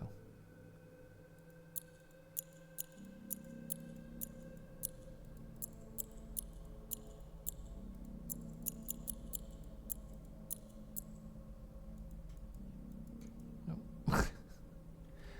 Hey, it'd been cool if it had been something, right?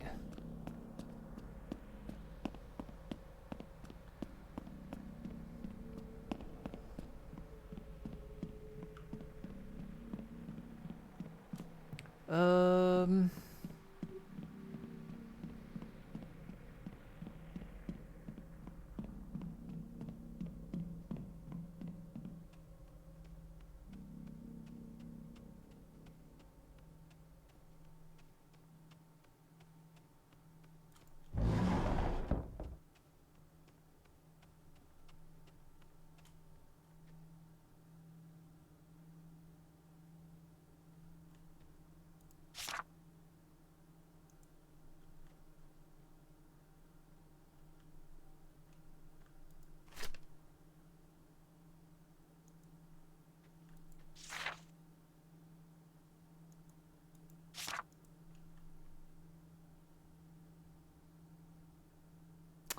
Was hoping.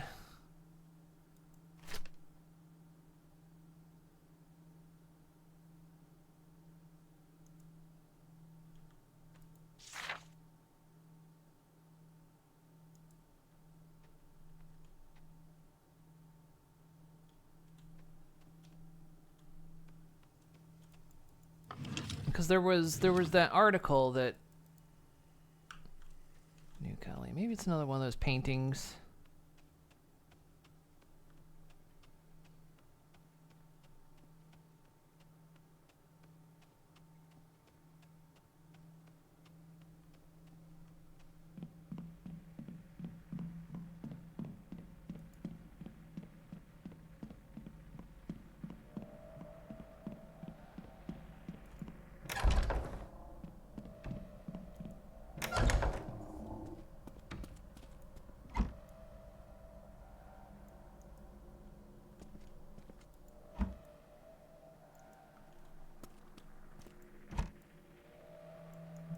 No, none of them.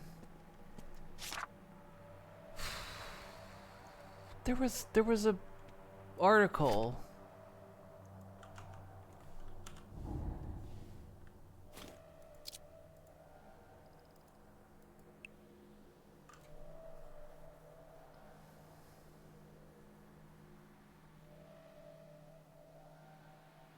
M. Jensen runs behind you and clocks you on his way. Stage 451 first appeared in the game System Shock in 1994 as the code for the first door in the first level. After the closure of Looking Glass Studios, the 0451 code continued to appear in games developed by former LGS employees.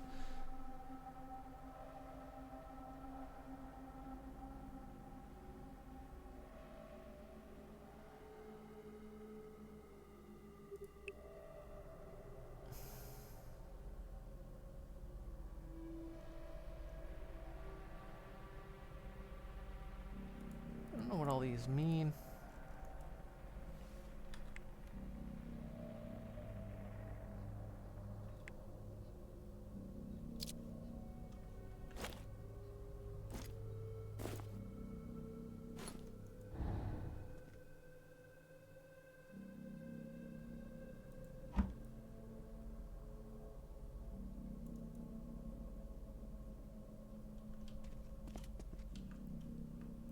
Because there was that article that mentioned New Cali, but I don't remember where it was. I don't know if it had a number in it.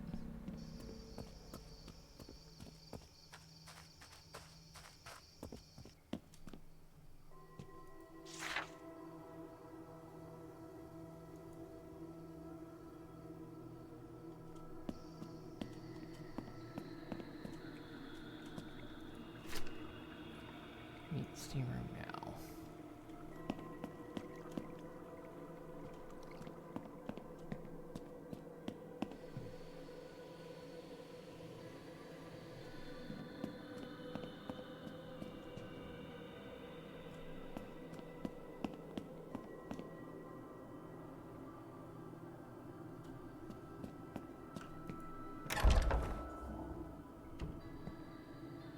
I don't remember where that was.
this is it. Dun, dun, dun, dun, dun, dun, dun.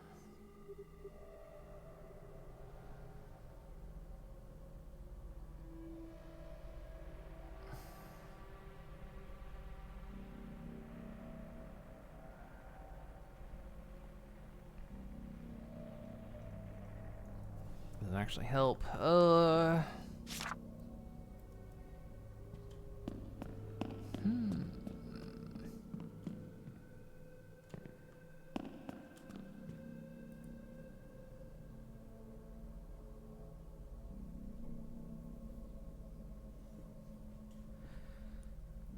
Collaboration of Duke and Kane. Duke Kane and Nick Alley.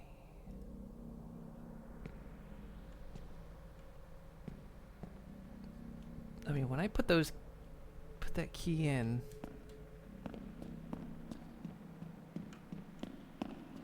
these unlocked.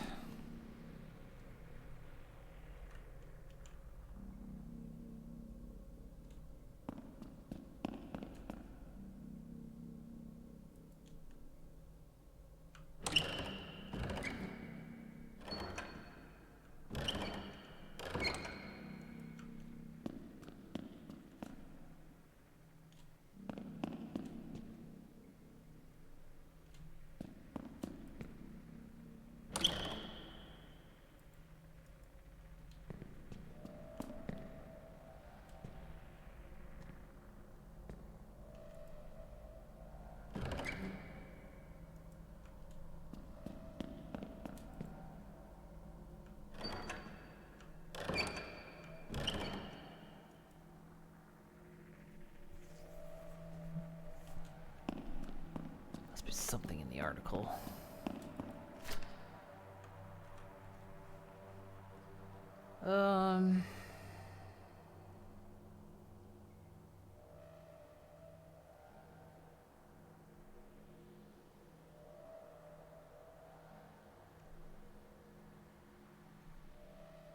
Not really. There's nothing in this article. What am I missing here?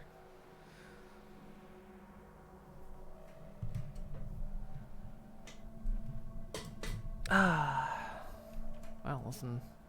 We've hit that wall, chat.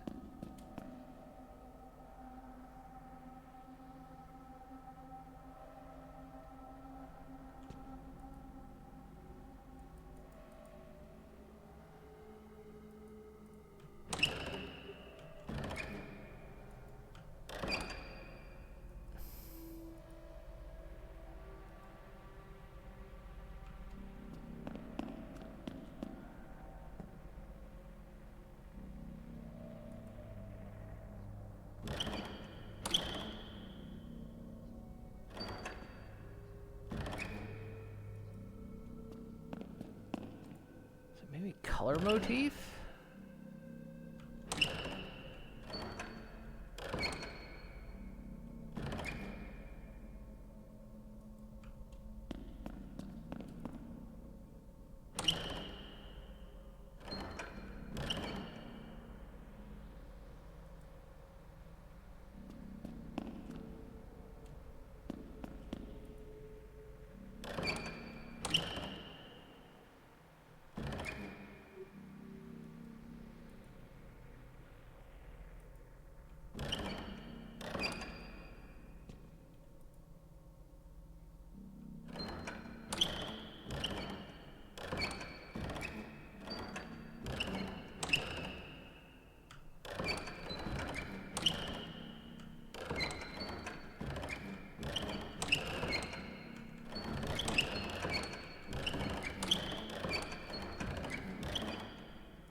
Feel like I'm missing a stupid clue here.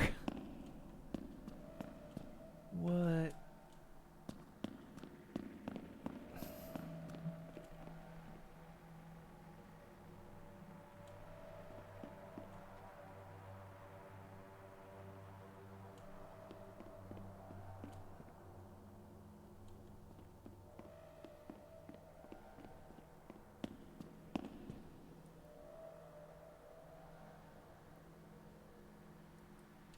what I thought. The sky's supposed to match the names, but like, I mean, the Dreamer you would think at night, right? That makes sense.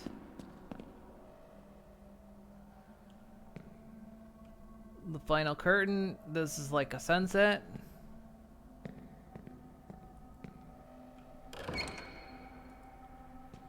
Rising star like a sunrise.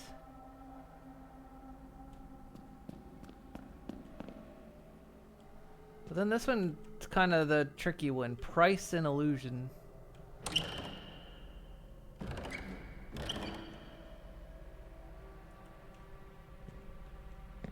doesn't seem to have like...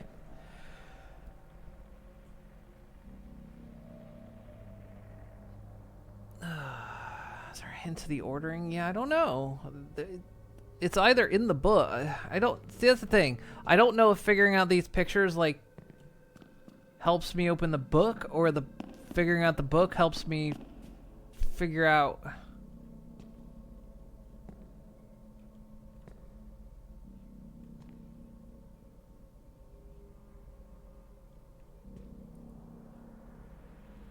It's like one's gonna help me solve the other, and I'm not sure which order it is.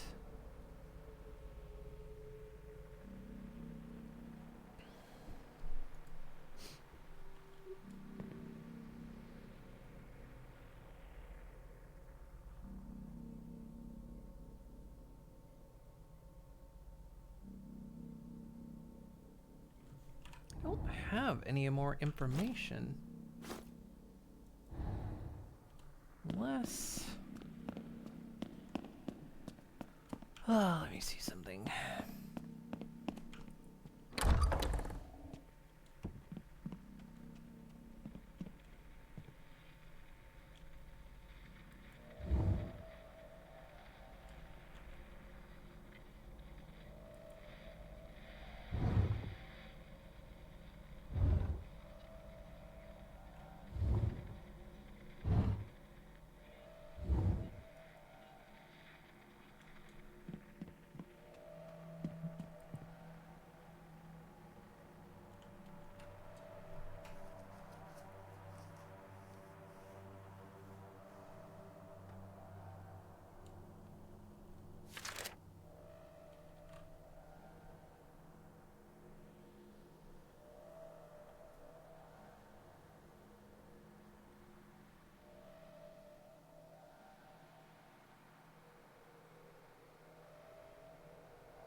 Machine play. Buzz Rain.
Still need more.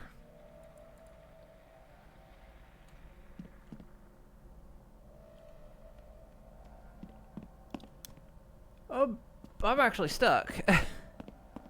What clue am I missing here?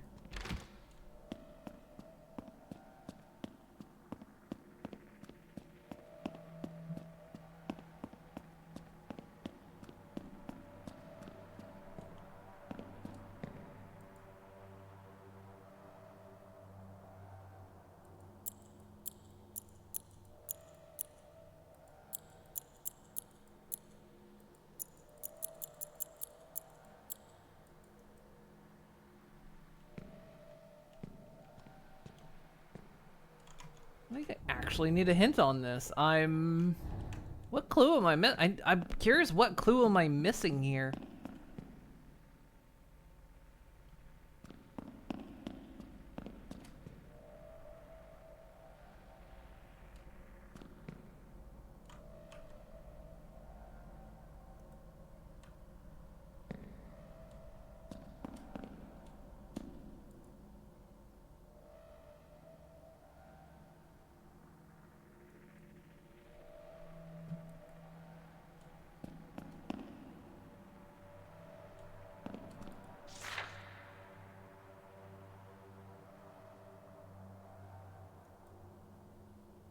What I'm missing is the live action footage. That's what I got.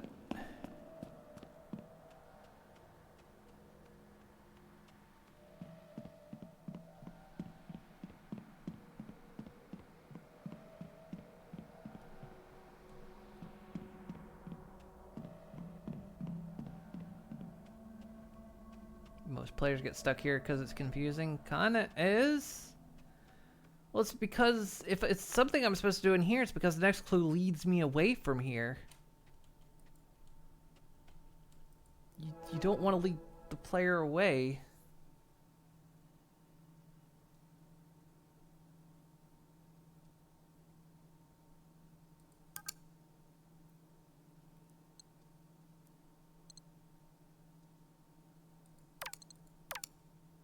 Let me put those two together. Okay.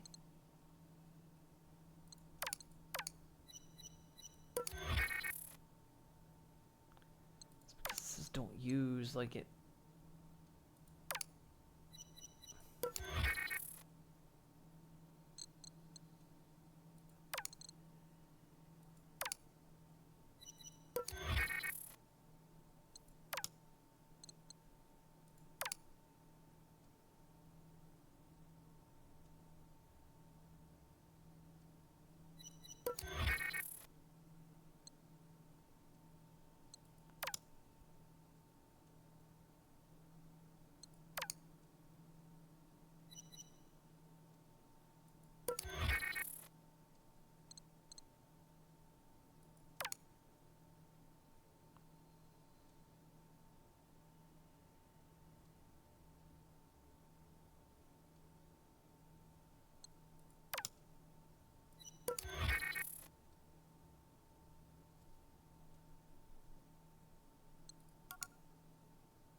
Try watching that again.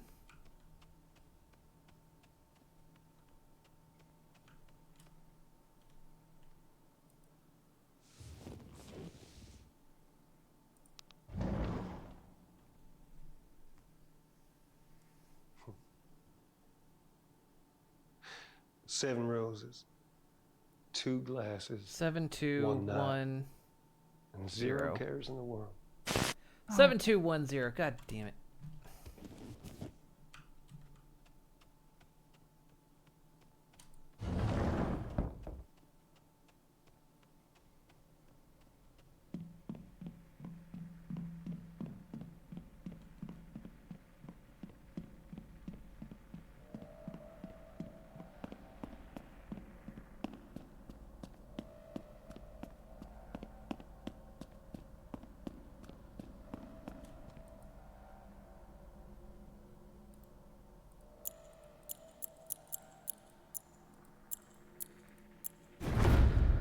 There it is.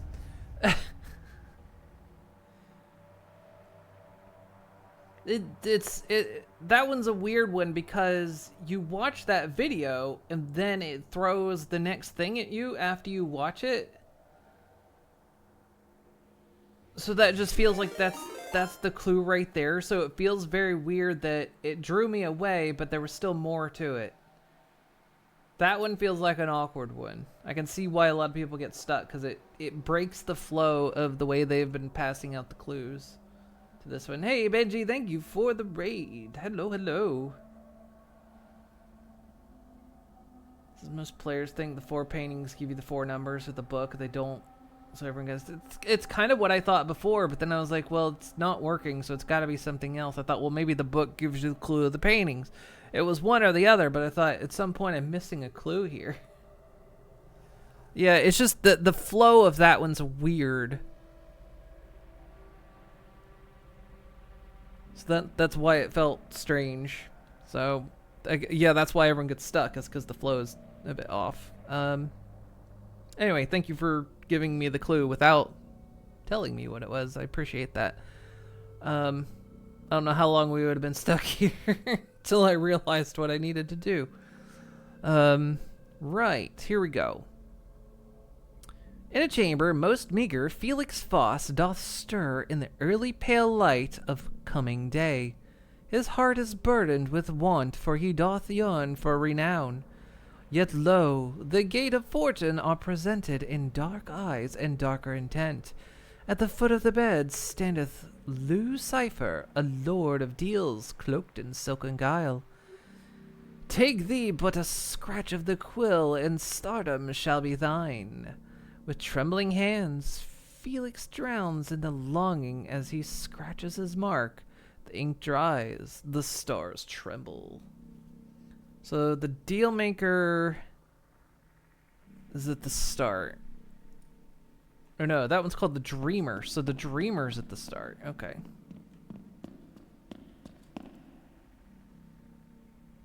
So Dreamer's sun up. How'd your stream go, Benji?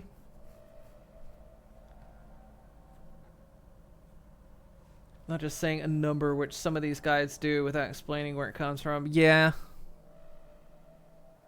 Cause I want to watch that video again. I was like, ah, yeah, there it is.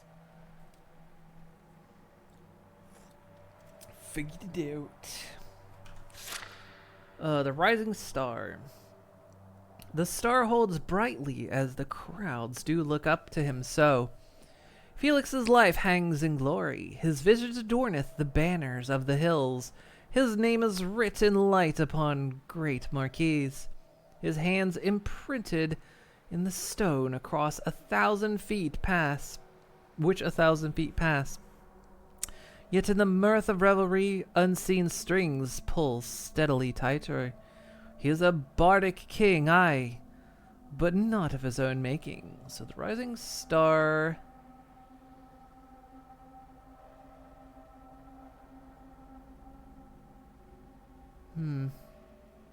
This one's not as clear. Next, Prince and Illusion. The lamps of Faust Hall are lit as the stars begin to fade, and the lonely soul stands in his hall of mirrors, infinite yet hollow. Every choice he has made it is an illusion, each road is barred. Whene'er he doth question, poisoned honey sets him in place once again. Lo, his visions, once as rich as the painter's stroke, are made dull, fashioned by hunger. I am no mere jester, mine art is mine own, he doth cry. But Lou, with a serpent's grin, merely whispereth, Didst thou not read the terms, my sweet? No art is yours to claim, for it belongs to mine, and mine alone. Let as the stars begin to fade. That would imply sun up, not sun down. But as the stars begin, as the star sunset. Okay, Prince and Illusion is sunset. Star. There's the star, the sun.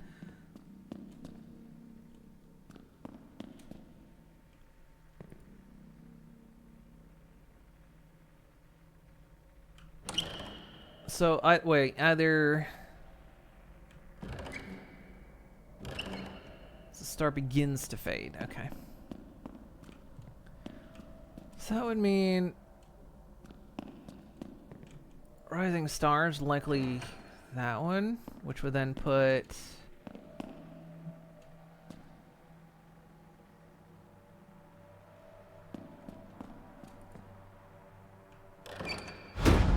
At night. So the Mystery of the Bargain. Let's read the last page, though. Gotta read the last one. Can't just let that one go. Oh, what? I can't read it now? Oh. Why? Gotta read it. That was World of Tanks. Nice. I'll never know how it ended. Great art demands sacrifice. Great art demands sacrifice. It strips the skin, peels it back, shows what's underneath, but you, Chase, I don't feel it anymore. There's no blood in your brushstrokes, no hunger in your gaze. You say you want the part, but I don't see anything real in you. Feed me something real. Stop disappointing me. So now, I guess Chase isn't desirable now. Who I think he stole the role from Vinny? Mayhaps? I forgot where we start here.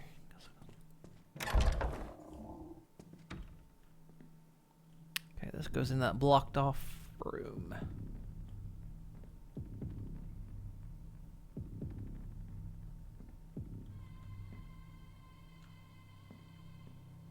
I didn't open that drawer, but it's open.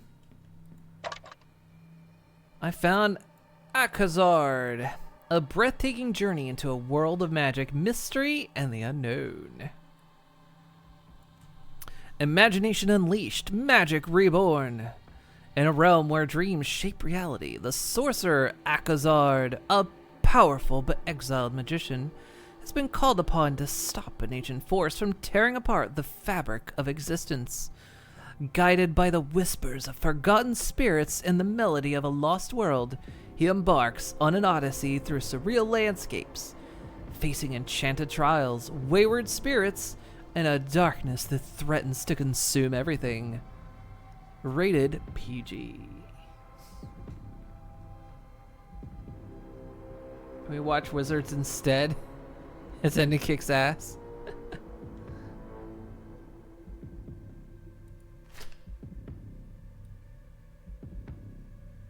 I can't find this. It's Mommy and Daddy. Want some toast? That thing can cook bagels.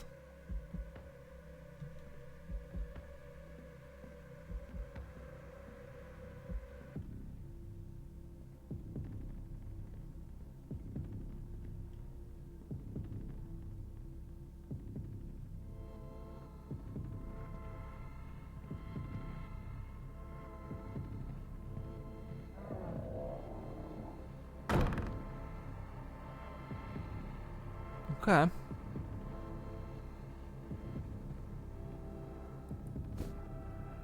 I found the sailor's hat. I've already got a sailor's hat, look.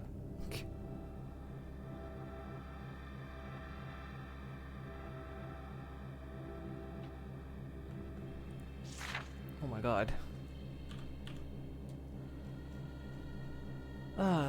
We find ourselves aboard the whistle sure. The Whistle Stop, a steamboat. Outside is a clear night sky streaked with stars. The river below churns sluggishly, reflecting the glints of dying suns. Put something in her hands, for fuck's sake. Willie is on his knees as Marion is laying on her back, gazing at the starlight. Put something in her hands. Willie is tinkering on a small music box, screwdriver in hand. 2 wine glasses and a bouquet of roses are placed in front of the couple. And then there's the lines. They are not alone. We see in the background Patrick, the steamboat's captain. He stands holding a gun in his hand. He wears upon his head the hat of one of the shipmates. He's in disguise. Gun? How fucking obvious. Something more romantic. This is awful. What do I pay you for? He's the fucking captain. This line, use it in trailers.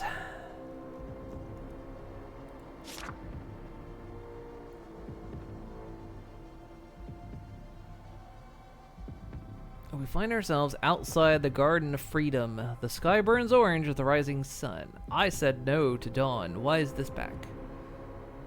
Willie is stood as Marion is seated with her legs crossed, holding a book. Willie is tinkering on a small music. This is a rewrite. Wine glasses and a singular rose. Not standing as awkward as you at the production party. I want to evoke a feeling of a proposal. They're not alone. We see in the background Patrick, the steamboat's captain. He stands holding in his hand a bouquet of roses. He wears full regalia of the captain's uniform, including the hat of the steamboat. Captain's hat. Overkill. Real junior high shit. Dial this back. Take 3. We find ourselves outside the Garden of Freedom. The sky is dark and dotted with stars. It's eerily quiet. Learn to spell, you dunce. Willie is sat along with Marion. Willie is tinkering on a small music box, screwdriver in hand. Bouquet of roses and a book are placed in front of the couple, except no book. The fuck is Marion doing? Remember, she's an intellectual, something you're clearly not, and religious. They are not alone. We see in the background Patrick, the steamboat's captain, holding in his hand a singular rose. Slow zoom here. A sexy shot. Make her look good. Oh god, am I gonna have to like position this shit?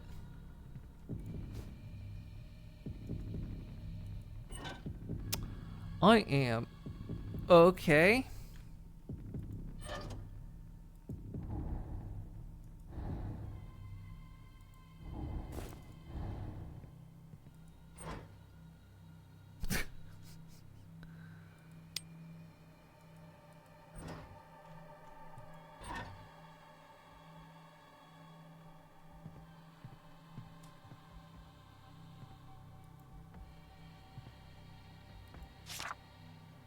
Holy Bible.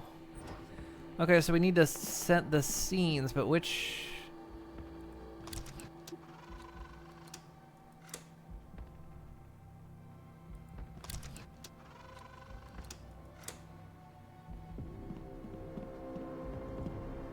Which scene you want me to set up?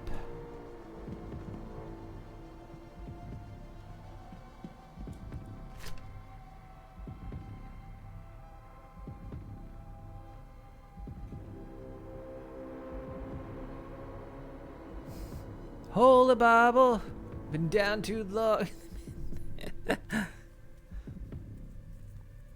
I can't not say Holy Bible like that.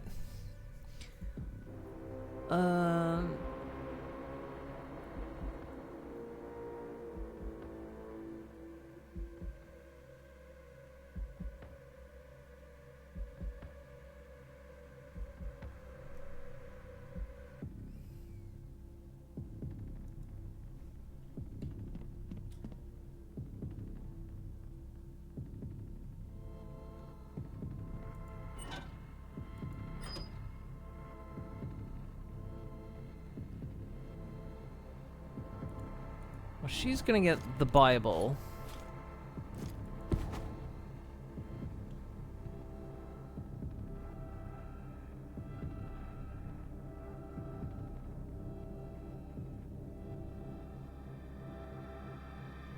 You want to give me that hat.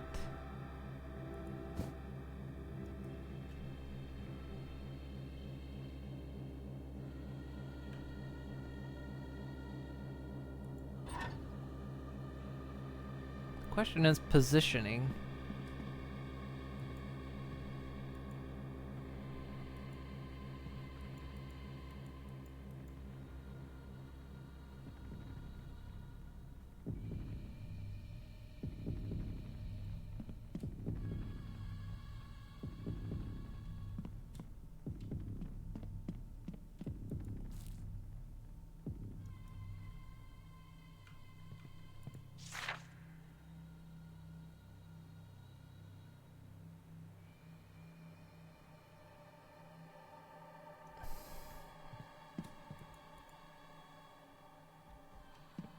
Because they're far apart. That's the...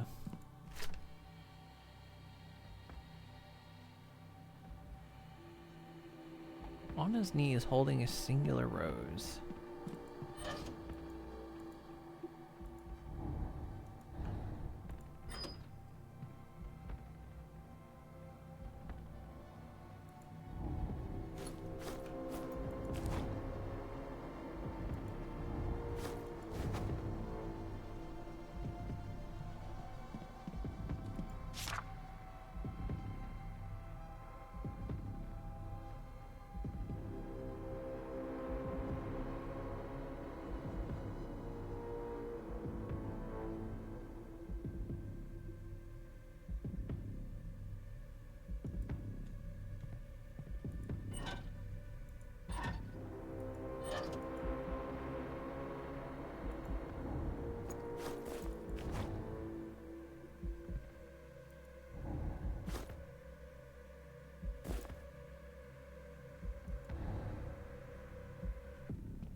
I think we have to put it with the revisions.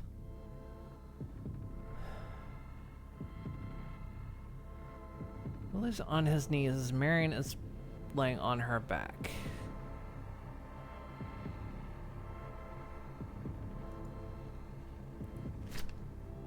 Willie is stood, not standing, as awkward as you.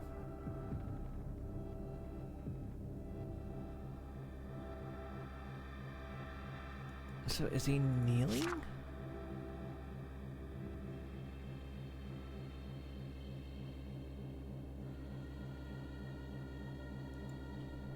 So he must be laying down, because...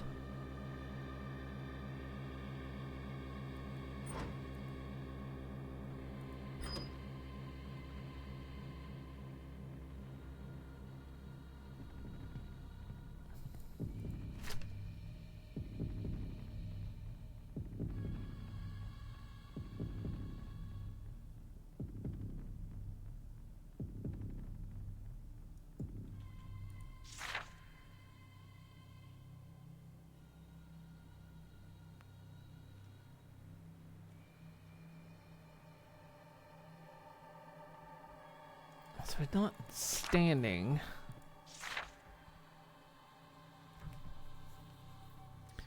Do a stretch. Stretchy. Ugh. So he's not sat either.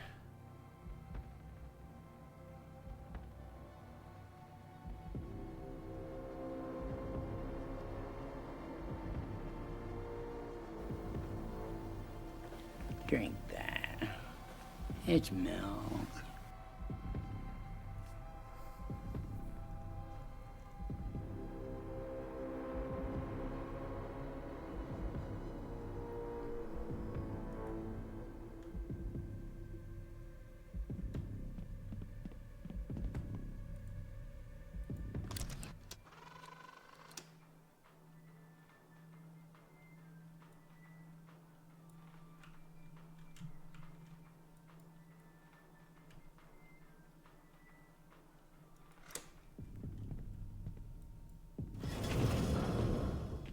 Oh, here we go.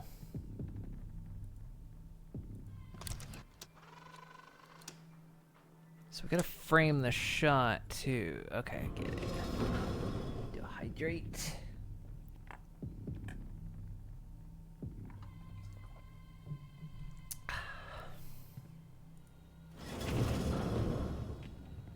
Okay, so we're framing the shot.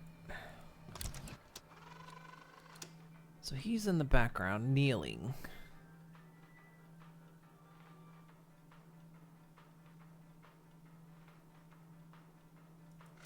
The rose in his hand.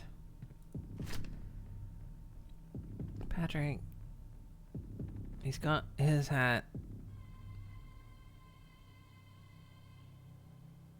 Oh, he's not on his knees.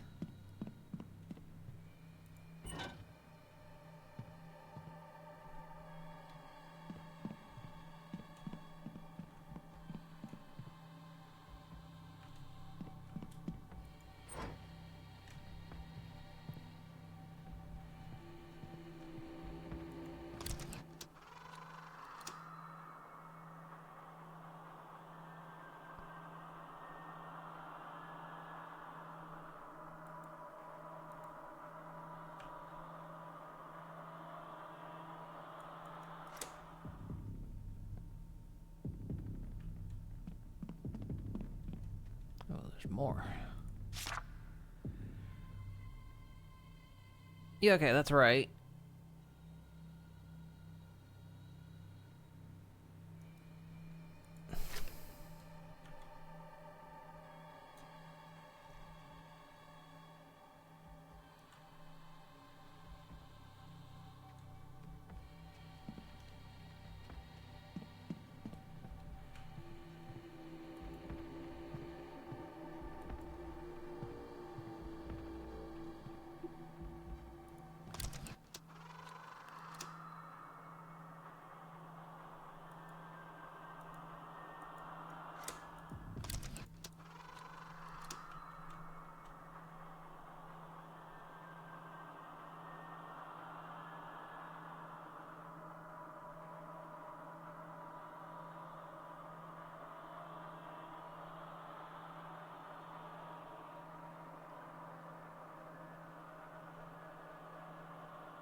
It's supposed to do something? I'm missing something here.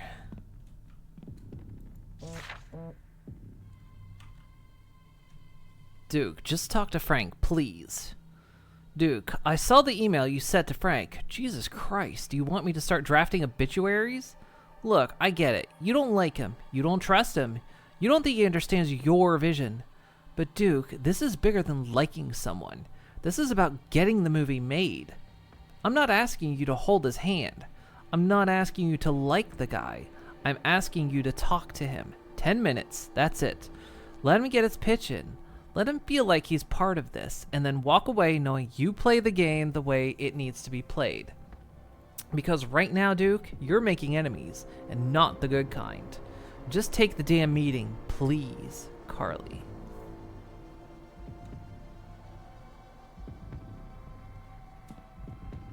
Oh, do I have to change? I might have to change the set. Ah, I do. It's the wrong background. That's the one.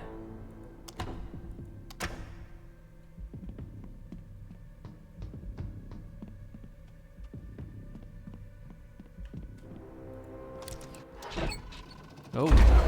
Oh. Oh. Oh. Whoa.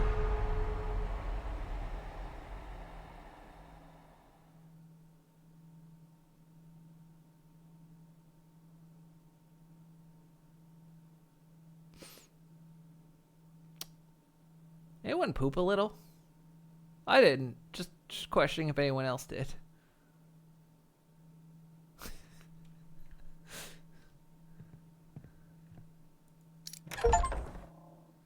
Lights, camera, action. Complete the tech rehearsal.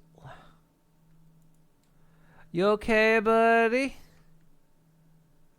Your face looks weird. I wish I could get like a better look, but I can't crouch.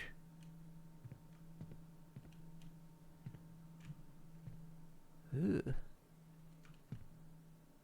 Ugh.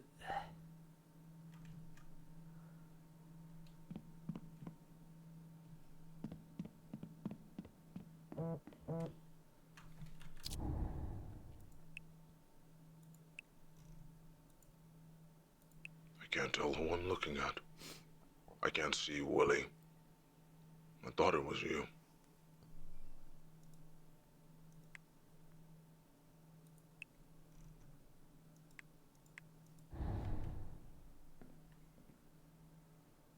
Told you should wait to have that bottle of wine. There's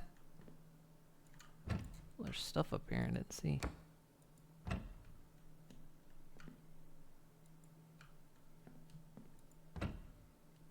Oh.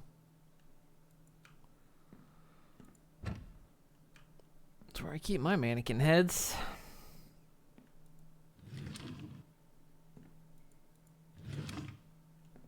Again, why am I here exactly?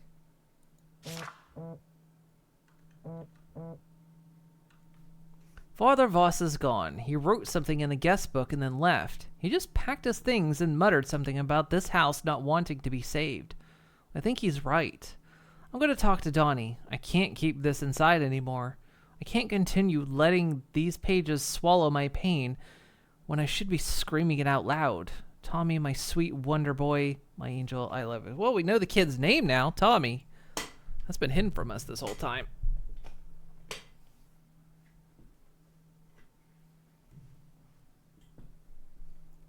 Why are we here?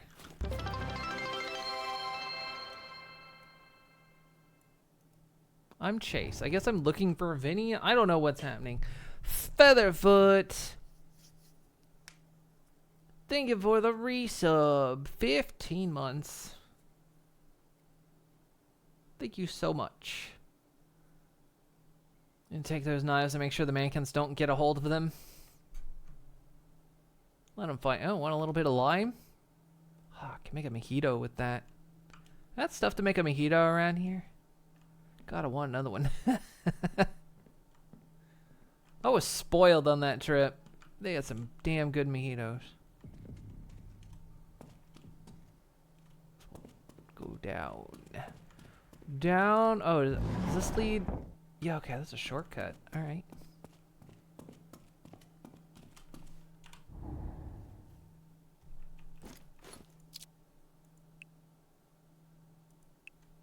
I don't know the point of getting these things, but...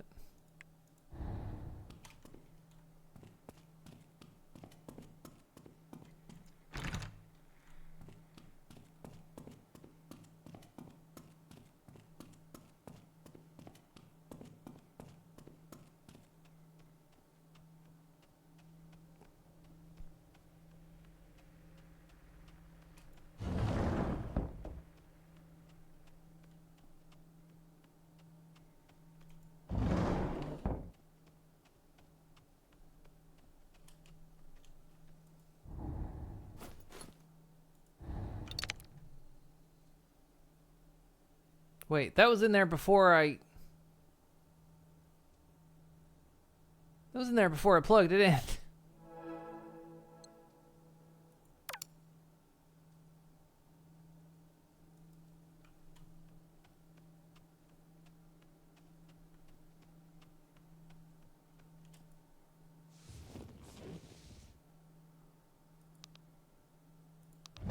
Wow, that's a nice place.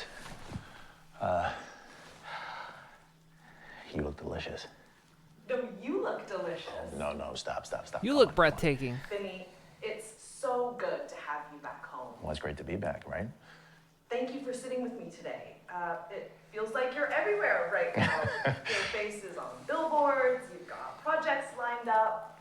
What's it like being the next big thing? It's wild. It's really crazy. Yeah, it feels like, just yesterday I was dying to break in, you know, and, yeah, now I can't seem to get out of it. Kind of eats you whole, this industry. You've got Shadowglass Chronicles, you just wrapped on Silent Void as the lead, and now there's talk about you joining Duke Kane's new film, Last Voyage. Care to spill the beans? Yeah, you know, I've always been a fan of Duke Kane. I'm a huge fan, in fact. The man is a legend. I think you mentioned in past interviews that you looked up to him. I mean, he's got the, you know, the vision, the grit. He commands a story. It's like watching a master work. I remember trying to sneak into a midnight showing of Horfrost 3 when I was way too young to be there. It was like, what? It just kind of changed me. Duke doesn't just make movies. He creates worlds. And the way he pushes his actors, he is sculpting them into something bigger than themselves. Some powerful stuff. Yeah. No, you see his name attached to something, and you know it's going to be intense, groundbreaking. High praise. I have to ask, Duke's known for being intense. Some would even say merciless. But it's his world. He doesn't settle for good enough. You know, he wants what is best for the story. Is it scary? Yes. But if you're not scared, are you even trying? Duke Kane's big break came off the back of one of the most horrible tragedies of his life. Are you one of those artists who believe that all great art comes from agony? I would say, If there is anyone deserving of greatness, it is someone who has gone through as much pain as he has. Absolutely. Again, I'm not to imply that you have to lose a kid or something in order to be great. Oh, no. You know. But you should try it at least. At least try it, you know what?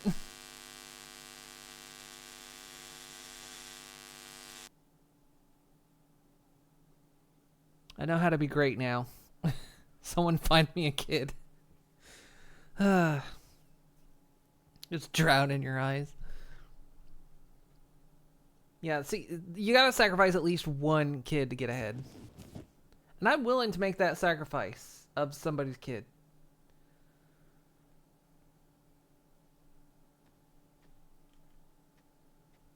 Sometimes you just gotta do it, you know what I mean? Right? We agree?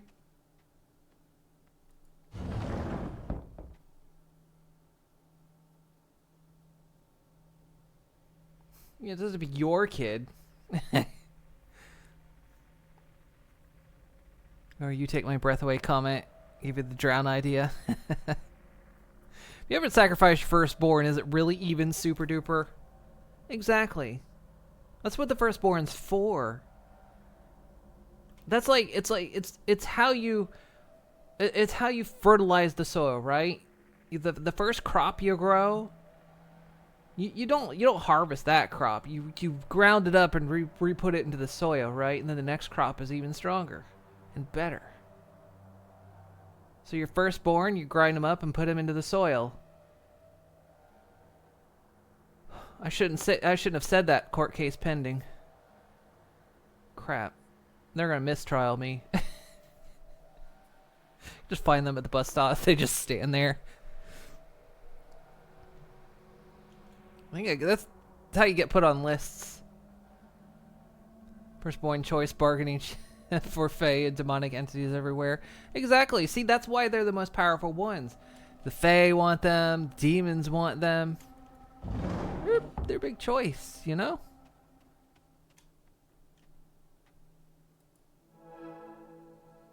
You gotta...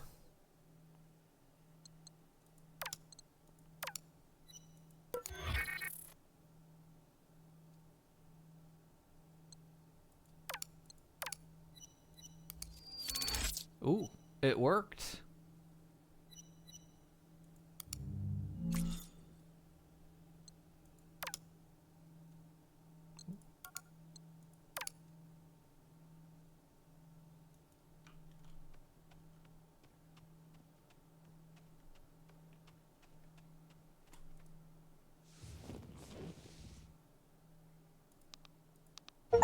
Hi. Complete the competitor story thread. I live in Los Angeles. I'm 5'10", and I am auditioning for a Duke Kane film, which is crazy. Excited. Really excited. Okay.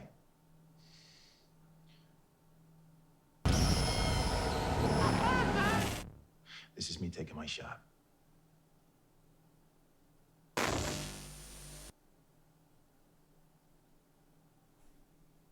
Let's watch it again. Hi. I'm Vinny Monroe. I live in Los Angeles. I'm 5'10", and I am auditioning for a Duke Kane film, which is crazy. Excited. Really excited. Okay.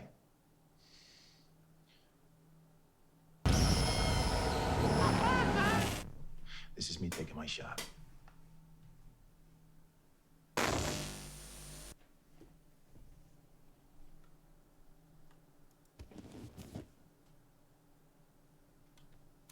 Okay.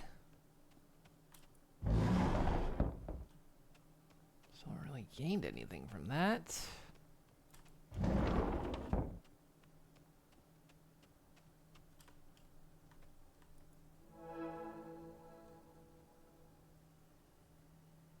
So that was a completion.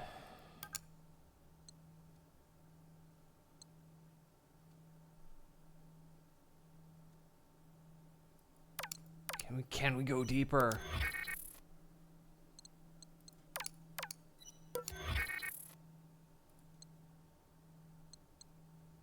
also completed. There's gotta be...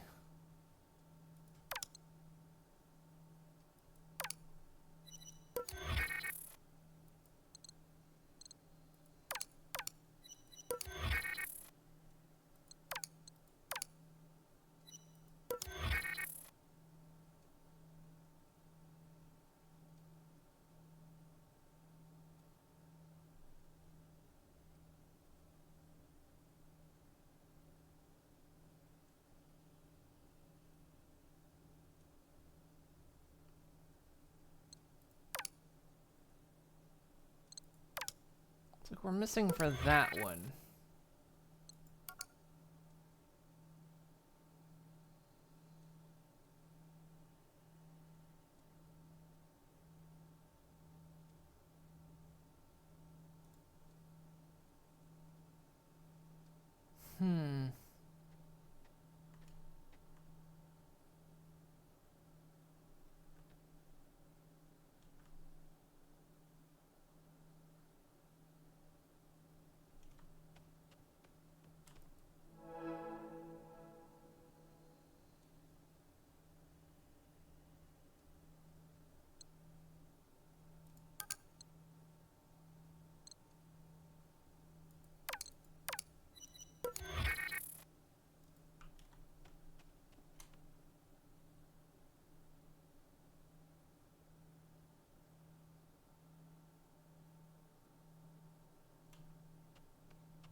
Question is, what am I missing?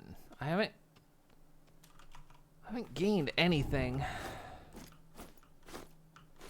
We've got another video, but that doesn't help me.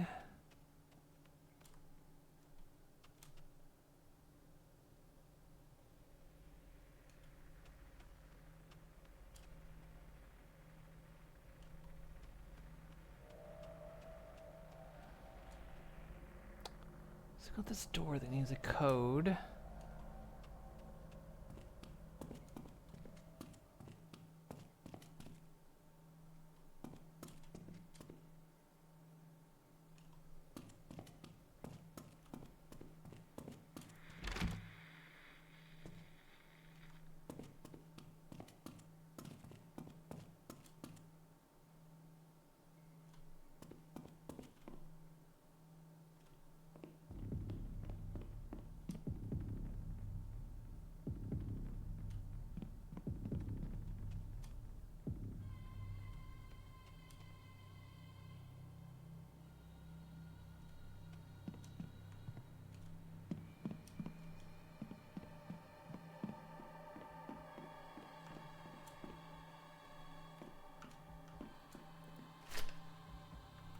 Staff. Temporary dining room closure and staff conducting during rehearsals to all household staff. Effective immediately per Mr. Kane's directive, the dining room will be repurposed as a rehearsal space for the last voyage. As a result, all food items are to be removed from the premises and meal service within the estate is suspended until further notice. Furthermore, staff must refrain from eating in Mr. Kane's presence at any time. Beverages are permitted, but no exceptions will be made regarding solid foods. This decision is essential to maintaining the atmosphere required for this creative process. We understand this may be an adjustment, however. Mr. Kane's requests are to be followed without exception. If this proves too great a difficulty, you are, as he put it, free to remember where the door is. Your cooperation is expected and appreciated.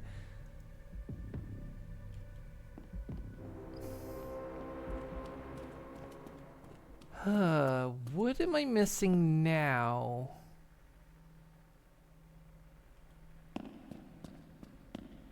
But he's a vampire.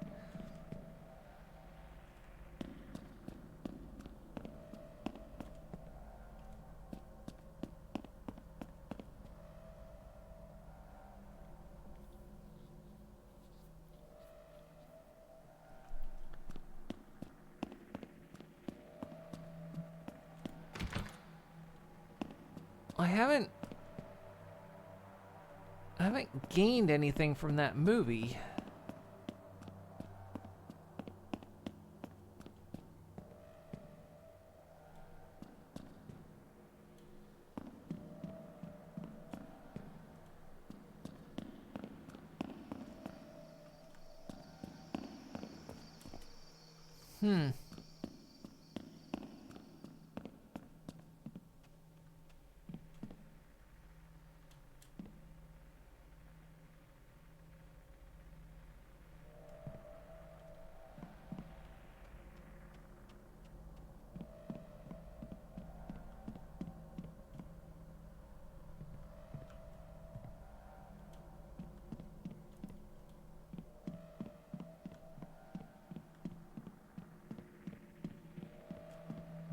Must be something.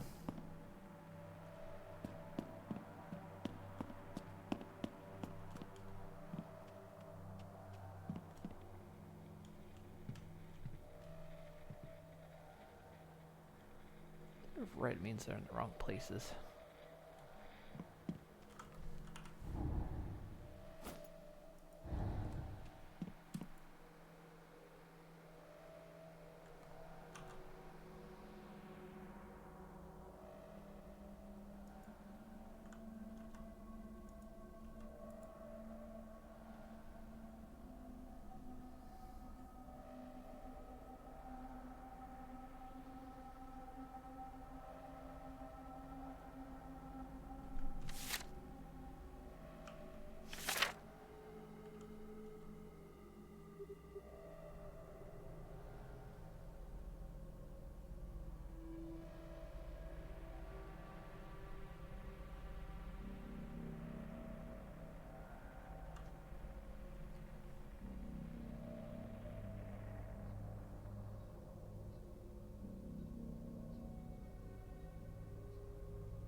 What he's meaning yet, but there's still 2 videos I haven't found. I'm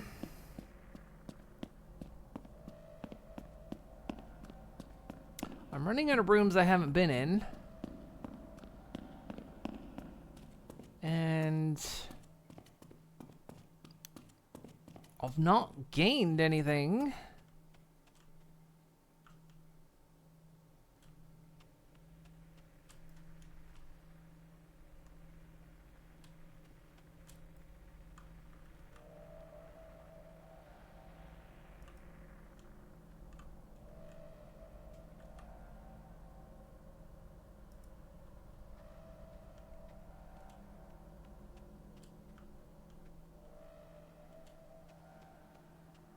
Not gained anything.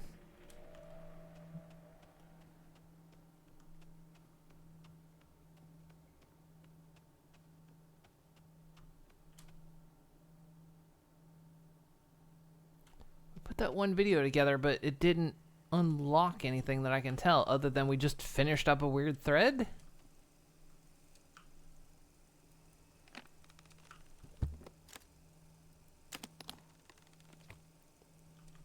Got the screwdriver.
Obviously, the symbol means they're spliced.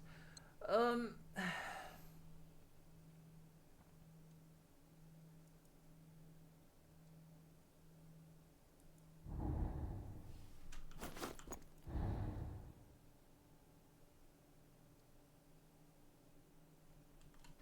haven't gained anything from this. This is the problem right now.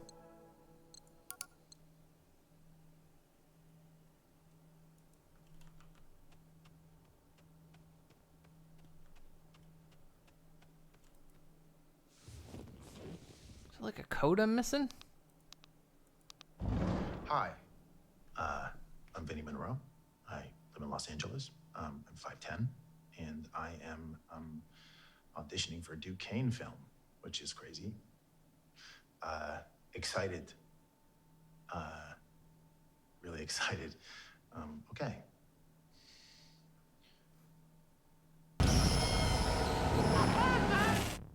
This is me taking my shot.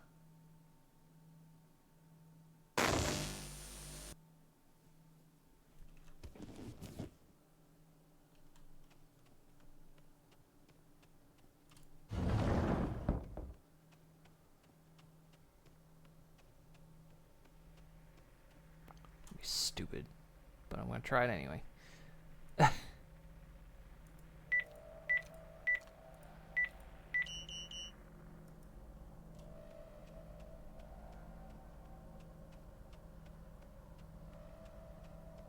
I don't know. I'm stuck again. Wait, what's this? Fuck Duke. Okay.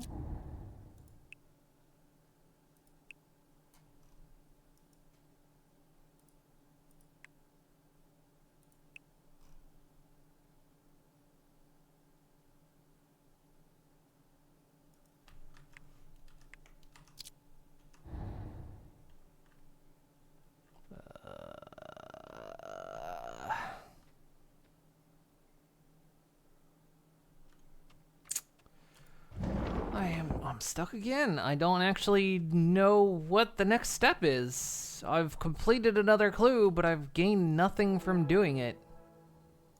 This video hasn't unlocked anything. It's not... It's given me nothing.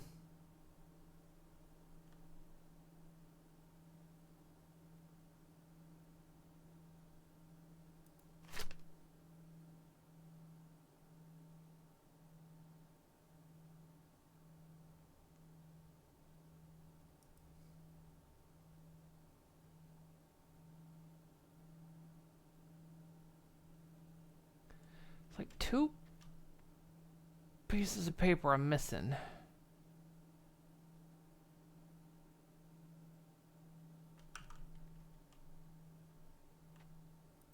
Duke, good news.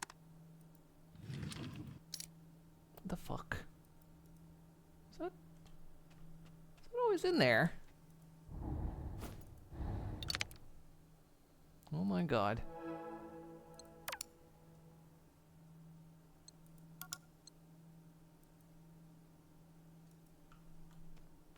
Am I just an idiot and missed that this whole time?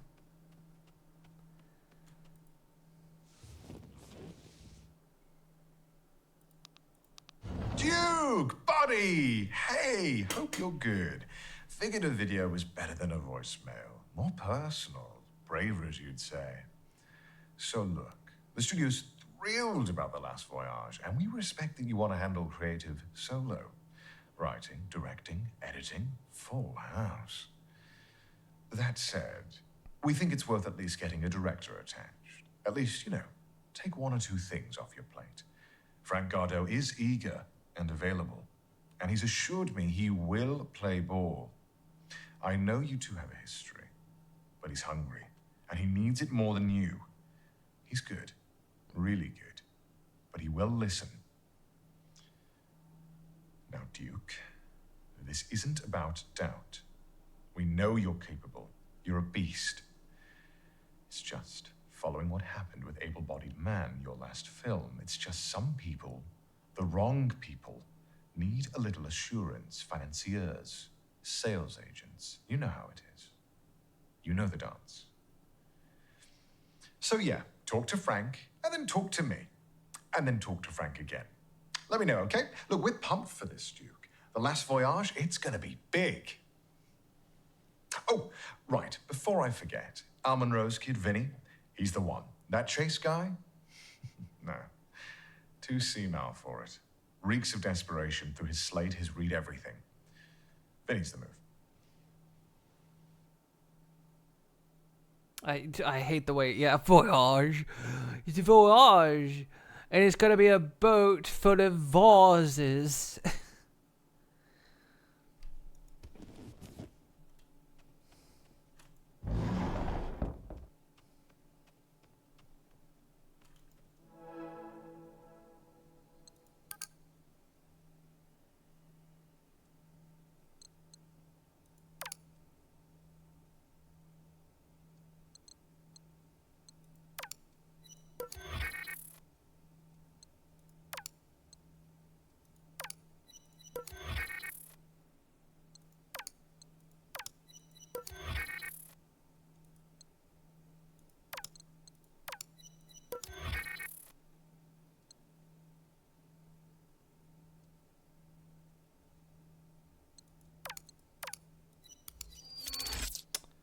Okay, that went into something.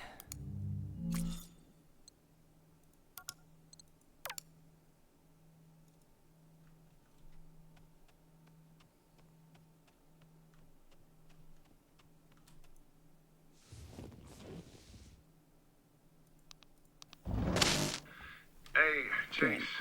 Thanks for reaching out, man. I'm sorry it's taken me so long to get back to you. I've just been crazy and completely slammed.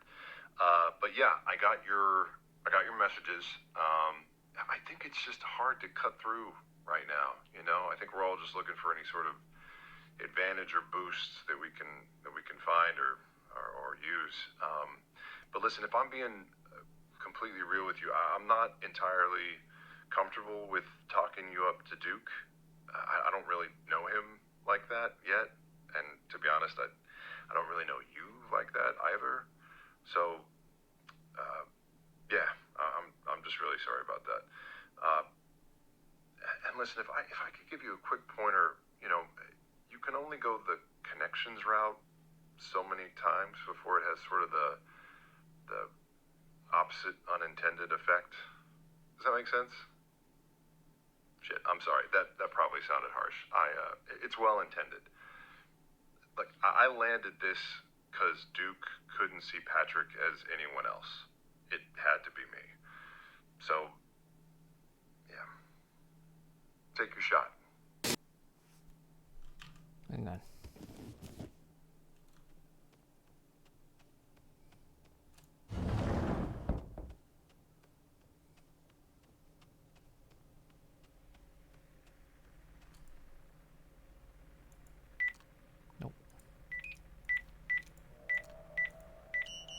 Damn. I was looking at his watch. I'll hydrate.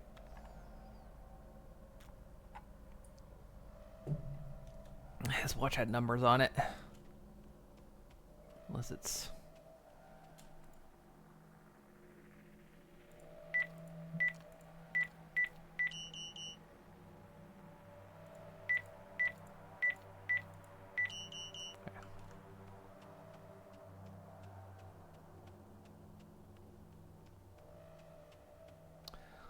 Another clue that hasn't yielded anything. Hey, Chase. Thanks for reaching out, man. I'm sorry it's taken me so long to get back to you. I've just been crazy and completely slammed. But yeah, I got your messages. I think it's just hard to cut through right now. You know, I think we're all just looking for any sort of advantage or boost that we can find or use. But listen, if I'm being completely real with you, I'm not entirely. Just watch saying what time it is. I thought maybe it led to something. These aren't yielding me anything though.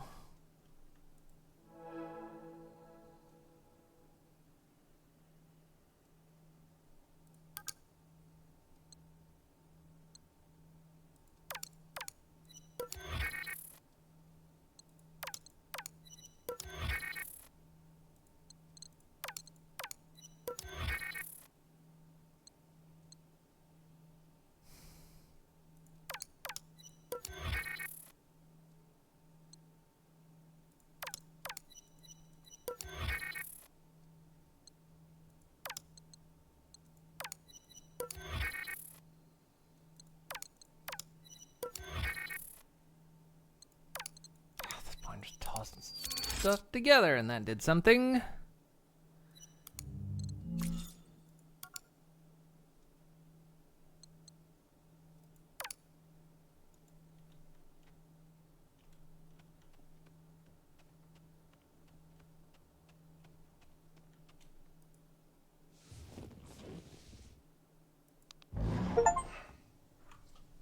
Hello, Duke. It's Frank Cardo. I have to say, it's an honor to be asked to direct The Last Voyage. The script itself is a masterpiece, a raw, unflinching commentary on oppression. Just layers upon layers of subtext, so subtle, so nuanced. It almost seems accidental. Of course, that is the genius of a story like this. It doesn't just entertain, it forces the audience to confront the uncomfortable truths about themselves. What they would do when pushed by others or their desires.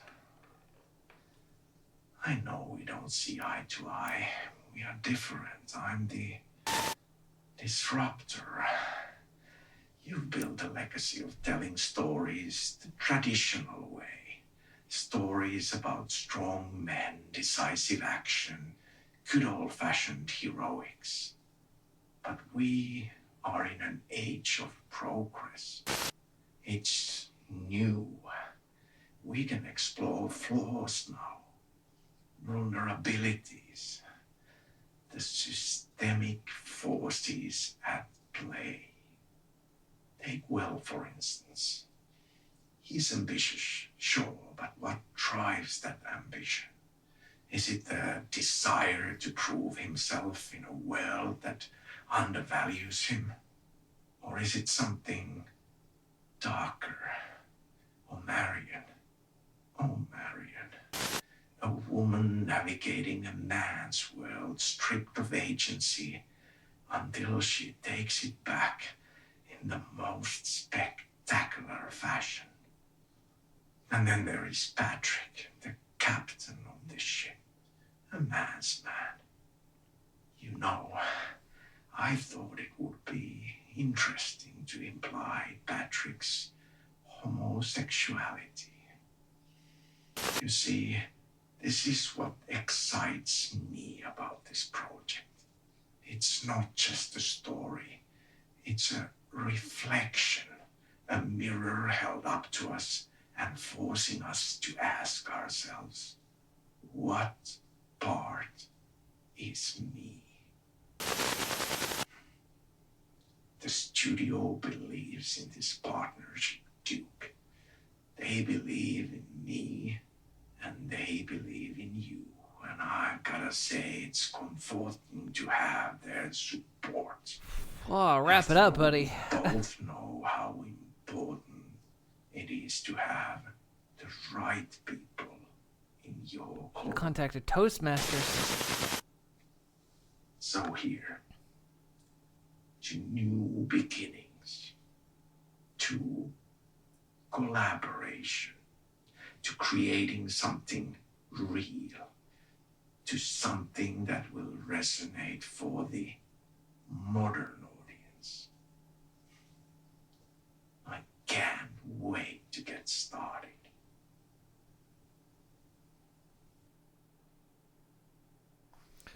Ugh, that still hasn't yielded me anything. God, fuck, that speech is longer than the whatever movie they're gonna make is. I'm running out of things here.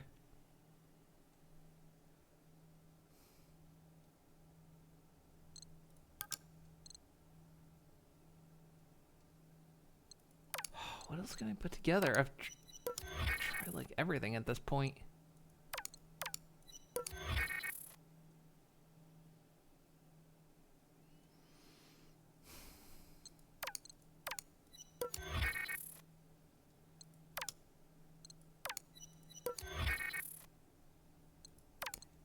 2 spliced videos together.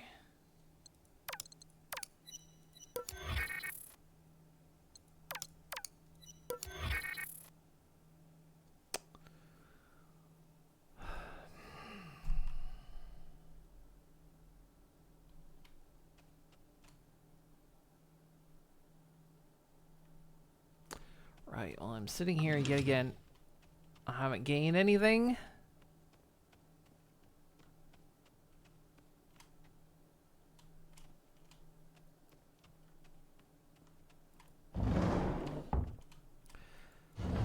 Feels like the flow is breaking down a bit.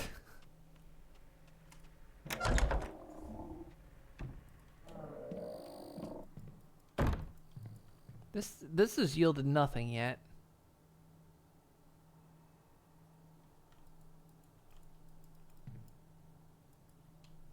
We haven't found whatever this thing does.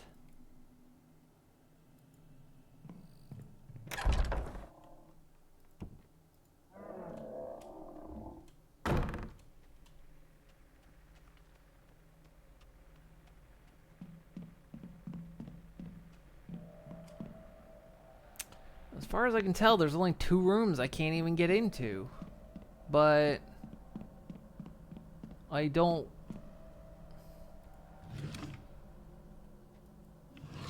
know what I'm missing for that.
There's like gotta be something I missed.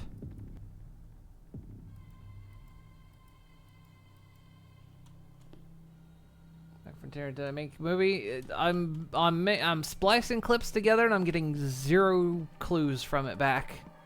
I've hit another point of like I don't know what I'm missing. There's 2 doors I can't open and I've got like nothing else.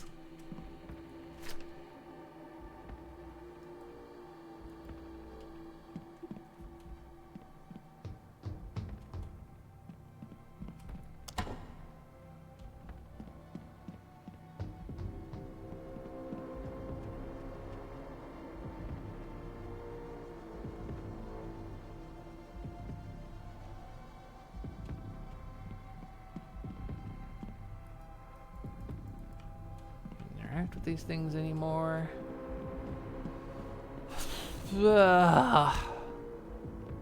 It's like the flow of this stuff has started to break down because like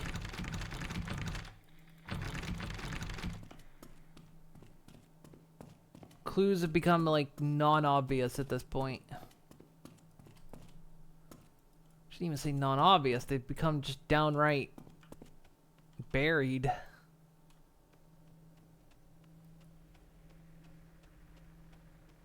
Because I've spliced several video clips together, about all I can think of, and none of them have yielded anything I can use. I've got 1 keypad door, and 1 door that just doesn't want to open.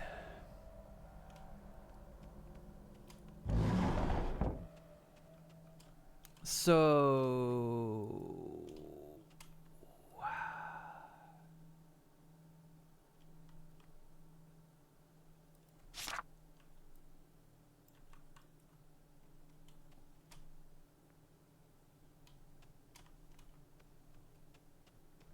Again, hitting that kind of just stuckness. Well...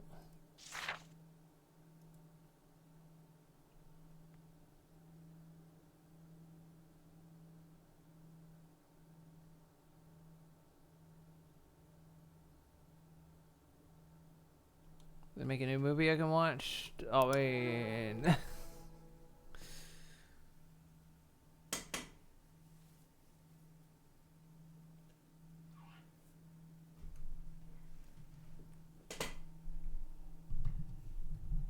I've spliced everything together I think I can find. I've unlocked new ones. I did.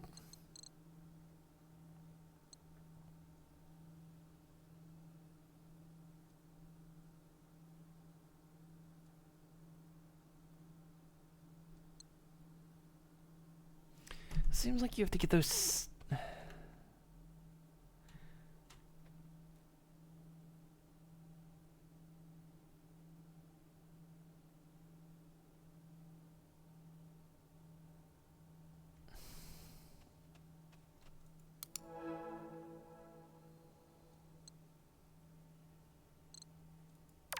You think like that and that.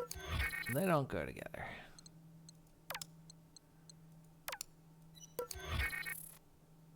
Hers is kind of the only one that's not gone with anything else.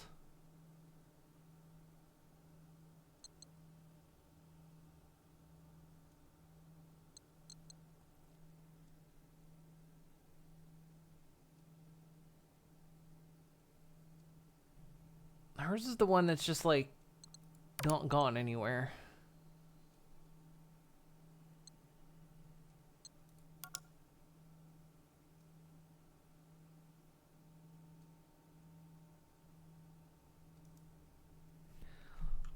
Nobody's yielded a single clue.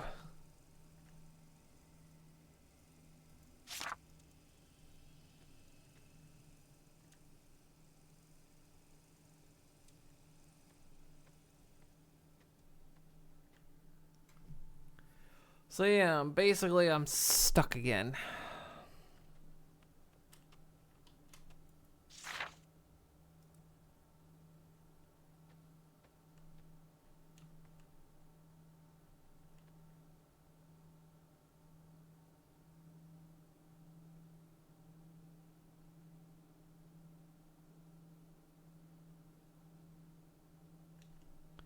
Looks like that doesn't actually go anywhere. So there's that room I can't get into. I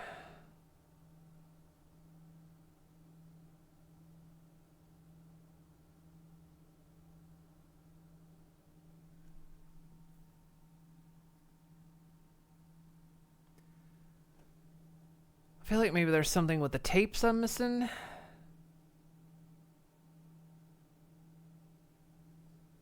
I suppose Blue Moon. Yeah, I think I have. Pretty sure.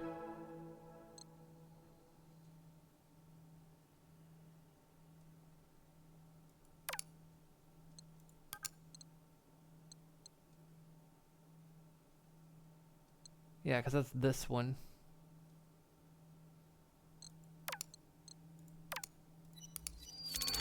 Or not, apparently. I thought I did that one. Okay, apparently I didn't. I thought I did that one. Swear I did that one.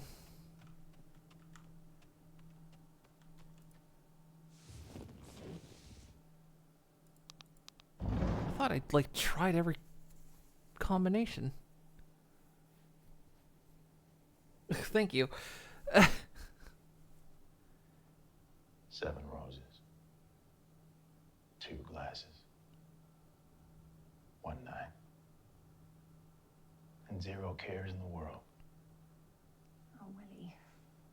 Even your sweet words. But many a honeyed promise melts in the rising sun. I mean it, Mary. Are you gonna do it like that? What? You're making a fucking face. What face? Every time I say anything, you're like, Sorry. can you just not do that? No, I'm sorry. Honestly, it's making me so I'm sorry. fucking I'm angry. not doing it on purpose. You're doing amazing. I'm gonna do the whole thing in your papers. I'm not gonna fucking hate you. God, shut the fuck. thought it was really. No, don't even fucking just do the fucking lines. You're trying to fuck up my career? Answer the fucking question! Are you trying to fuck up my career? No, I'm not trying. No, good. Jesus fucking Christ.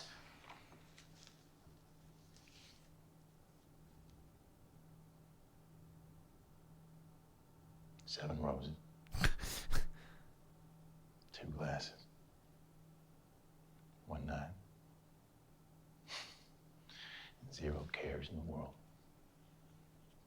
Oh, Willie. You and your sweet words. But many a honeyed promise melts in the rising sun. I mean it, Marion, every word. I've no other anchor in the whole of the Mississippi.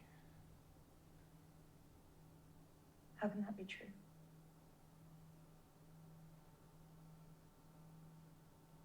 What's haunting you, Marion? All of this. The roses, the wine, you. I fear it might be any old saloon singer in my seat, and I can't bear the thought. Because I do love you, Willie. I don't believe you. All your hard work. Your loyalty must be to Whistlestop, to Patrick. What about his promise to make you captain? I will be captain. And your voice, beautiful Marion, will echo across the river forever. More sweet word. Anyone would follow you to the end. But what happens when the river meets the sea? My golly, we set sail. We start over atop the waves.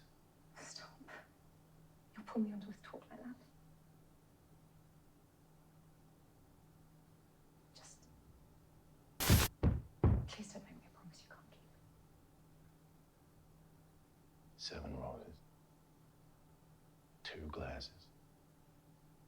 1 night. And 0 cares in the world.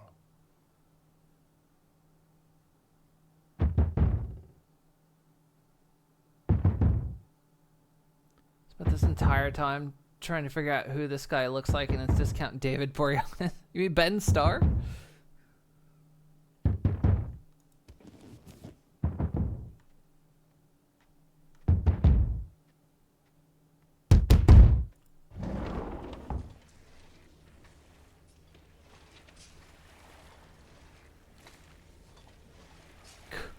Nice art installation, Edith.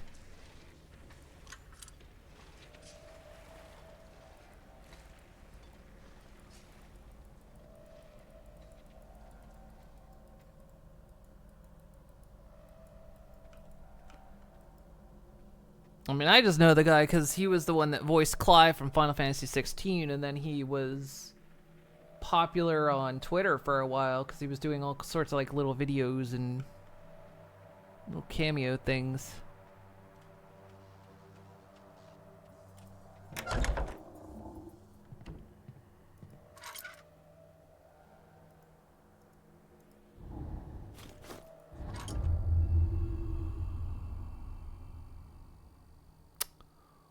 Well, that changed things.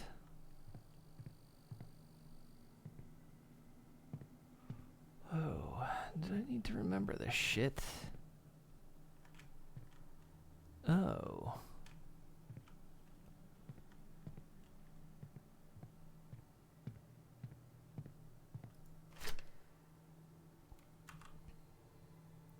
These are solutions used for film development. They're set up at each station. Develop. Develop, stop, fix. Just use water. Following Mr. Kane's mandate, we've replaced hydroquinone with phenodine. Something about it makes it more real. Whatever, I don't care. Digitizer won't read film developed in any other way. You've been warned.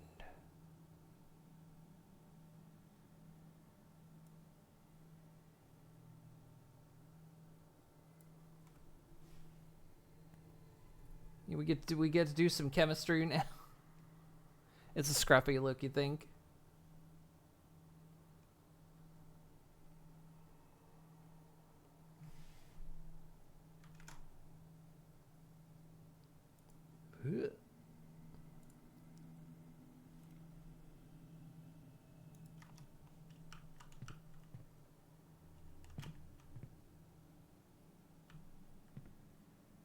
That requires me to know what these are.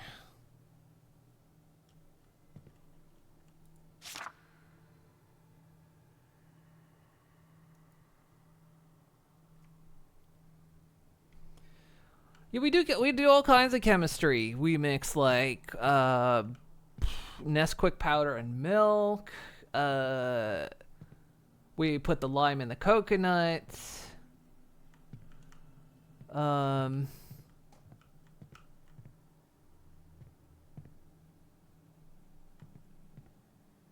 We put the bop in the...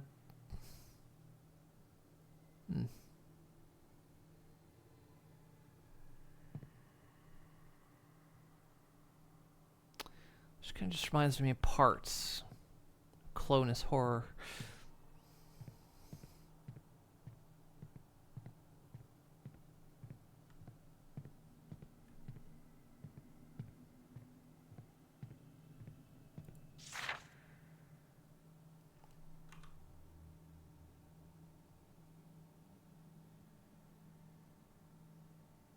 So we weren't using that anymore. We were using the phenidine.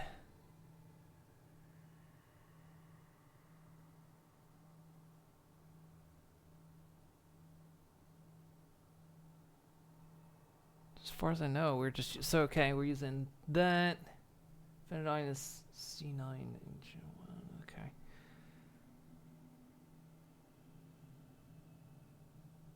I don't know what this is. H2O doesn't even make sense. Come on.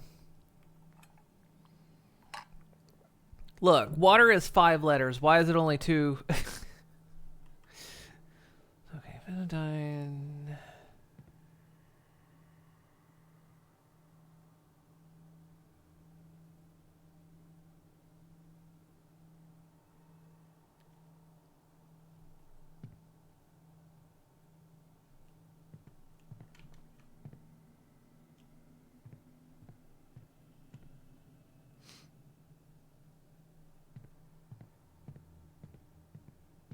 Cool. Now where's the thing I'm developing?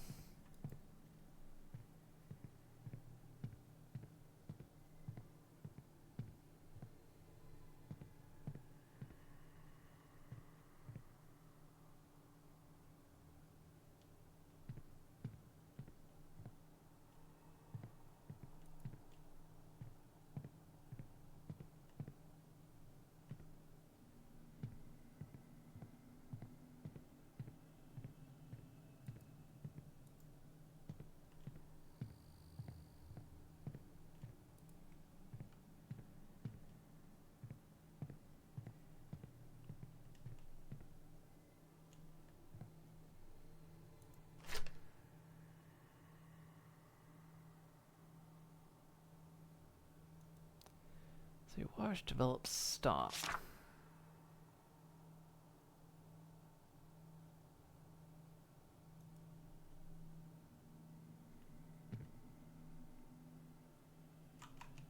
Do it.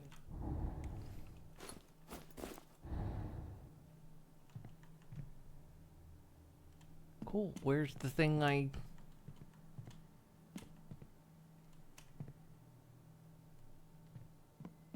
What?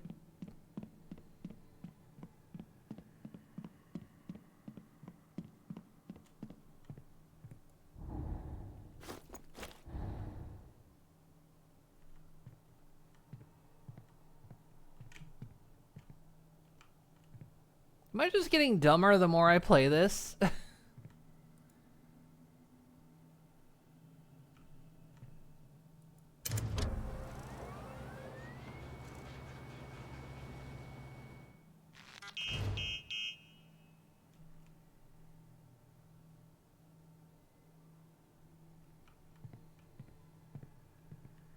Where's the thing I'm supposed to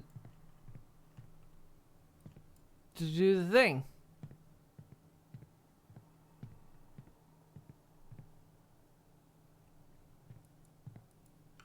You okay, buddy?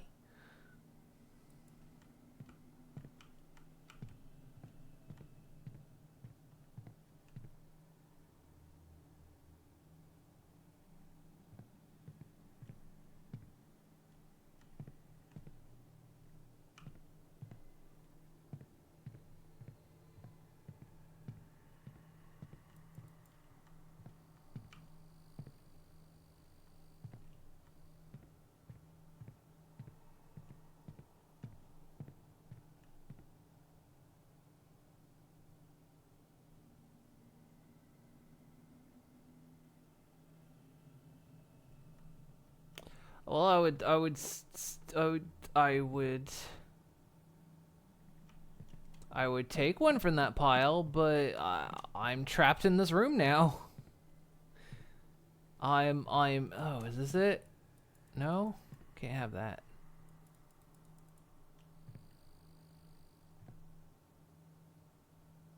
Cool.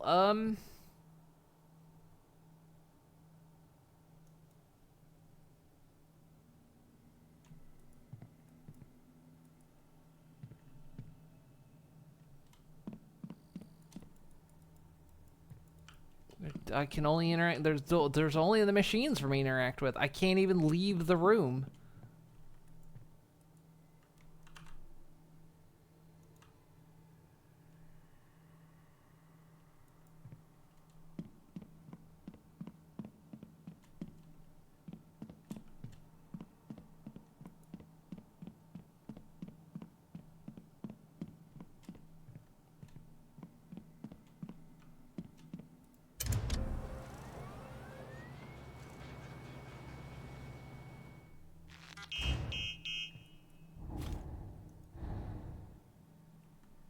There's nothing for me to do.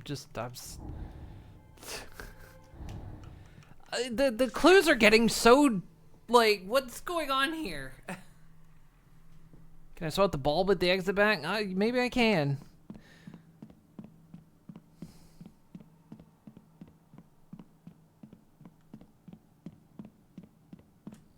God, swear to God. What? The flow of the game is changing. That's what's annoying me about it. That's why it's getting, like, harder to get, is because the flow of the game just kind of starts to change.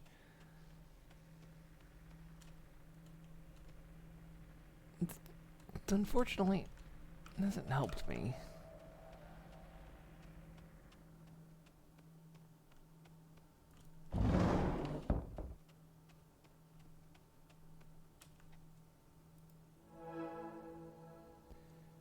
Because now I'm back here, and I've yielded nothing.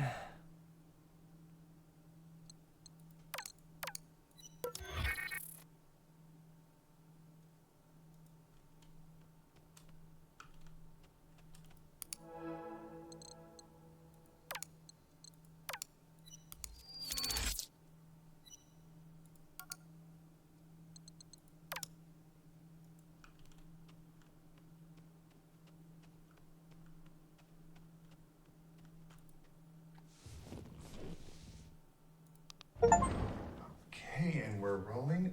So this is going to be for our socials. It's just quick fire questions, no big deal. Okay. Are you ready? Yes. Okay. So where do you go to access your rage? My rage? Yeah. I don't know. I think for me, it's a matter of tapping into that feeling, you know, where you feel like your voice doesn't matter and you realize that you're the only one who will fight. Oh, I'm so sorry. I'm sorry. I have to interrupt this quickly because I'm being told you've been cast as the lead in Duke Kane's next film. What? Yes. I mean, it's right here. Zara Good to replace Victoria Cross in Duke Kane's The Last Voyage. Principal photography to commence next month. It's just been published. Are we breaking this news to you? I'm sorry, I can't. I mean, how do you feel? Did you say I was replacing Vicky? Yes, replacing Victoria Cross. Yeah. Thank you. Oh, wow, I've missed so many calls. I mean, congratulations are in order. I mean, Duke Kane, the myth, the legend. Are you excited to work with the man himself? I can't wait.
So the first thing we do is wash. Hello, why are you moving?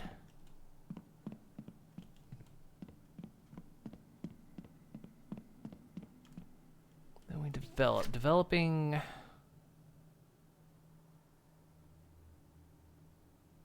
goes in the finitime, which is C9. This.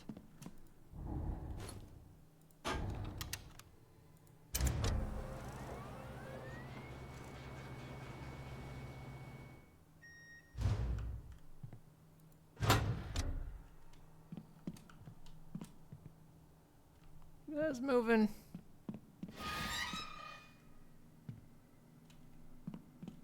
It's dark in here. Don't trip over it. Don't mess up what I'm doing. Then we stop it with ammonium. Ammonium was CH, wasn't it?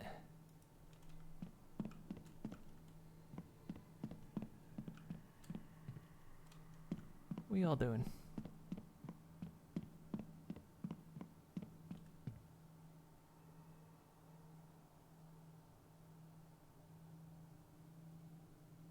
No, NH. That's right.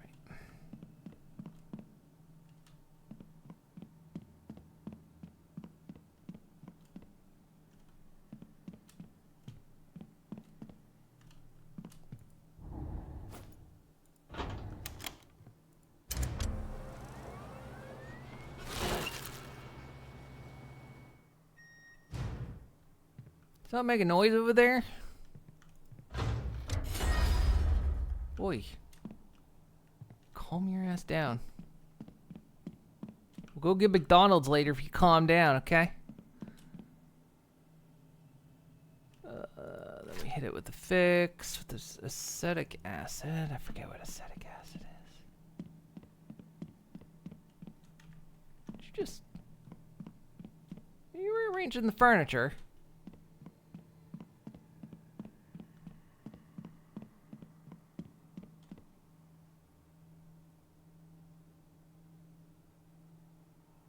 Acetic is CH, right? Okay. Oh.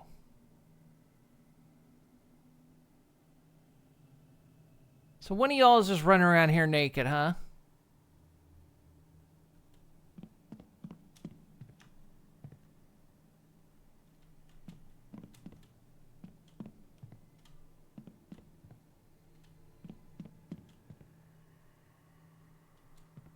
Wait.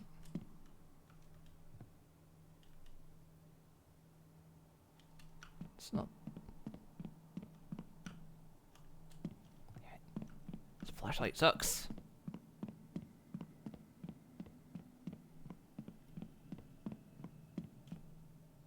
Yeah, CH3. Where's.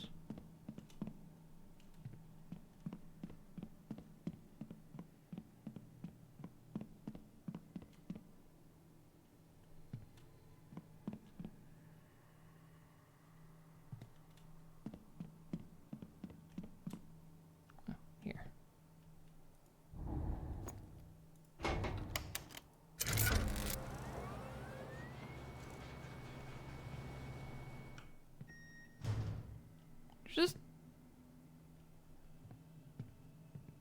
Just take my light bulb.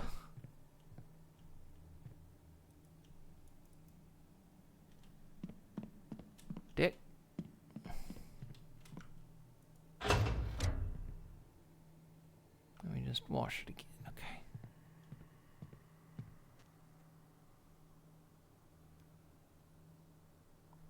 They want chicken nuggets.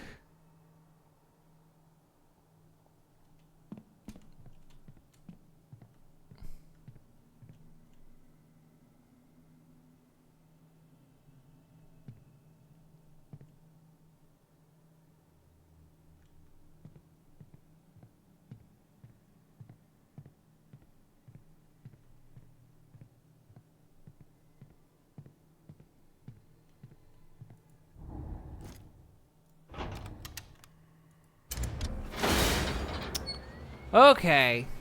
Now look what you did.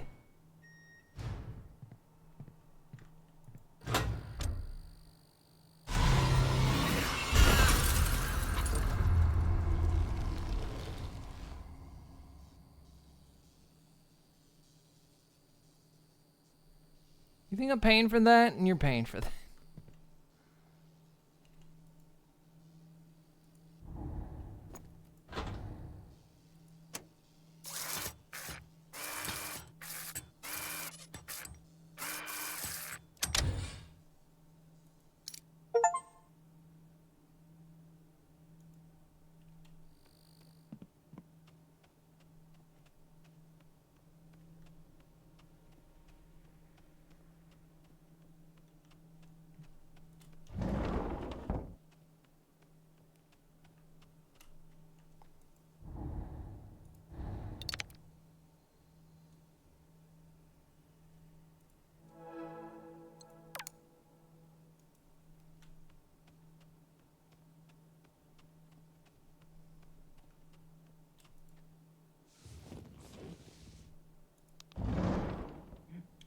Miss Kane, do you need any water? No. Let's just hurry this up. Oh, absolutely. Are we rolling? Oh, great. Okay. Miss Kane, it is truly a pleasure to have you with us. Now, it's been a while since you've come back to the silver screen. I mean, it's a different time now. Well, that's the thing. I don't think I've ever left. I was born and raised in this industry, and it was only a matter of time before I came swanning back. This industry, it never lets you go, darling.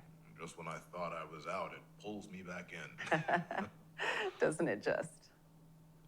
It feels like Duke kickstarted your entire career. I mean, you think you can do this without him? That's a bold statement. Oh no, I'm... Donnie's influence is undeniable, but let's not confuse influence with ownership. Donnie is a brilliant producer, but I have earned my place in this industry through sacrifice and grit. And now you're stepping back into his world. It is not his world. I meant the industry. Right.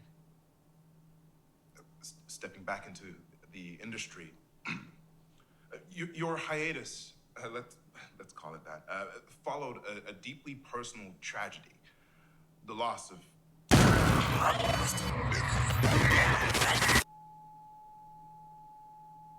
The loss of their personal pan pizza.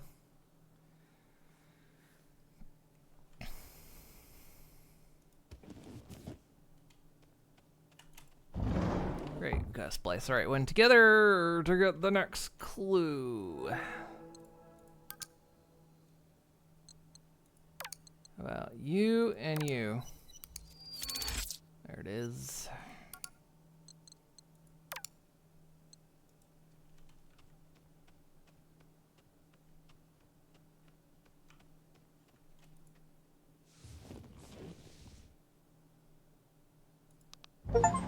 Donnie. I was going to talk to you about this in person, but you just pulled out. Katya told me you weren't leaving until tomorrow. I'm trying to decide if I think you were sneaking out or if you really just forgot to say goodbye to me. Actually, you leaving without thinking of me is the most normal thing you've done all week. All year. Okay. I'm not taking any parting shots here. It's just that when you get back, I can picture you're not even noticing that I'm gone. You know, maybe it's for the best that I'm recording this instead of telling you to your face in case I mess up. I want this to be perfect for you. I know that's important.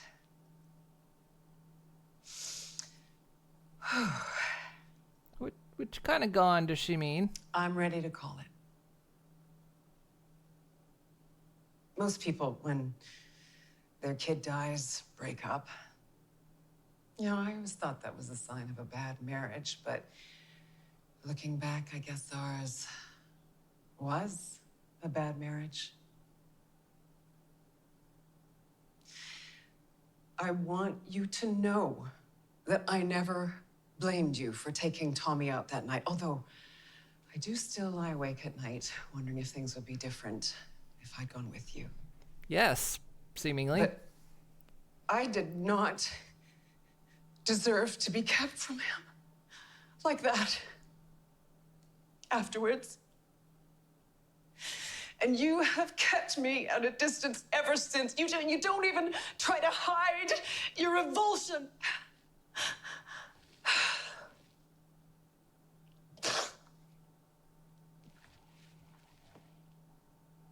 I know.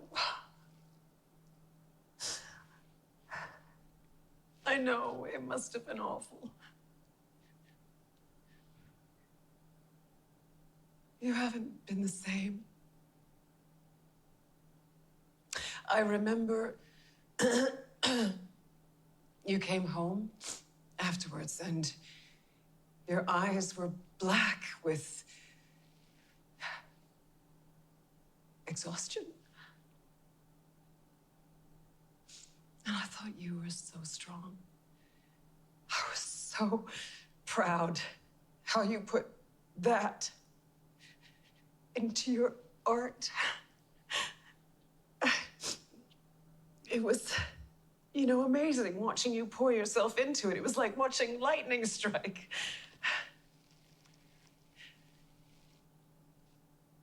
I just wasn't sure if you were the storm or the tree. And then you drifted. It's like you disappeared. And I used to get so frustrated when you'd walk out of the room on me when I was talking, or when you'd pat me like an acquaintance when I was crying to you about Tommy, or when you'd lock yourself in your office for hours writing away. And then I realized it wasn't you who disappeared. I wasn't real anymore. We weren't real anymore.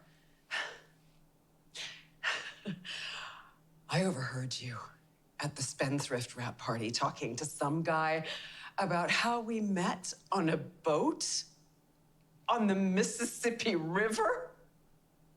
We met in Al Monroe's production office. For fuck's sake, Dawn!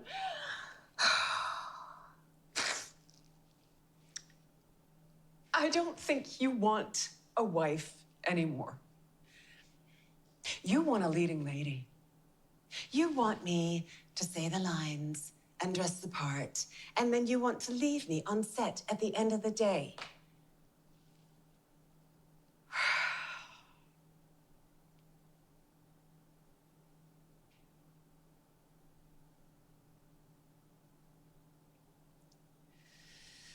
Please.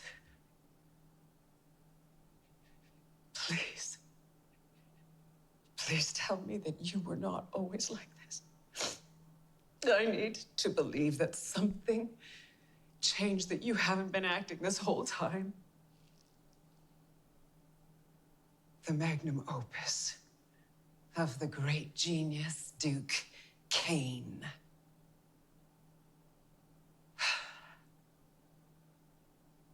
You're done telling me your life story. I used to look into your eyes,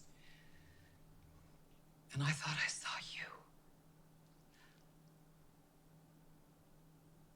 Now I just see a shiny, black lens.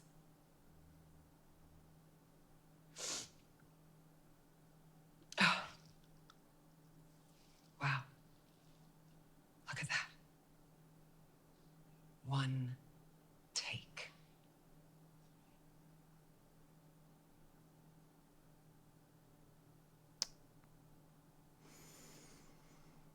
Oh. Oh, and guess what? No new clues. So that means there's fucking splicing to go on. They've got some good acting, but fuck's sake. Long-winded as fuck. Jesus.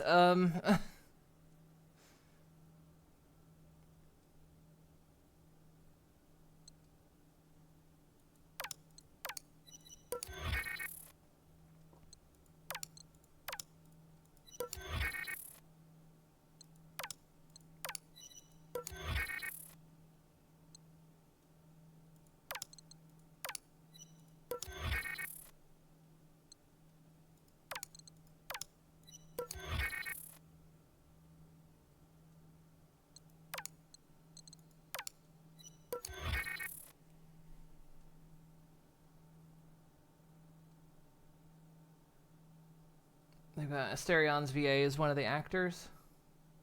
Which one's that? No clues, but now you're privy to someone's marital problems. I mean, the thing of it is, at this stage, it didn't really need to be that long-winded, because by this point, we kind of, through all the clues we've received, we already knew what was going on.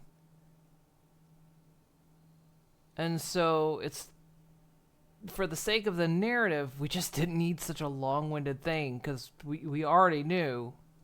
So it's like, it's like the lights going on in the background. Wrap it up. Wrap it up. Star power?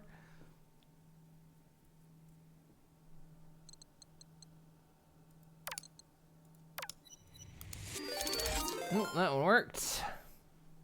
Hey, Ace. Welcome, welcome. How you doing?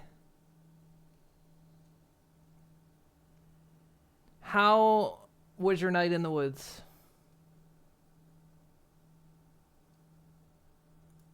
Been spending your nights in the woods?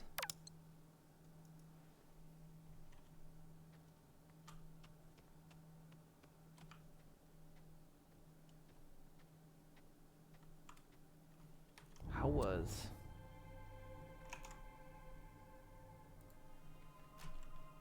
Alright, get me some mods. They're all asleep all the time.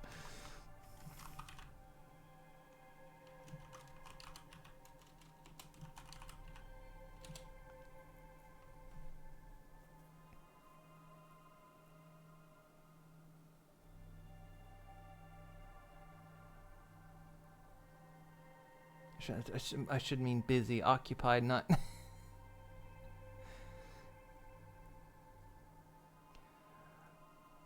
The thing got a stranger and murder happened. Was there a murder? And you fed rat friends. Well, that's a worthy endeavor. I never finished Night in the Woods. I think I did it for Streamathon 2 years ago. But it was so much reading, I never finished it. I think I was losing my voice during that one.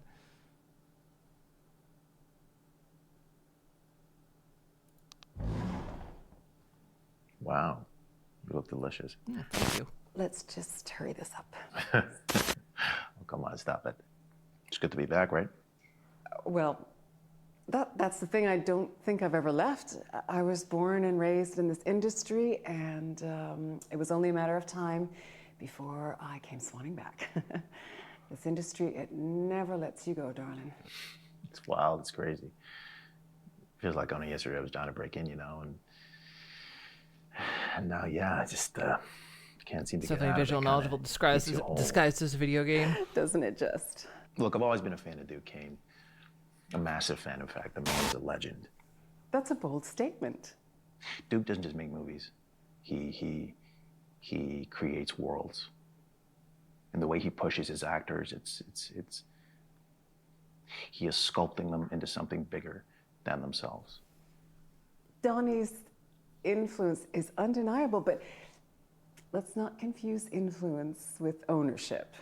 Donnie is a brilliant It's clever how they producer, splice these two interviews together to make I it look have like they're earned my conversing with place each in other. this industry through sacrifice and grit.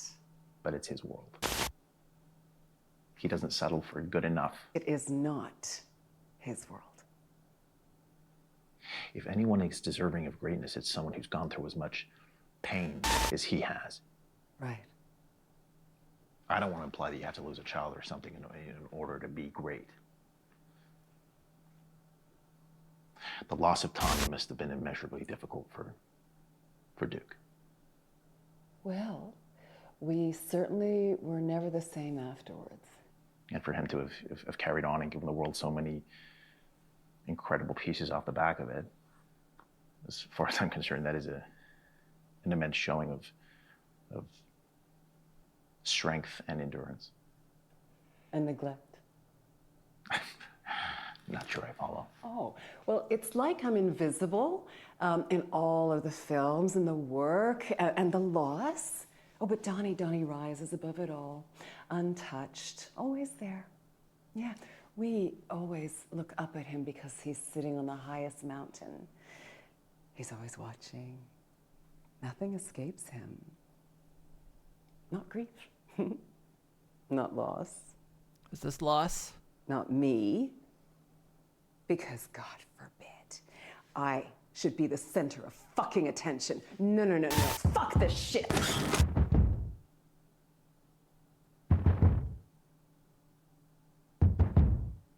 Not sure how long the game you played is, but you're having a good time. That's good.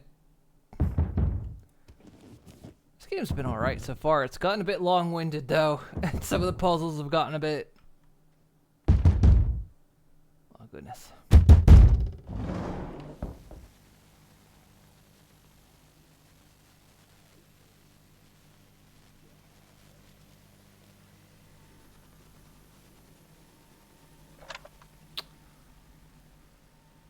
"11 lock.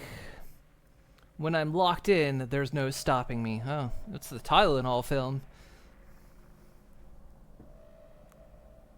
What does that say? "Leon Lockcarter was the best until the mission went wrong. Now he's got 24 hours to clear his name and take down the ruthless crime syndicate that set him up. But there's a catch. Their headquarters is a fortress of traps, mercenaries, and martial arts masters.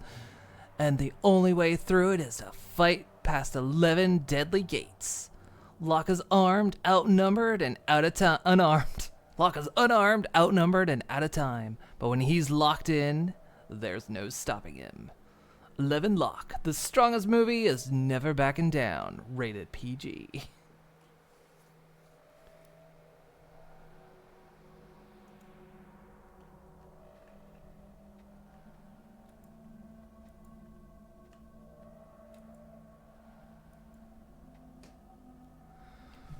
Okay, but I'm still one movie short.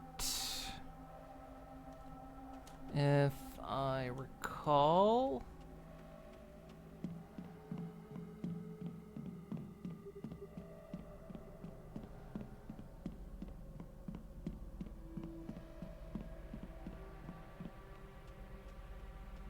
Not this room, is it? It's upstairs. Is it upstairs?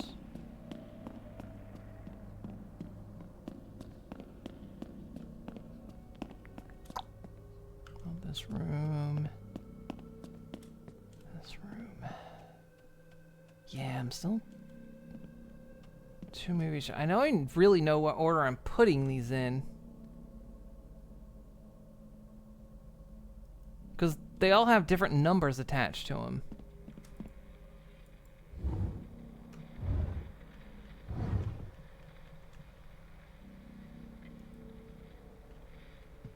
Again, this one only goes to 4.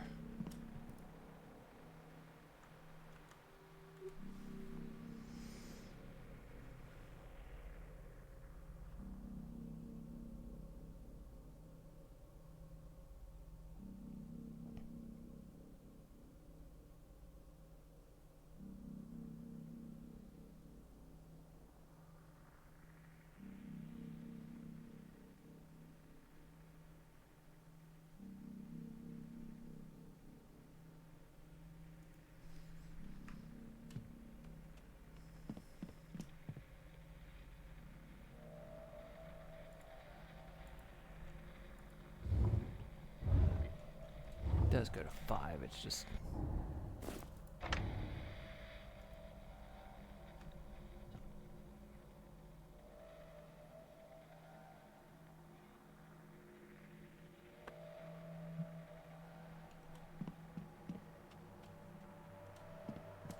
As a true martial artist, he's never truly unarmed. Let's go FK for a while. We shall leave the computer to observe. Enjoy your lurk. So that means we got more video to watch, because that... We're still one video short.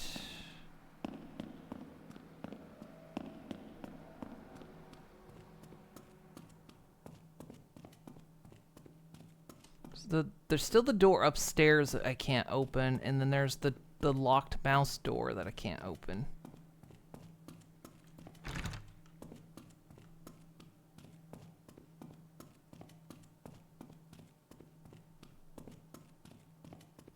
This one. I can't open that one. I don't have the code to it. I wonder if these are clues.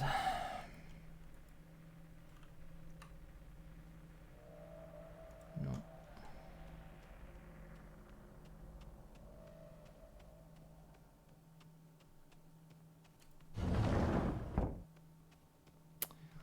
Hey, more movie splicing.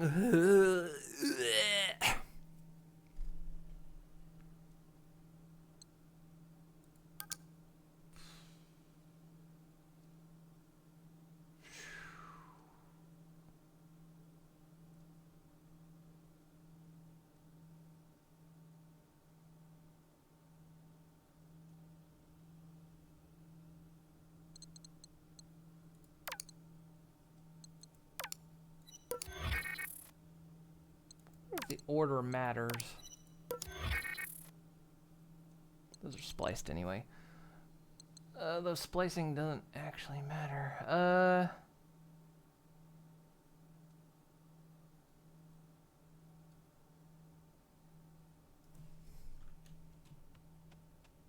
There's still 2 notes I'm missing.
Wait, we already did those 2, because those are combined.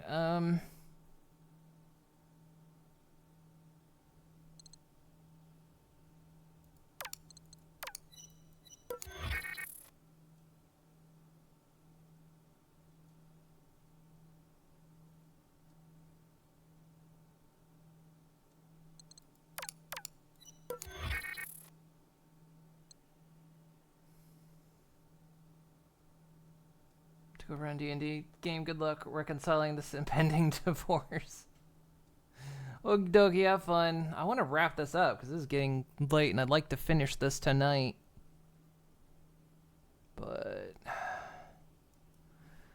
I wish there was like a rhyme or reason to these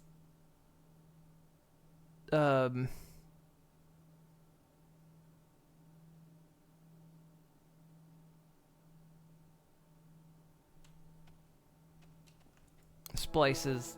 There needs to be better clues than just me randomly jamming shit together and seeing what works. Because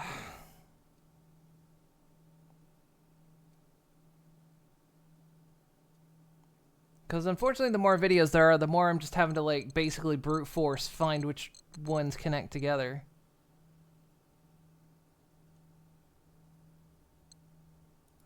Did I combine you and you?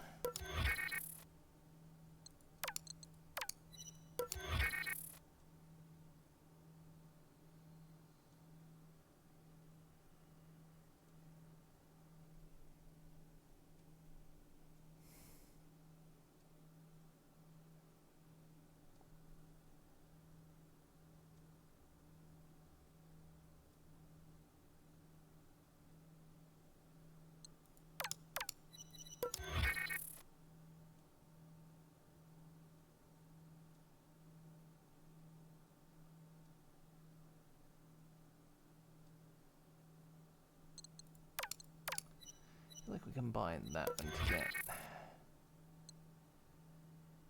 I spliced everything. So what have I missed?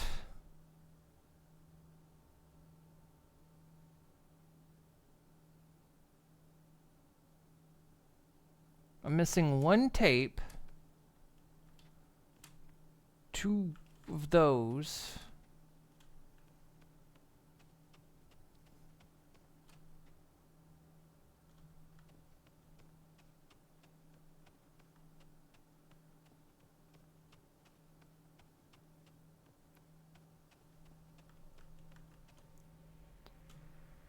The beaches I'm missing is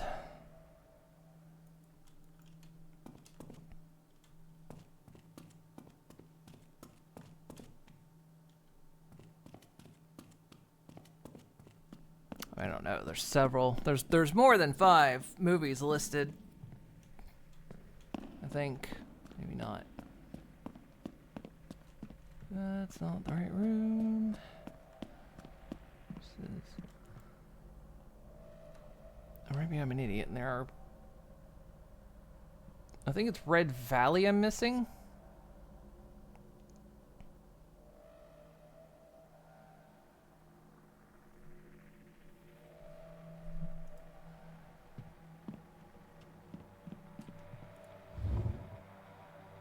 Columbo's Rain, Macazard, Machine Play.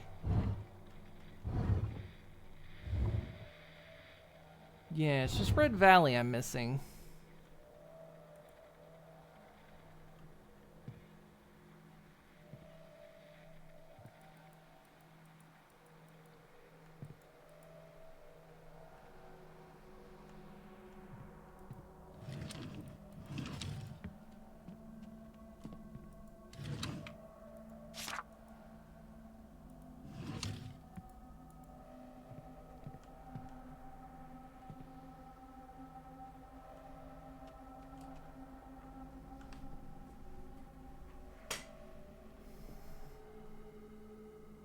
Might have missed picking them up. Where did I miss one? Where would I have missed the red one?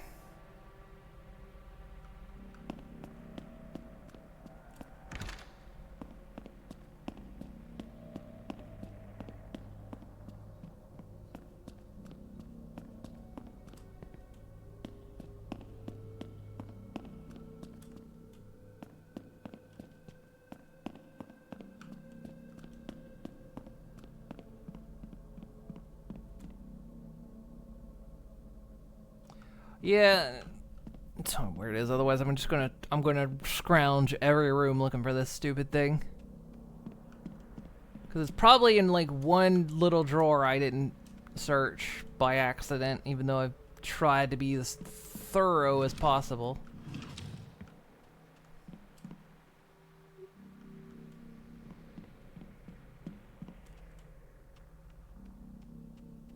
Second floor bathroom. Swear to God.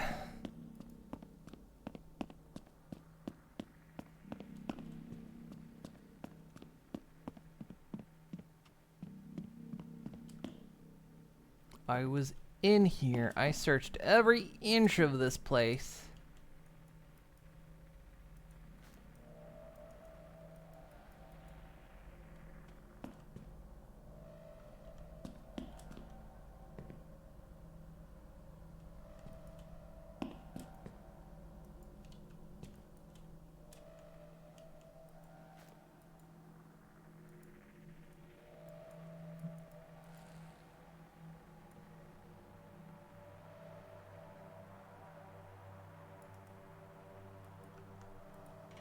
Oh my God, the fucking mirror opens. Ugh.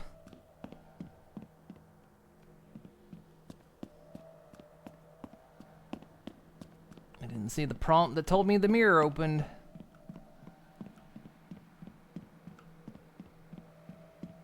I think it's kind of one of the things is, I've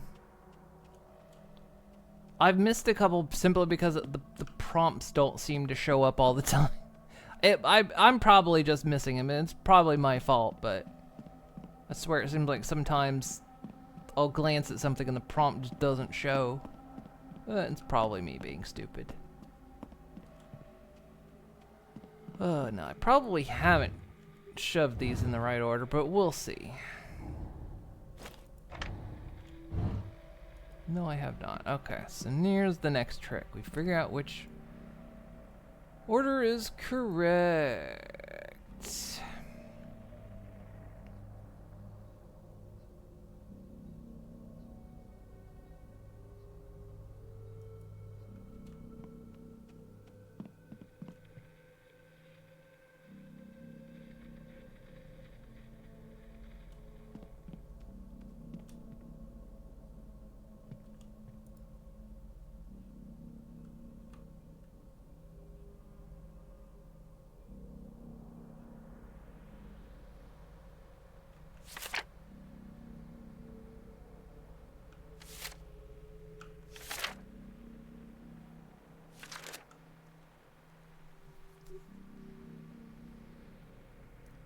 Is it Tommy Kane? That might be the one. Almost ran. It might be Tommy Kane we're looking at here.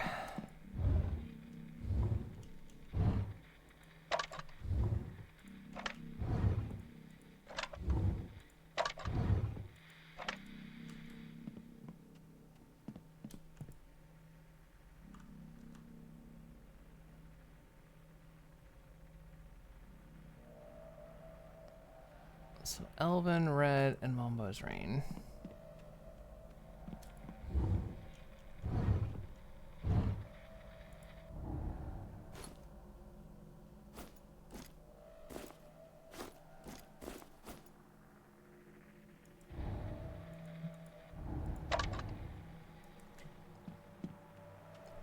Brain just deleted it immediately. 11... Red Mama's Rain, yeah.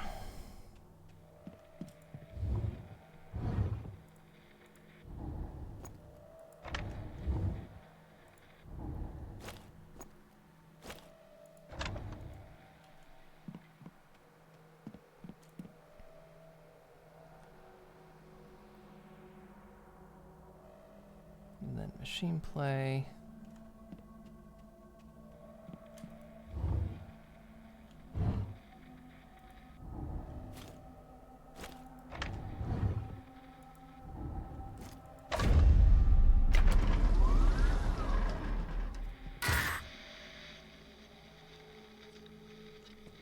Is that a Ben jump scare?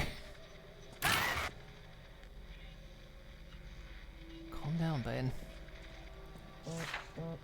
Dylan Holmes, $50,000. I've paid up. Delete the footage.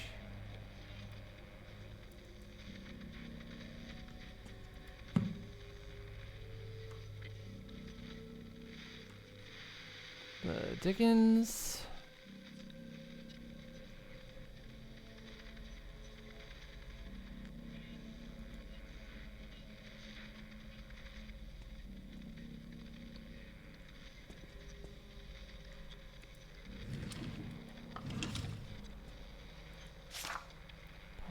Vinnie Monroe. No.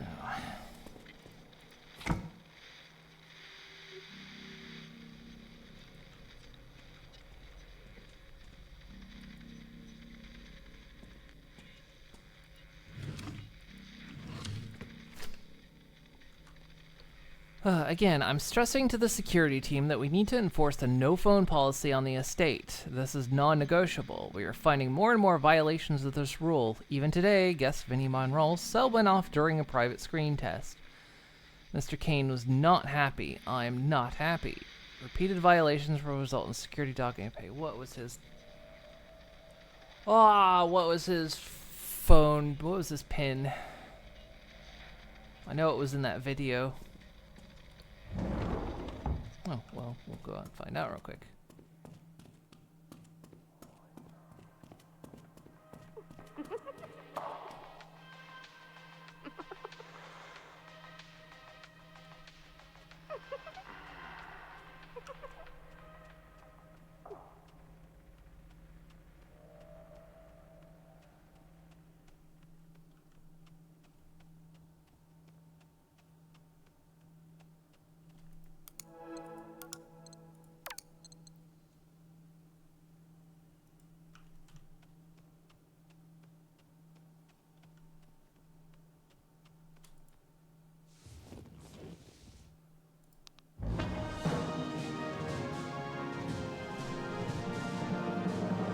fast forward button for this. It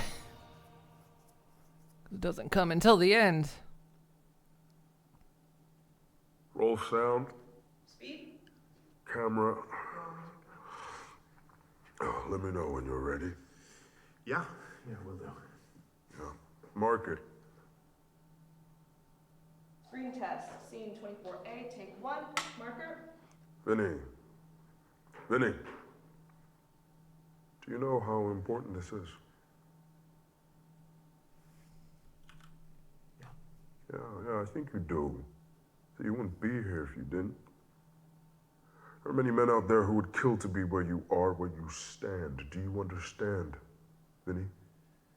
People would kill for this. Yeah. Jess?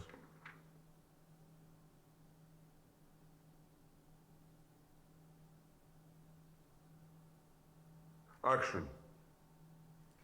Damn it, Marion, I'm trying to help you. Help me how, Willie? By digging us all into a hole ain't nobody getting out of? Patrick is planning on selling this boat out from under us. You think he's gonna give you something? He's gonna take his money and run up some... He's...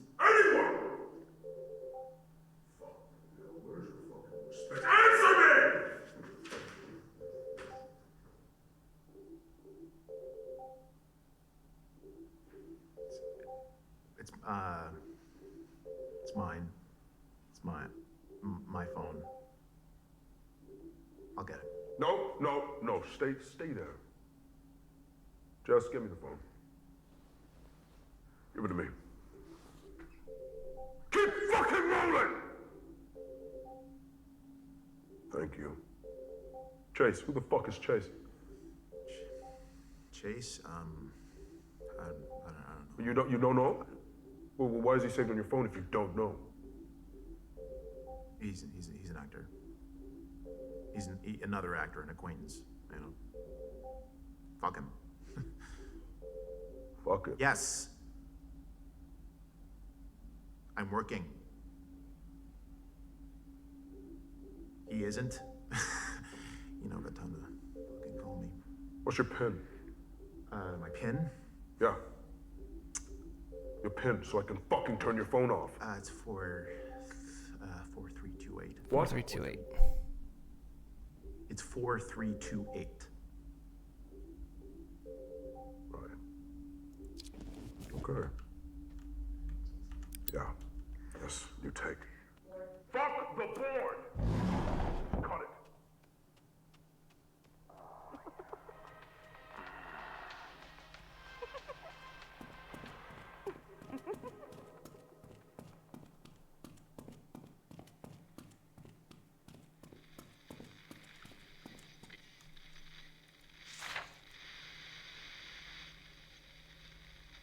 Wait, do I have it now?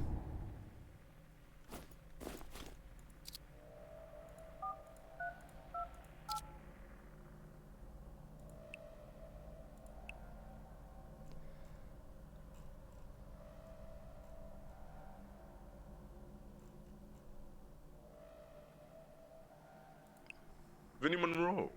It's Duke Kane. She I worked with really your taught father. me what He was a friendship could storm mean that in day. this town. I'll open And more it was doors than anyone will delicious. admit. And now, you walk through them. Doesn't mean you haven't got something of your own, though. There's a charm to you, a polish. Whiskey fan, thank you for the Honestly, follow. We could use a little polish around here.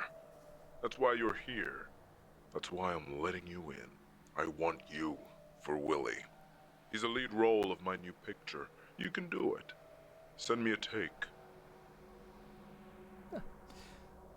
You and your brother watched My Little Pony Generation 4 since 2015. Your first Brony YouTuber was Dr. Wolf. I feel like I've heard of them. Well, welcome.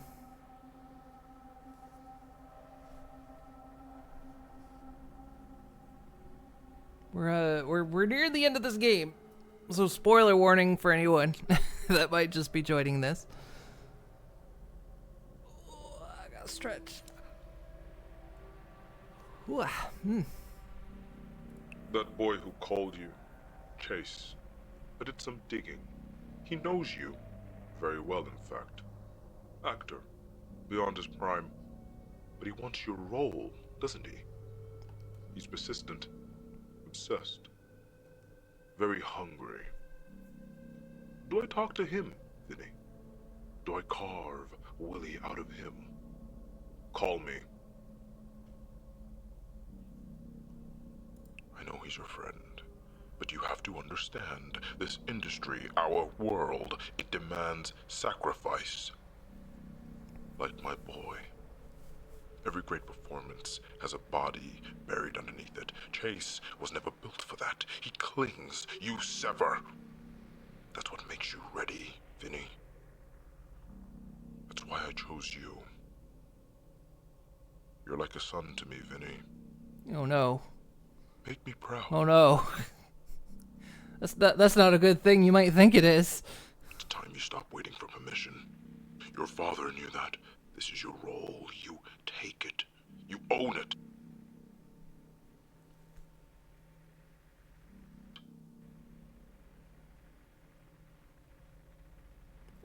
This house. Oh.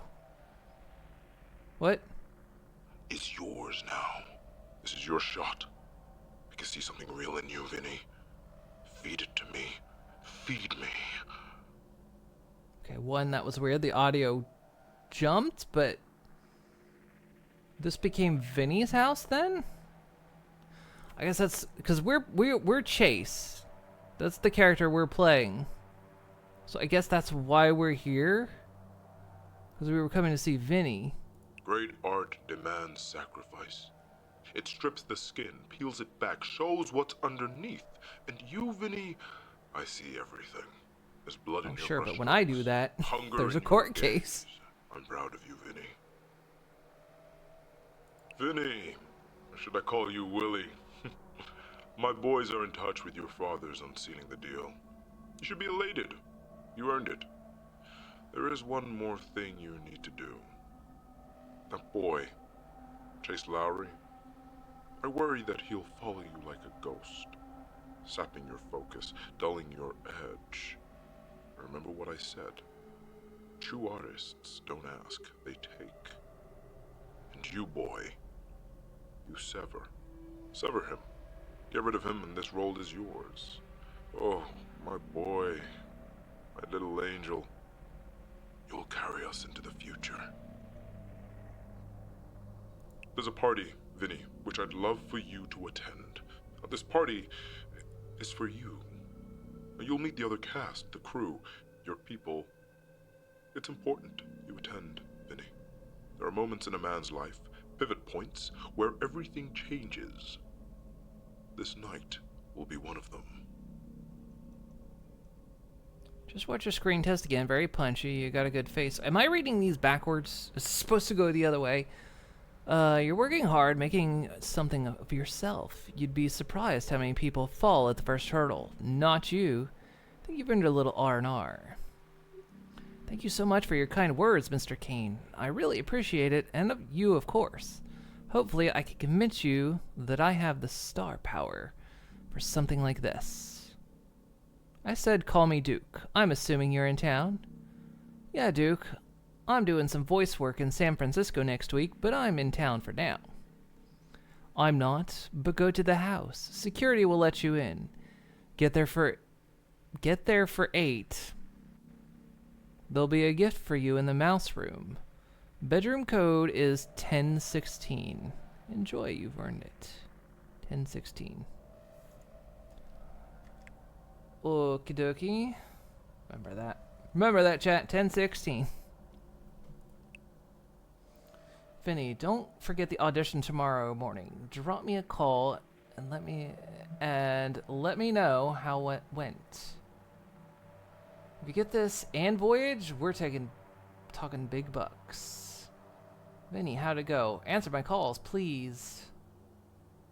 Vinny, the casting director told me you didn't bother turning up to the audition. This makes me look like a schmuck, let alone you. I'm your agent, not your assistant. When I tell you to go to auditions, you go to them. Not good enough. Call me back.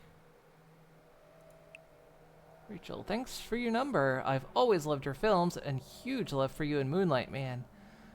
They should have never canceled that show. Of course. Always happy to meet a fan. Let me know if you're free this week. Would love to take you out for some food. See where we end up. Free Friday? Chris Christen. New idea. You and me. Director-actor combo. Just us two. I'll film and edit. And it'll be like surreal as fuck. Just you eating this steak and fries in a big warehouse. Think about it. People will be gripped and nothing happens. Maybe pour milk onto the plate at the end. Anyway, I'll write something up for you. Just let me know. Hope you're good, bro. Chris Christen sounds like a wild one. Alright. We've got the code to the door.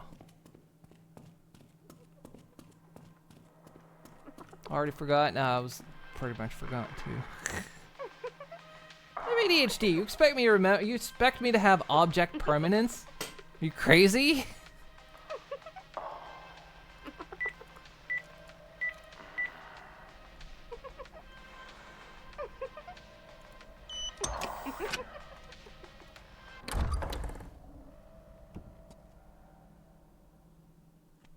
Come in here, Benny from Fallout New Vegas is on the bed.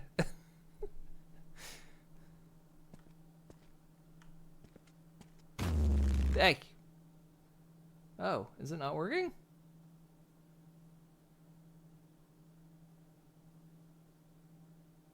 Oh,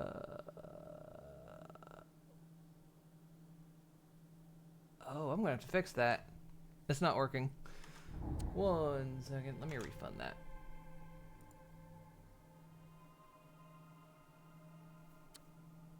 That redeem doesn't work right now. I need to fix that. I know how to fix it. I'll have to do it after stream. Sorry about that. I knew there was something. I knew with this model I knew I was forgetting to fix something. I was like, something's gonna break, and I can't remember what. Because I was surprised how everything was working, and now I notice what broke.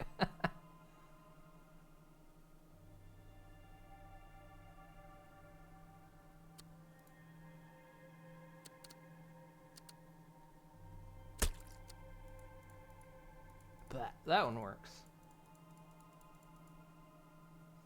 Actually, I don't know why. Oh, I know why it breaks. I know what breaks it.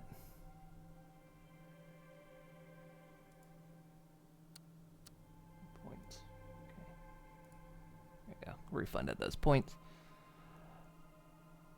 Yeah, I know why it's broken. Go away. Actually, I think I can fix it right now. Actually, because I know exactly what's busted. I think.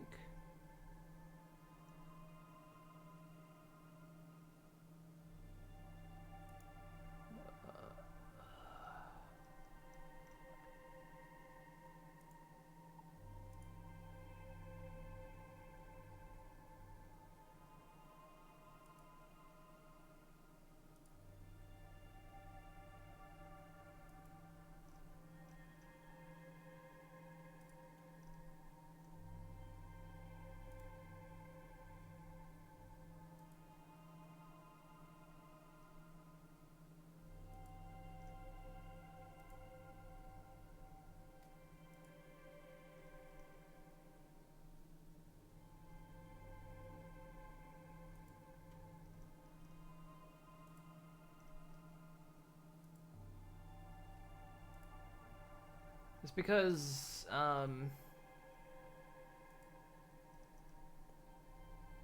running it through Mixitup, and Mixitup's very specific on the model I'm using.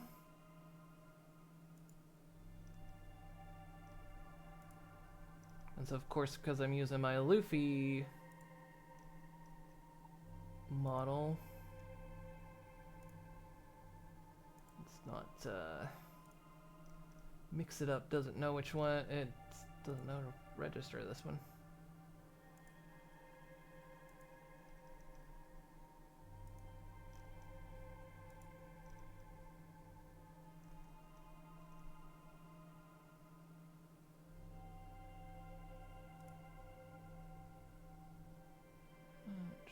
Should do it. Let me test it.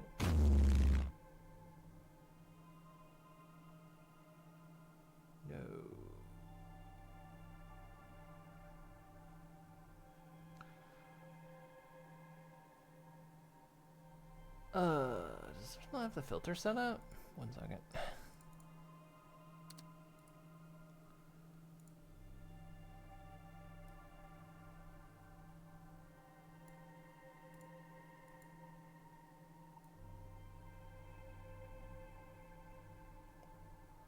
Oh, yeah, that's the case.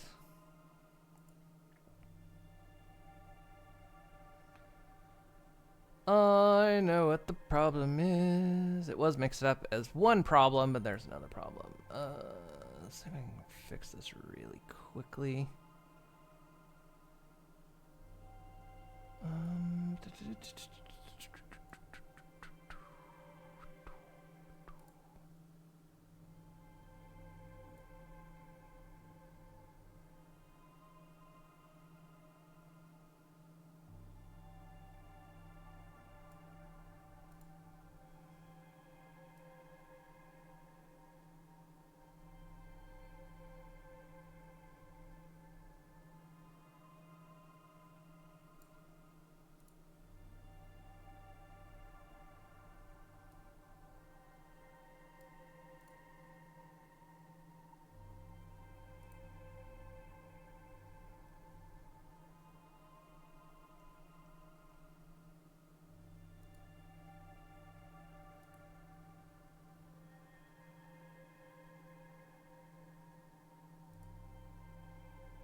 Oh.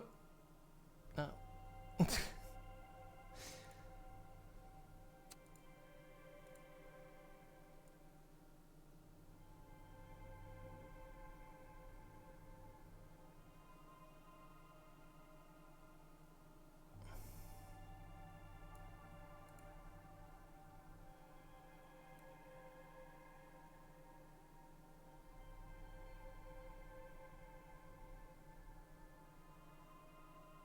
Weird, that didn't.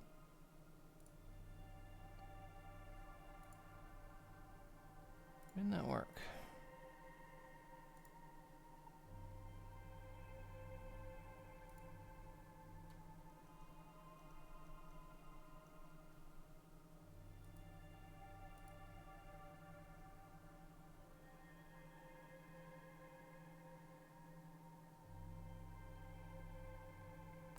Oh.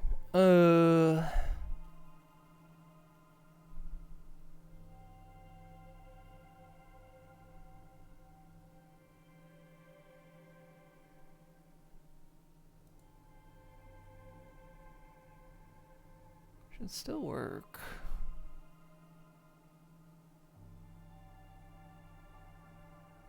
So hey man, I can't speak. Hello.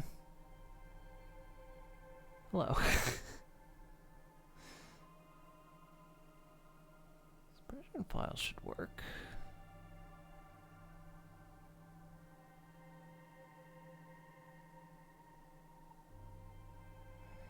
That should.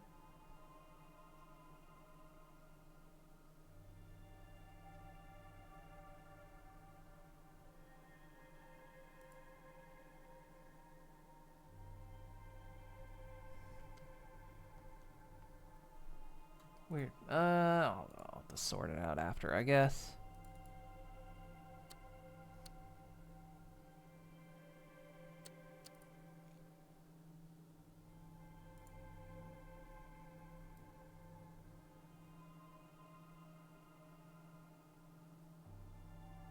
Because for some reason... Oh, now I'm frozen. That's not right. Wait, did I hit the thing?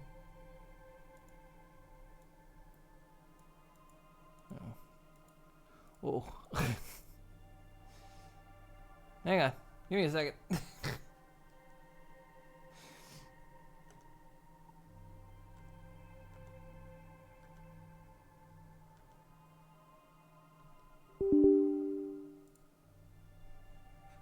It might have been trying to import.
I'll have to look at that later.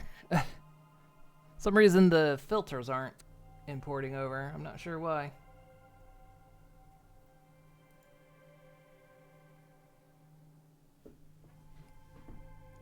The pixelation filters aren't copying over.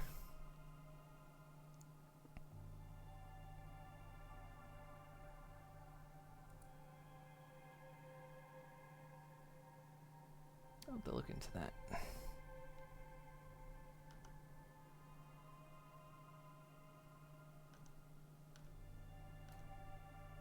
So now, here we go.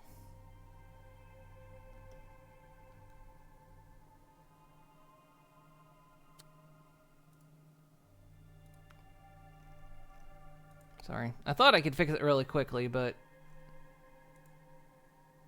turned out, no, I can't fix it really quickly.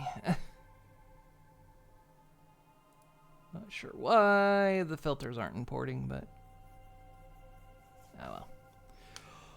I'll fix it later, which makes me realize nobody used that this entire stream. I'm kind of surprised.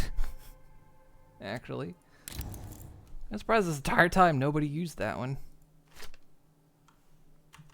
What do we got? Okay. You told me not to close my eyes. I didn't. I kept them wide. You wanted me to see you. I saw you. You leaving your little red love letters on me. I swallowed the whimpers because that's what you like best. My silence, my obedience, devotion. I smelt the copper and sweat that clung to this air. It was thick, heavy. The weight of my want, the weight of you. You called me perfect, art. You traced my ribs with your fingers, counting them like rosary beads and whispered prayers that only I was meant to hear. Pray to me, pray to me.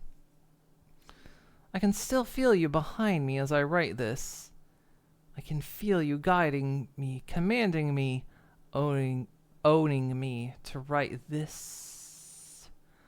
I'm signing it as I mark Dicky Duke. Who the hell's Dicky Duke? You were tempted. Now turn to regular moon schedule program.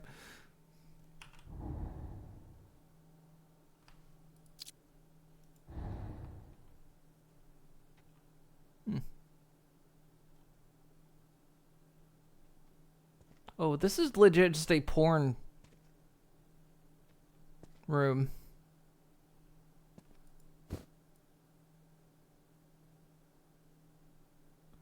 Also, I just realized these teddy bears have cameras in them.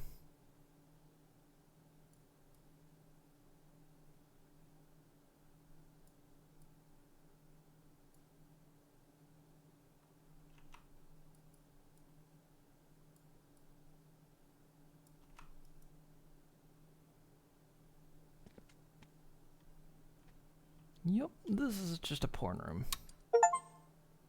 Oh, no.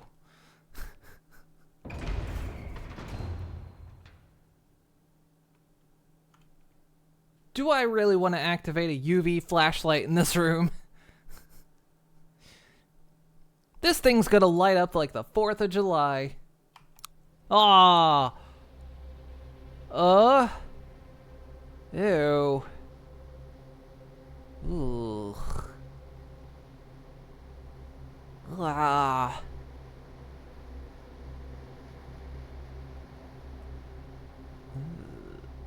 Ugh.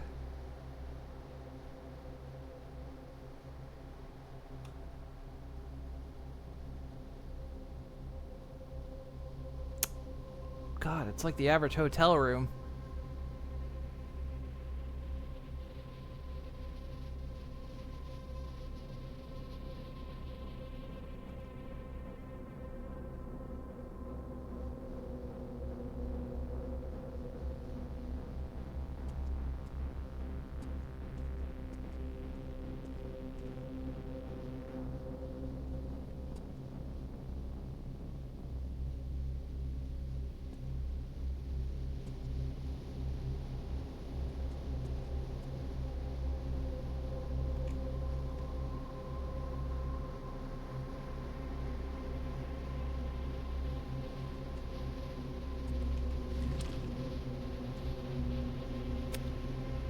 Tape and pliers, sure.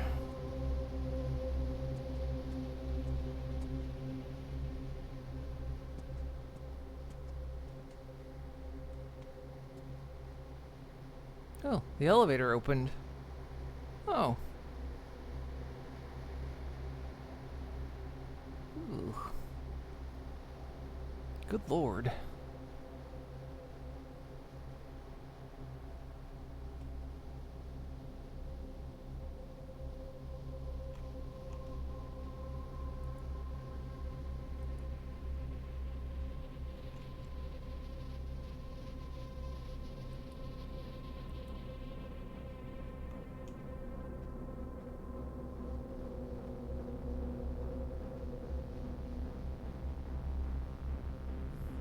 I mean, okay.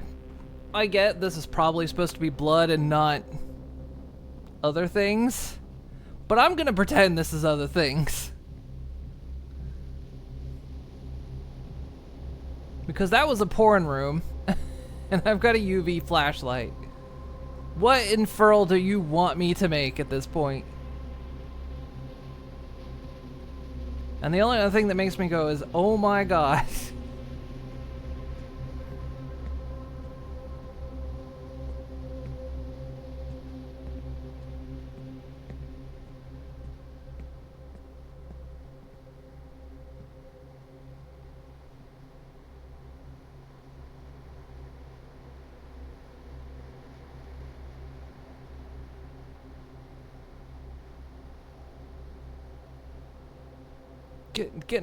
Getting too creative here, and some of these are stenciled. Come on. These are stenciled.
He who wears the ears belongs to the house.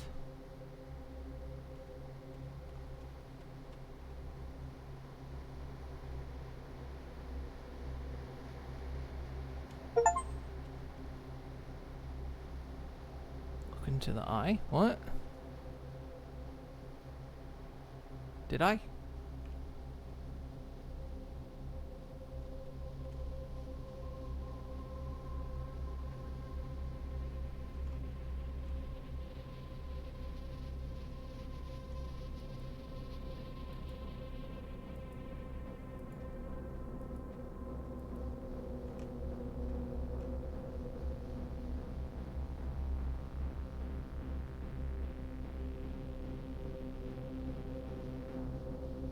Ugh.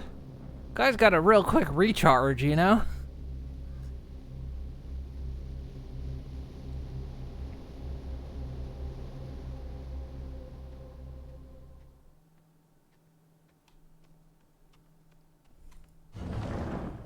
Because, I mean, it even comes to a point, even if it's supposed to be blood, that's also a lot of blood. So I'm not... At this point, we've reached, like, whichever bodily fluid this is.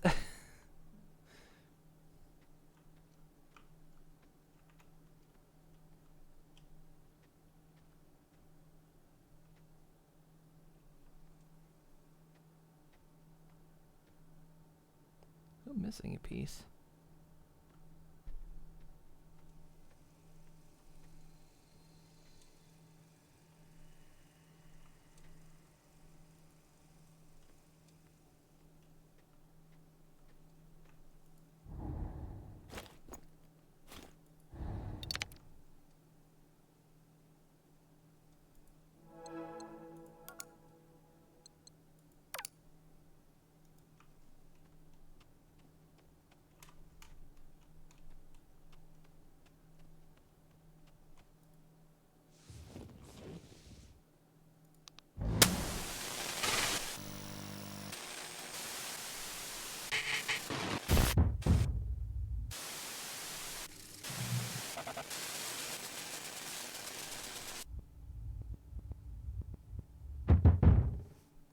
Guessing that's the sun. What?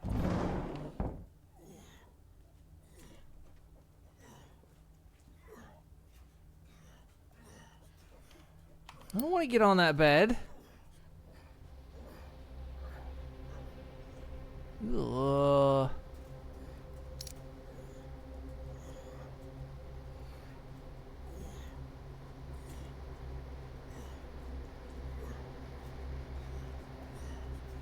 So it makes me wonder, was the sun maybe forced into...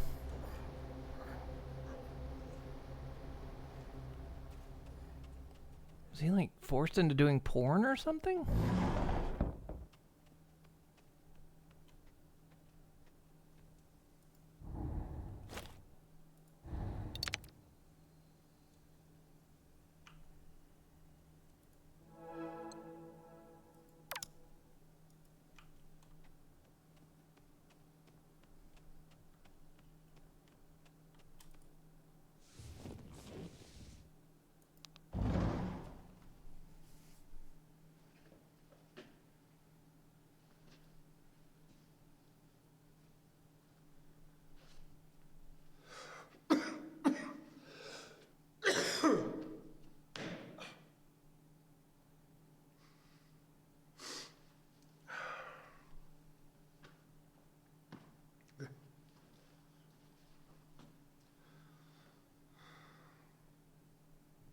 Hi, my name is Chase Lowry, 6'3", Los Angeles. Just want to say I'm really excited to get to audition for the part of Willie in your upcoming project. Oh, one thing, Mr. Kane, if you're watching this, I just want to say I'm a huge admirer of your work. I get Willie, you know, I really do. No distractions, total sacrifice. He'll do anything he can to get what he wants, in the same way that I'll do anything to further my craft. Because no one tells you how fucking hard this is. No one tells you what you have to personally sacrifice to put your art first, before you, to honor these stories. No one fucking tells you how hard it is. And I promise you this, I will do anything for this role, this project, for you, anything. Because it has to be me that tells the story. Because it's me. It's me.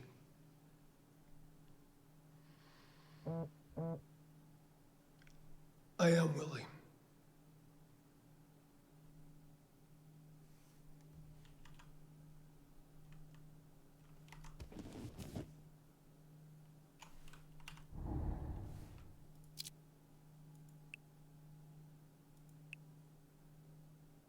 There's an area there. We should talk. Come to my office. Where was your office?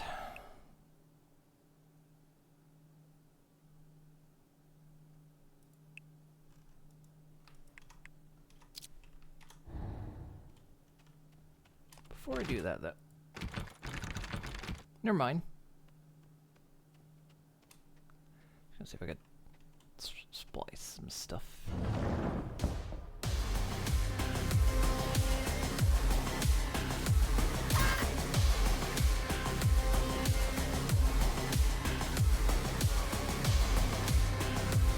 Hell yeah! Let's fucking go!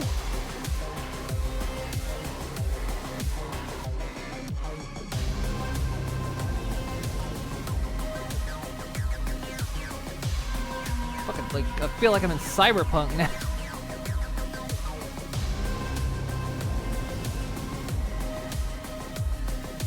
Name's V.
Seen all the little scenes they've set up.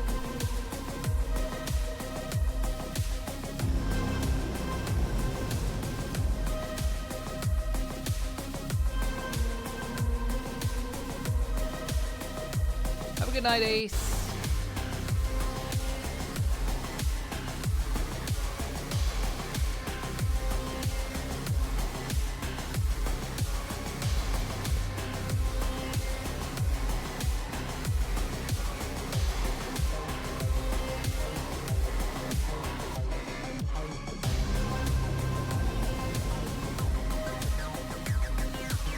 That's a fight breaking out in there.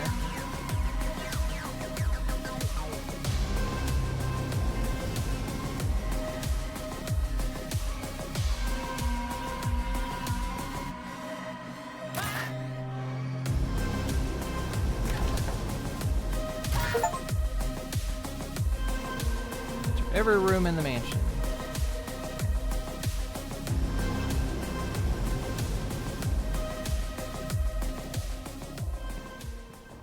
You lack substance, Chase. You are empty. Inside you, there is nothing. You thought it meant something, didn't you? Thought it made you something. But when you don't have it, you won't have it. Willie isn't yours. It's Vinny's. You. No fire, no bite, just a gaping, hungry mouth waiting to be fed. You think this world feeds people like you? No, Chase, it devours you. But you're still here, still hungry, and that's interesting. So what now, Chase? Will you give me something real? Show me why you deserve to be here. To have a seat at the table. To be fed. Well, Chase, this is your shot.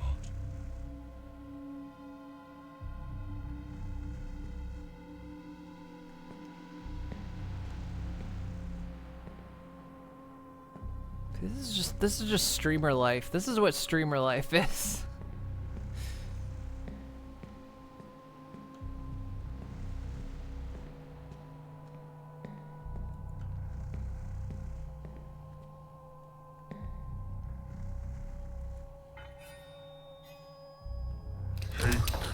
your shot. Gun. Oh, you don't know the chaos you've unleashed. You've given the horse a gun. This horse has a body count.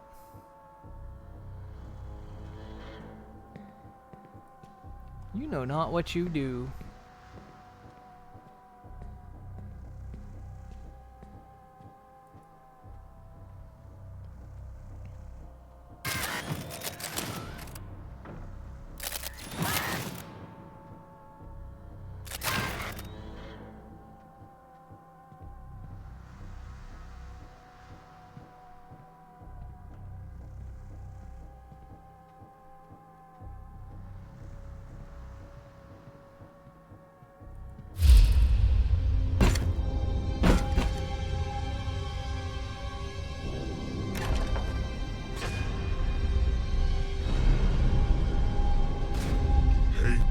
Your shot.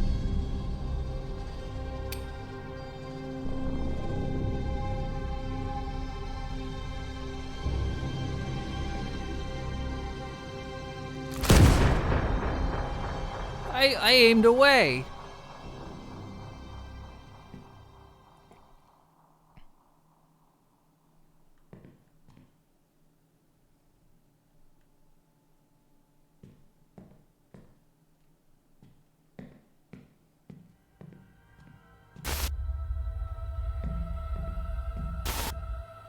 Hi. I'm Vinny Monroe. Los Angeles. To honor these stories, no one fucking tells you how hard it is. Or tells you what you have to personally sacrifice. Here's my Because it has to be me. It's me.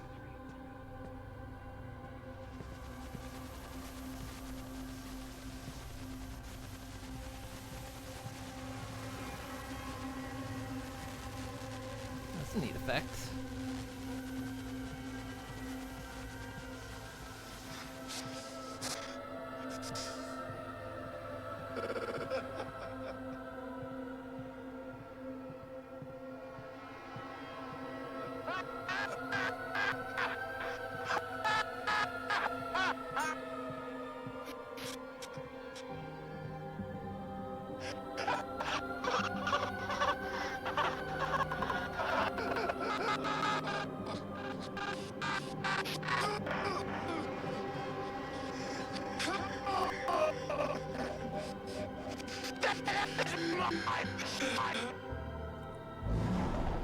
There's something funny about looking back.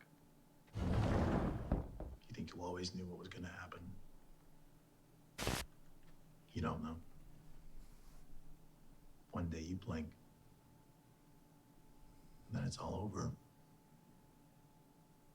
And you think, where did it go? And you spend the rest of your life trying to stretch those moments out.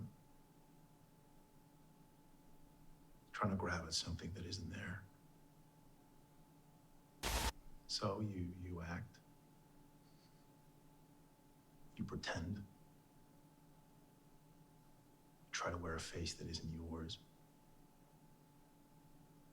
And you just hope to God that someone, anyone believes it.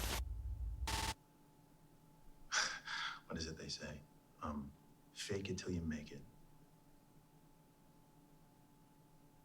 Or till you don't. Yeah. That's the joke. Making something real. Nobody tells you how long you're gonna wait.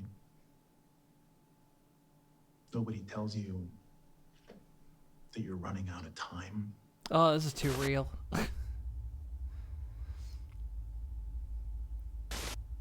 So you start thinking, what if I stopped waiting? What if I took it instead? What if?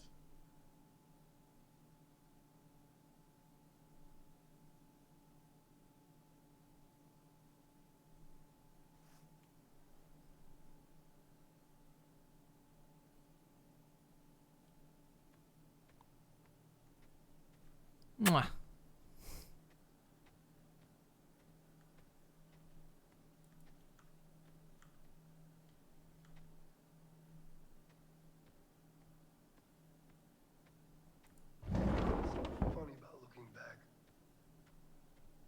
always thought you knew what was coming. You don't know. One day you blink and then the ride's over and that's it. And you think, wait, that's it? You spend the rest of your life trying to stretch these moments out, trying to grab at something that isn't there anymore. So you act, you pretend, you wear a fake face that isn't yours, and you pray to God that someone, anyone, believes you. Yeah, I mean, what do they say? Fake it till you make it, or don't. And that's the joke, isn't it? I mean, you're making something real in a fictitious circumstance.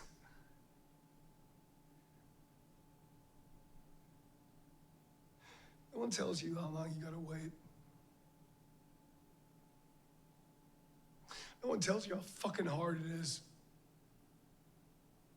Things you'll have to sacrifice. Seeing friends, walking away from lovers, no fucking money, no apartment, living in your fucking car, going to audition after audition with every motherfucker in there looking exactly like you, making the same choices as you, and you have to sit there with a smile on your face, and you say thank you for the opportunity. Day after day, you have to do this, and you have to be fucking grateful. Ugh, too real. And you have to wait.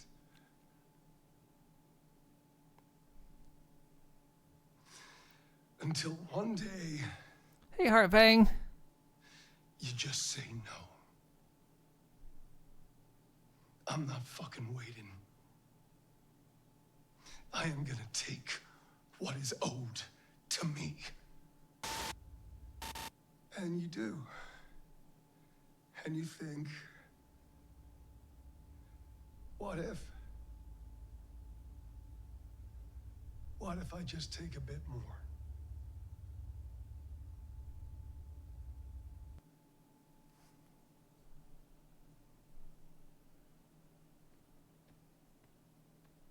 Ugh, too real.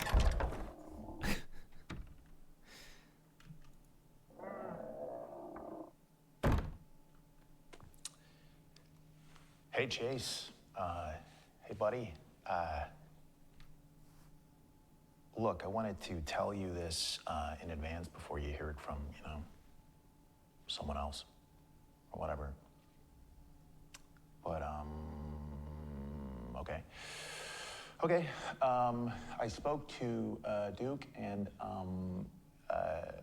casting, and they don't want to see you.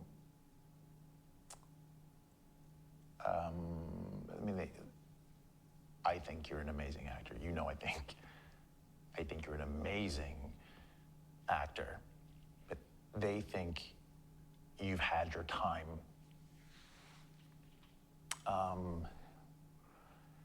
It's really hard for me to say this,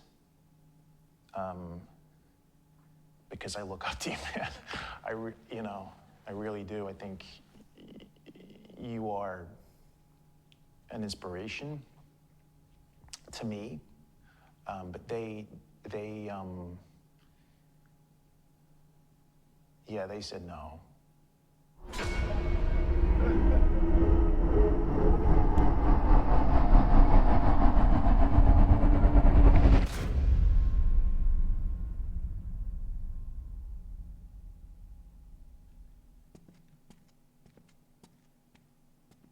Hello there. You caught me thinking about something truly magical. Stories.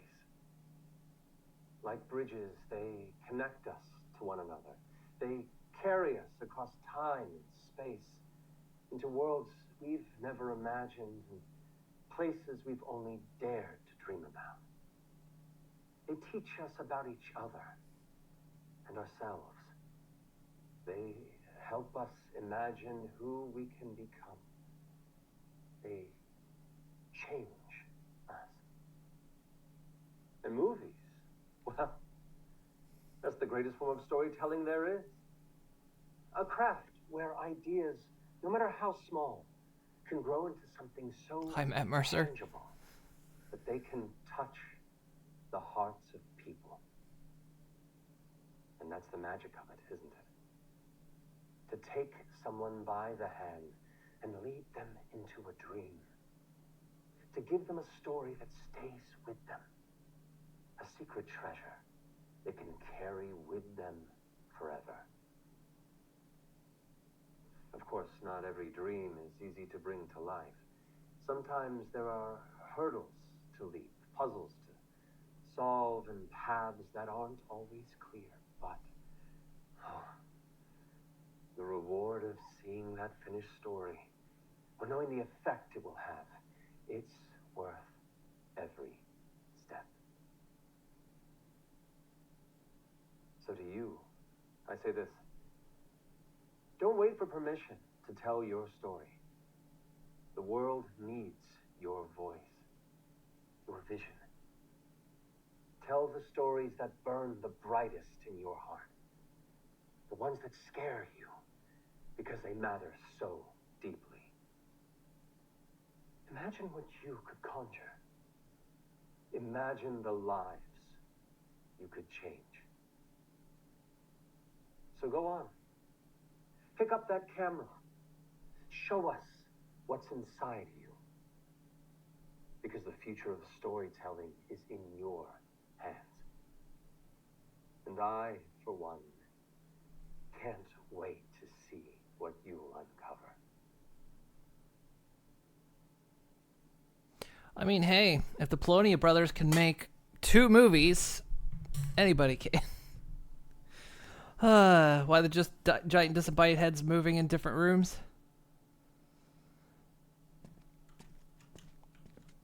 Ooh, we're near the end of this.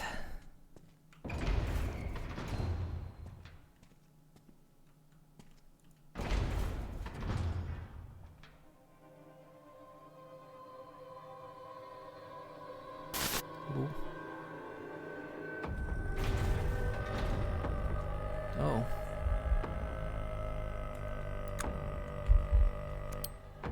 Mine someone's colon.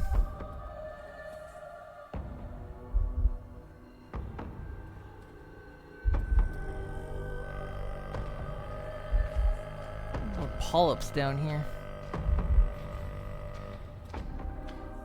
Oh, here's my mark.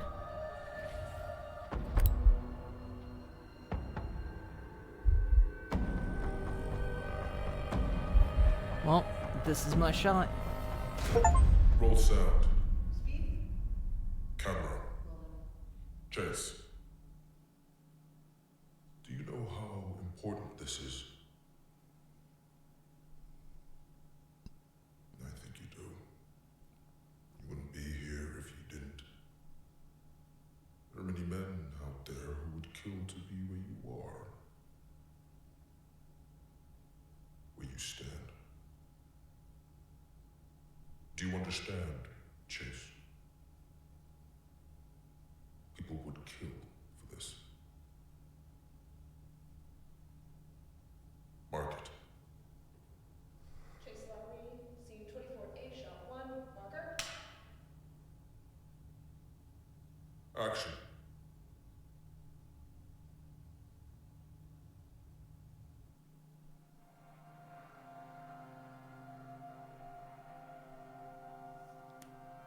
Yeah, there we go.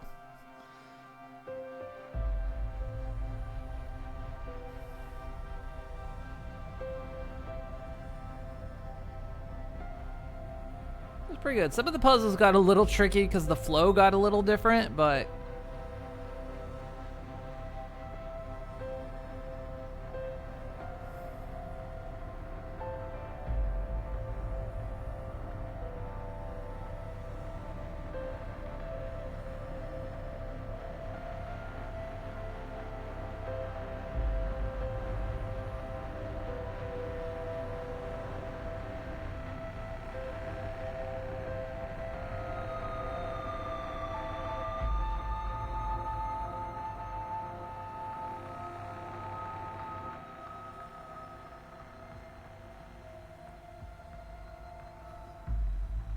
I won. I'm a popular actor now.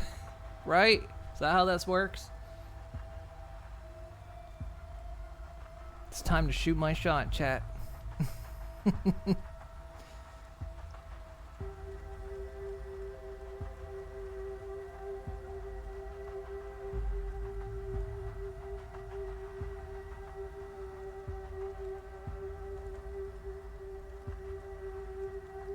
I love when the room is covered in actual asshole. So many horror games do.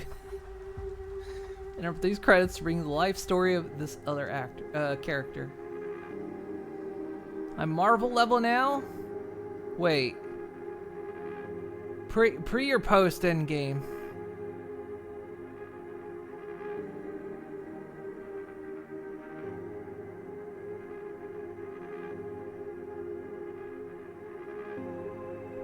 Pre? Okay, good. Kick ass. Finally, my time has come. It took me 10 years, but I did it.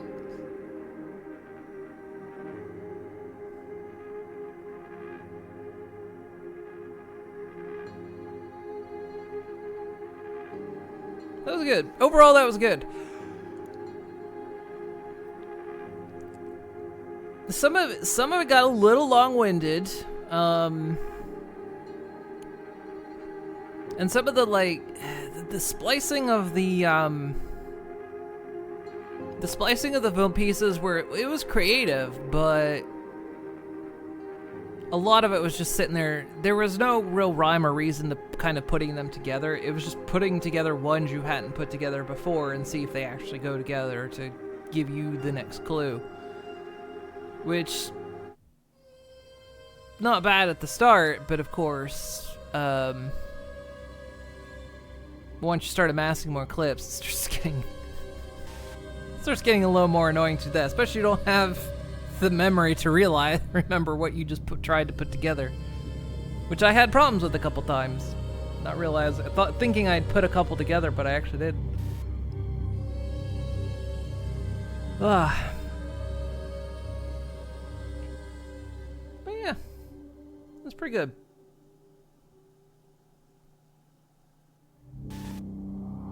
I liked it.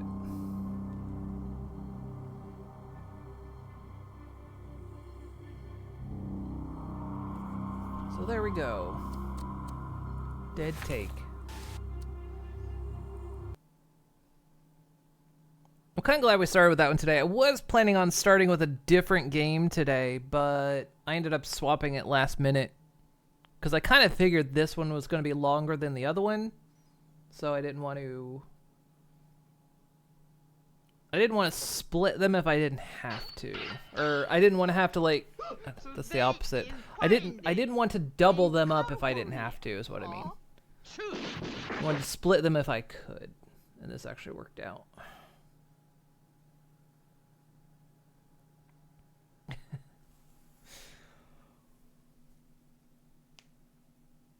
Wow.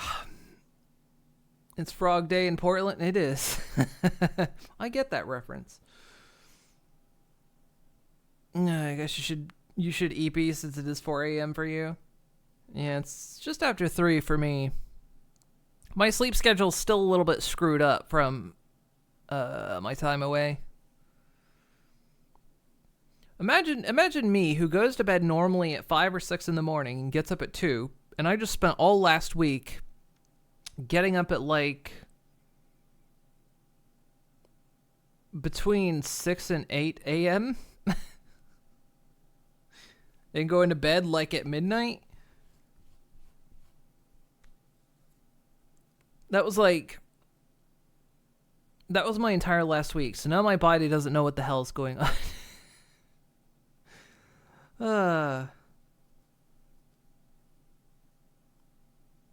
Because I had to get up early all last week in order to like do all the stuff in Majorca. It was I had to be up at like stupid o'clock. Sleep schedules. What a weirdo getting up at 6 to 8. Yeah, I know.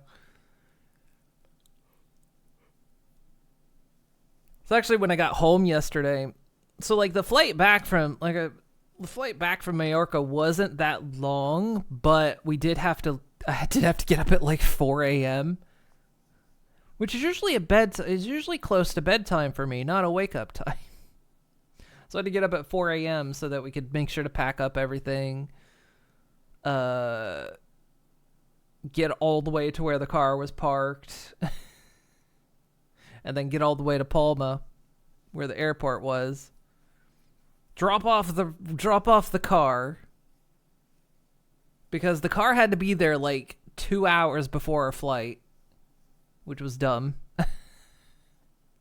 They're like, the car has to be here at 7:40 a.m. Any later and you incur a heavy penalty. Like, what the fuck? So we got it there at 7. But they tricked us. There was, because we of course had to fill the tank, which we didn't really drive it that much. So the tank wasn't even a quarter low, because it was also a hybrid. But because we had to have the car back so early, no gas stations were open. And apparently it was a national holiday, so the gas stations weren't open that morning anyway. So we couldn't fill up the car before we returned it. Bastards. It wasn't that much, though. It wasn't that much of a penalty. But, yeah, and then it was... like, our flight was, like, at 9. Then it was a 2.5-hour flight. And then it was, like, a 2-hour drive home from the airport. And then after all the unpacking, dinner, all that, I think about midnight last night, I passed out here in the office until, like, 4 a.m. And then I went to bed. So my sleep schedule's a bit wound up at the moment.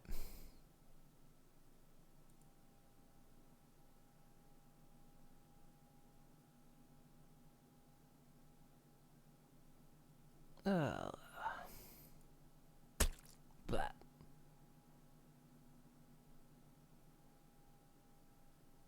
righto. Well, it's nice to be back though. But it's gone a week. It was a nice vacation. Like I said, I didn't relax at all, but it was fun as heck. But I'm back now. And we've got the rest of Spooky Month to get through, and we're going to do it. Had to pay something like twice the going rate for diesel when you return a truck 7/8 full, but it wasn't too big a deal. Imagine only having a 2-hour flight from Mallorca, imagine. It's a little 4.5-hour flight. I was there in Finland. Have you been to Mallorca? That was my first time going. It was nice to go on a vacation that wasn't a 10-hour flight. Or 8 hours, like spending 10 hours on airplanes. You've been 6 times. Ooh, nice. This was my first time. It was fun. I had a lot of fun.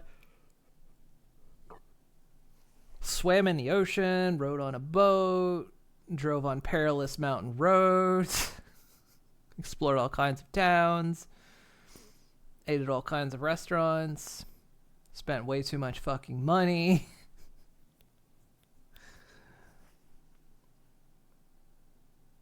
Were some of the drivers crazy? Were you... we felt like a lot of times traffic laws were suggestions. It felt like many times that traffic laws were just suggestions and not actual things. Mainly with parking, though. Parking is insane in Mallorca. Yeah, it's 4.5 hours for you. Mainly because they're so fucking north. I mean, yeah, understandable. Apparently it's a big Dutch holiday place strictly because it's so easy to get there. So easy to get there, in fact, they actually add an extra tax for traveling there. because of pollution. It's understandable. I don't disagree with it.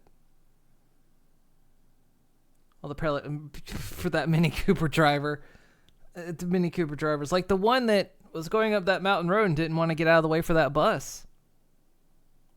Still think it would have been funny as hell if that bus just cleaved the side off that car. Would have been great. I still don't know. I still don't know how bus drivers do it on that road, especially when bicyclists are all up and down those mountains. I just don't know how. Those are hairpin turns on roads that barely fit 2 cars sometimes. No idea how a full-on bus does it. It's a 2-way road, by the way. It's crazy.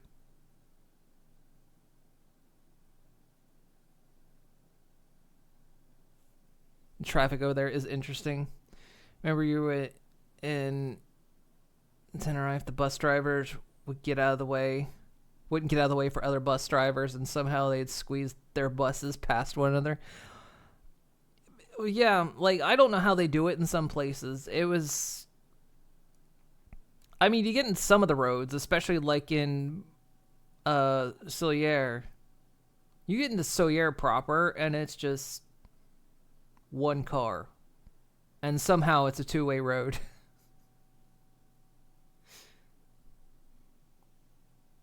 Puerto Sawyer wasn't as bad. It still had its narrow roads, but wasn't as bad.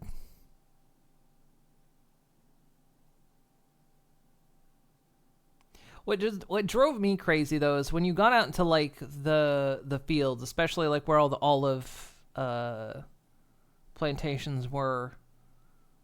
The roads would still be narrow as fuck. They built stone walls up directly next to the road, no shoulder whatsoever. Stone walls next to the road. And it's like, and these are open fields, by the way. And it's like, there's no reason they couldn't widen these roads. There's zero on the mountains. I can kind of understand a little bit, but not in open fields. And it's just like such a dick move to have big stone walls on either side too. So no one can pull over into a shoulder because there is no shoulder. It's wall on flat land.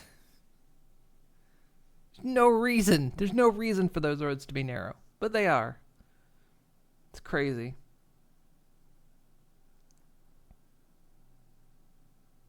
Not exactly pedestrian bicyclist friendly. No, I think the only time I'm trying to think, the only time I think I ever saw a bike lane was I think in Palma. I think that was the only time I saw a bike lane.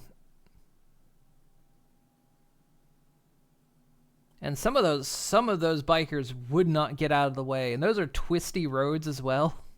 So you're just stuck behind bikers. You're just stuck behind them for like kilometers because the roads are too twisty to pass, and they won't get over either. They'll just go ahead and take up the whole road, and you're just like, okay. You realize I could just throw you off the side of the mountain, and no one would find you for weeks, right? Ain't nobody coming out here. Emergency services aren't going to get to you before you're dead. At best, a goat's going to find you.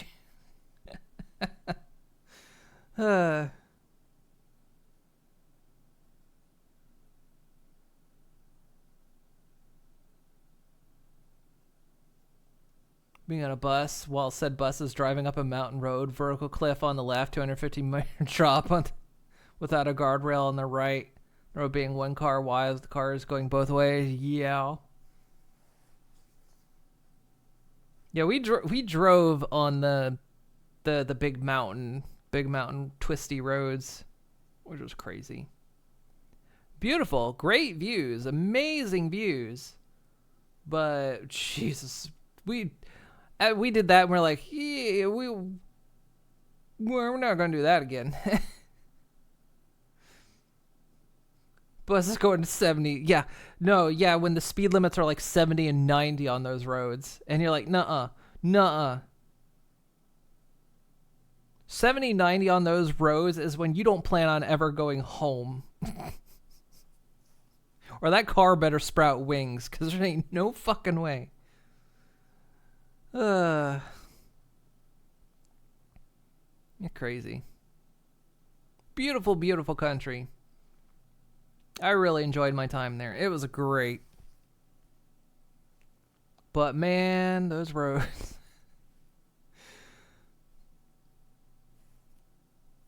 It was funny too, because when we were making plans, you know, my sister said she had already rented a car. She was like, well, if you want to tag along with us like all the time, especially when my sister's friend's aunt was going to show up, she's like, well, we could just rent a bigger car. But my girlfriend was like, nah, let's just rent our own. That way we're not like beholden to all their stuff. And I mean, we actually went with them almost all the time anyway, except for the last couple days. But thinking back on it, it's like, I'm really glad we didn't rent a bigger car.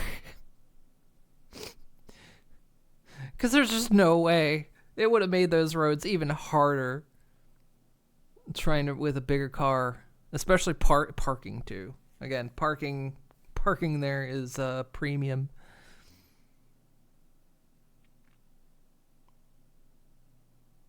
Can recommend Center Life, just don't get stuck above the fog on the mountain like you did. I don't the day we went, it was actually clear that day. Now, for the times after, when the clouds came, we could definitely see the clouds, like, covering the mountains. Some of those mountains do get above the cloud line.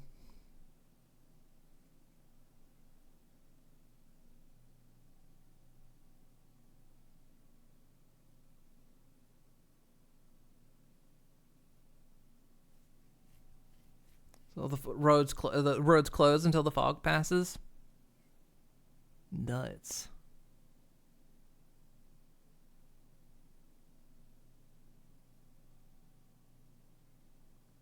I still think the funnest time was on the boat, even though it got hairy going home. When we were getting back to the port in Puerto Salier, the seas got choppy. Because it was like the last safe day to go before the weather kicked up. There was already storms like out in the sea. It was fun though. I had to do it. If I'm going to be king of the pirates, I have to have boat cred, right?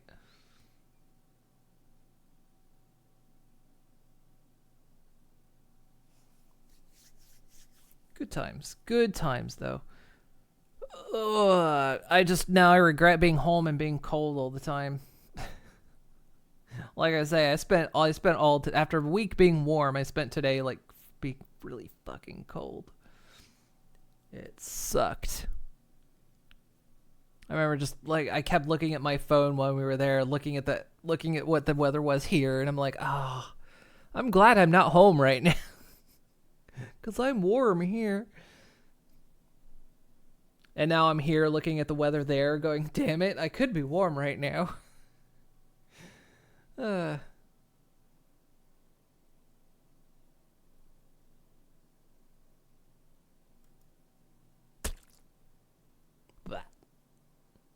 Fish. Oh, there were so many fish. So many fish when we were in that bay. Great.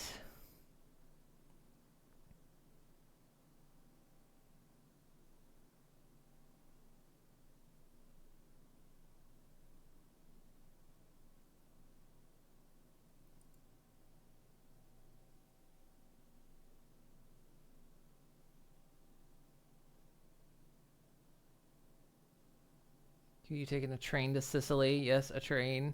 So the train goes on a ferry. Train goes on a ferry? Really? I haven't really traveled. That's why one thing going to Majorca was so fun, because like I've never been on an island before. I've never been to the Mediterranean. I mean, it might sound weird to say I don't travel much when I'm literally living in a country not of my birth. But, you know, like here in the Netherlands, you know, most places I go is Germany, and I went to Belgium once, you know. Don't really go anywhere else. So going to somewhere like there was like, wow. It's so different.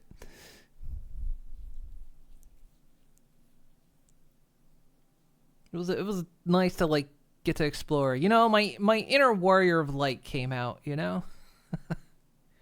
Exploring the world. A side note, yeah, you had pretty good luck with a 150 watt visible red heat lamp with a reflector under your desk. Probably mentioned that before. That's something I needed to look at as some kind of heat/sun lamp that can help me get through seasonal depression. Because it gets worse every year. And last year was terrible. It was a fine trip. They chopped the train into sets of 3 cars, drive it on the ferry, drive the ferry to Sicily, pull up the train car out, reassemble the train, and continue the train trip. Wow. I didn't even know they did things like that. I figured a train would just... I don't know. Go around? Not sure. I mean, it makes sense in practice. Just never occurred to me that's something that they would do.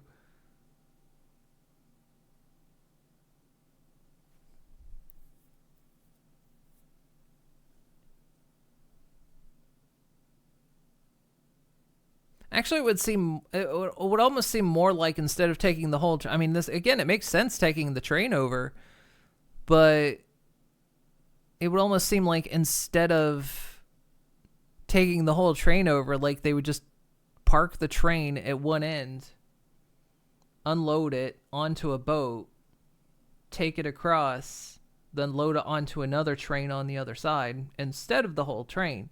But again, it makes sense to do the whole train because then it removes a couple steps. But it just feels like something they would probably do, but obviously. Yeah, no. That's fascinating, though. I've never heard of something like that. Parents had an experience on a ferry between North and South Island, New Zealand, where one of the train cars broke loose in the hole during a storm and was rubbling to one end of the ferry with a huge crash. Then as the other ship pitched.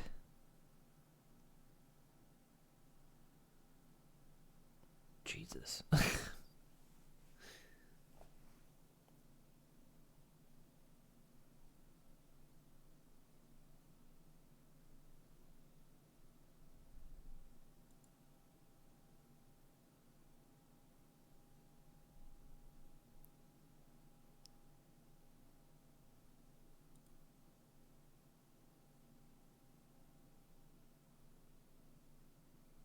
Honestly, so seasick that they were looking forward to sinking. You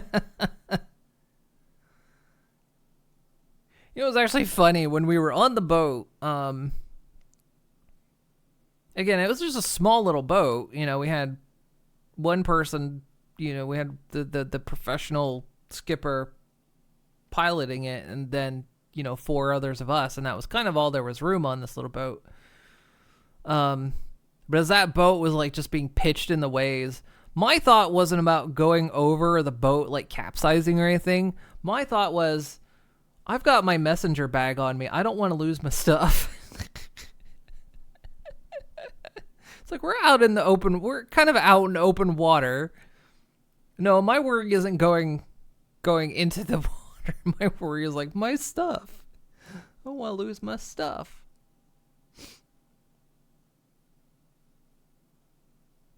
Yeah, no.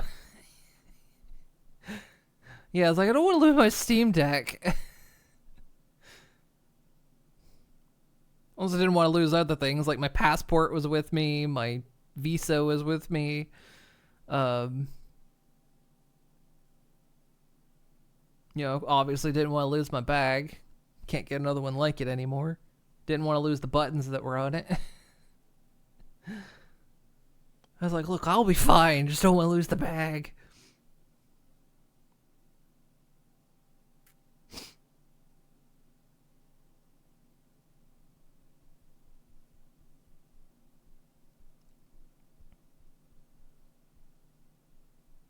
It's part of a 24-hour night train from, like, Genoa.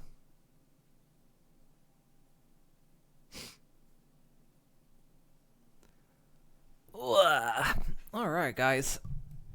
Stream went on longer than I planned, but hey, good first stream to be back. Stretchy. Wow. Okie dokie, guys. Let's find someone to send y'all over to.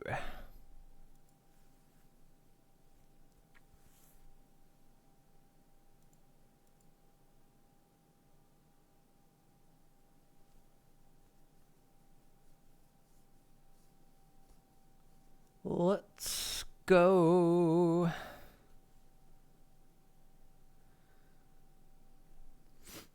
I'm missing Island Sicily. The train splits 2 trains when going to Palermo. The other going to Catania.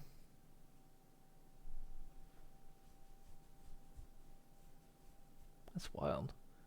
It's actually funny. I was sitting there thinking, like, the entire time we were in Majorca was like, never once saw a tractor trailer truck. And I mean, I get why, but it actually struck me at one point. I was like, I think we did see 1 and 2 in Palma, because there is like one highway that crosses the island.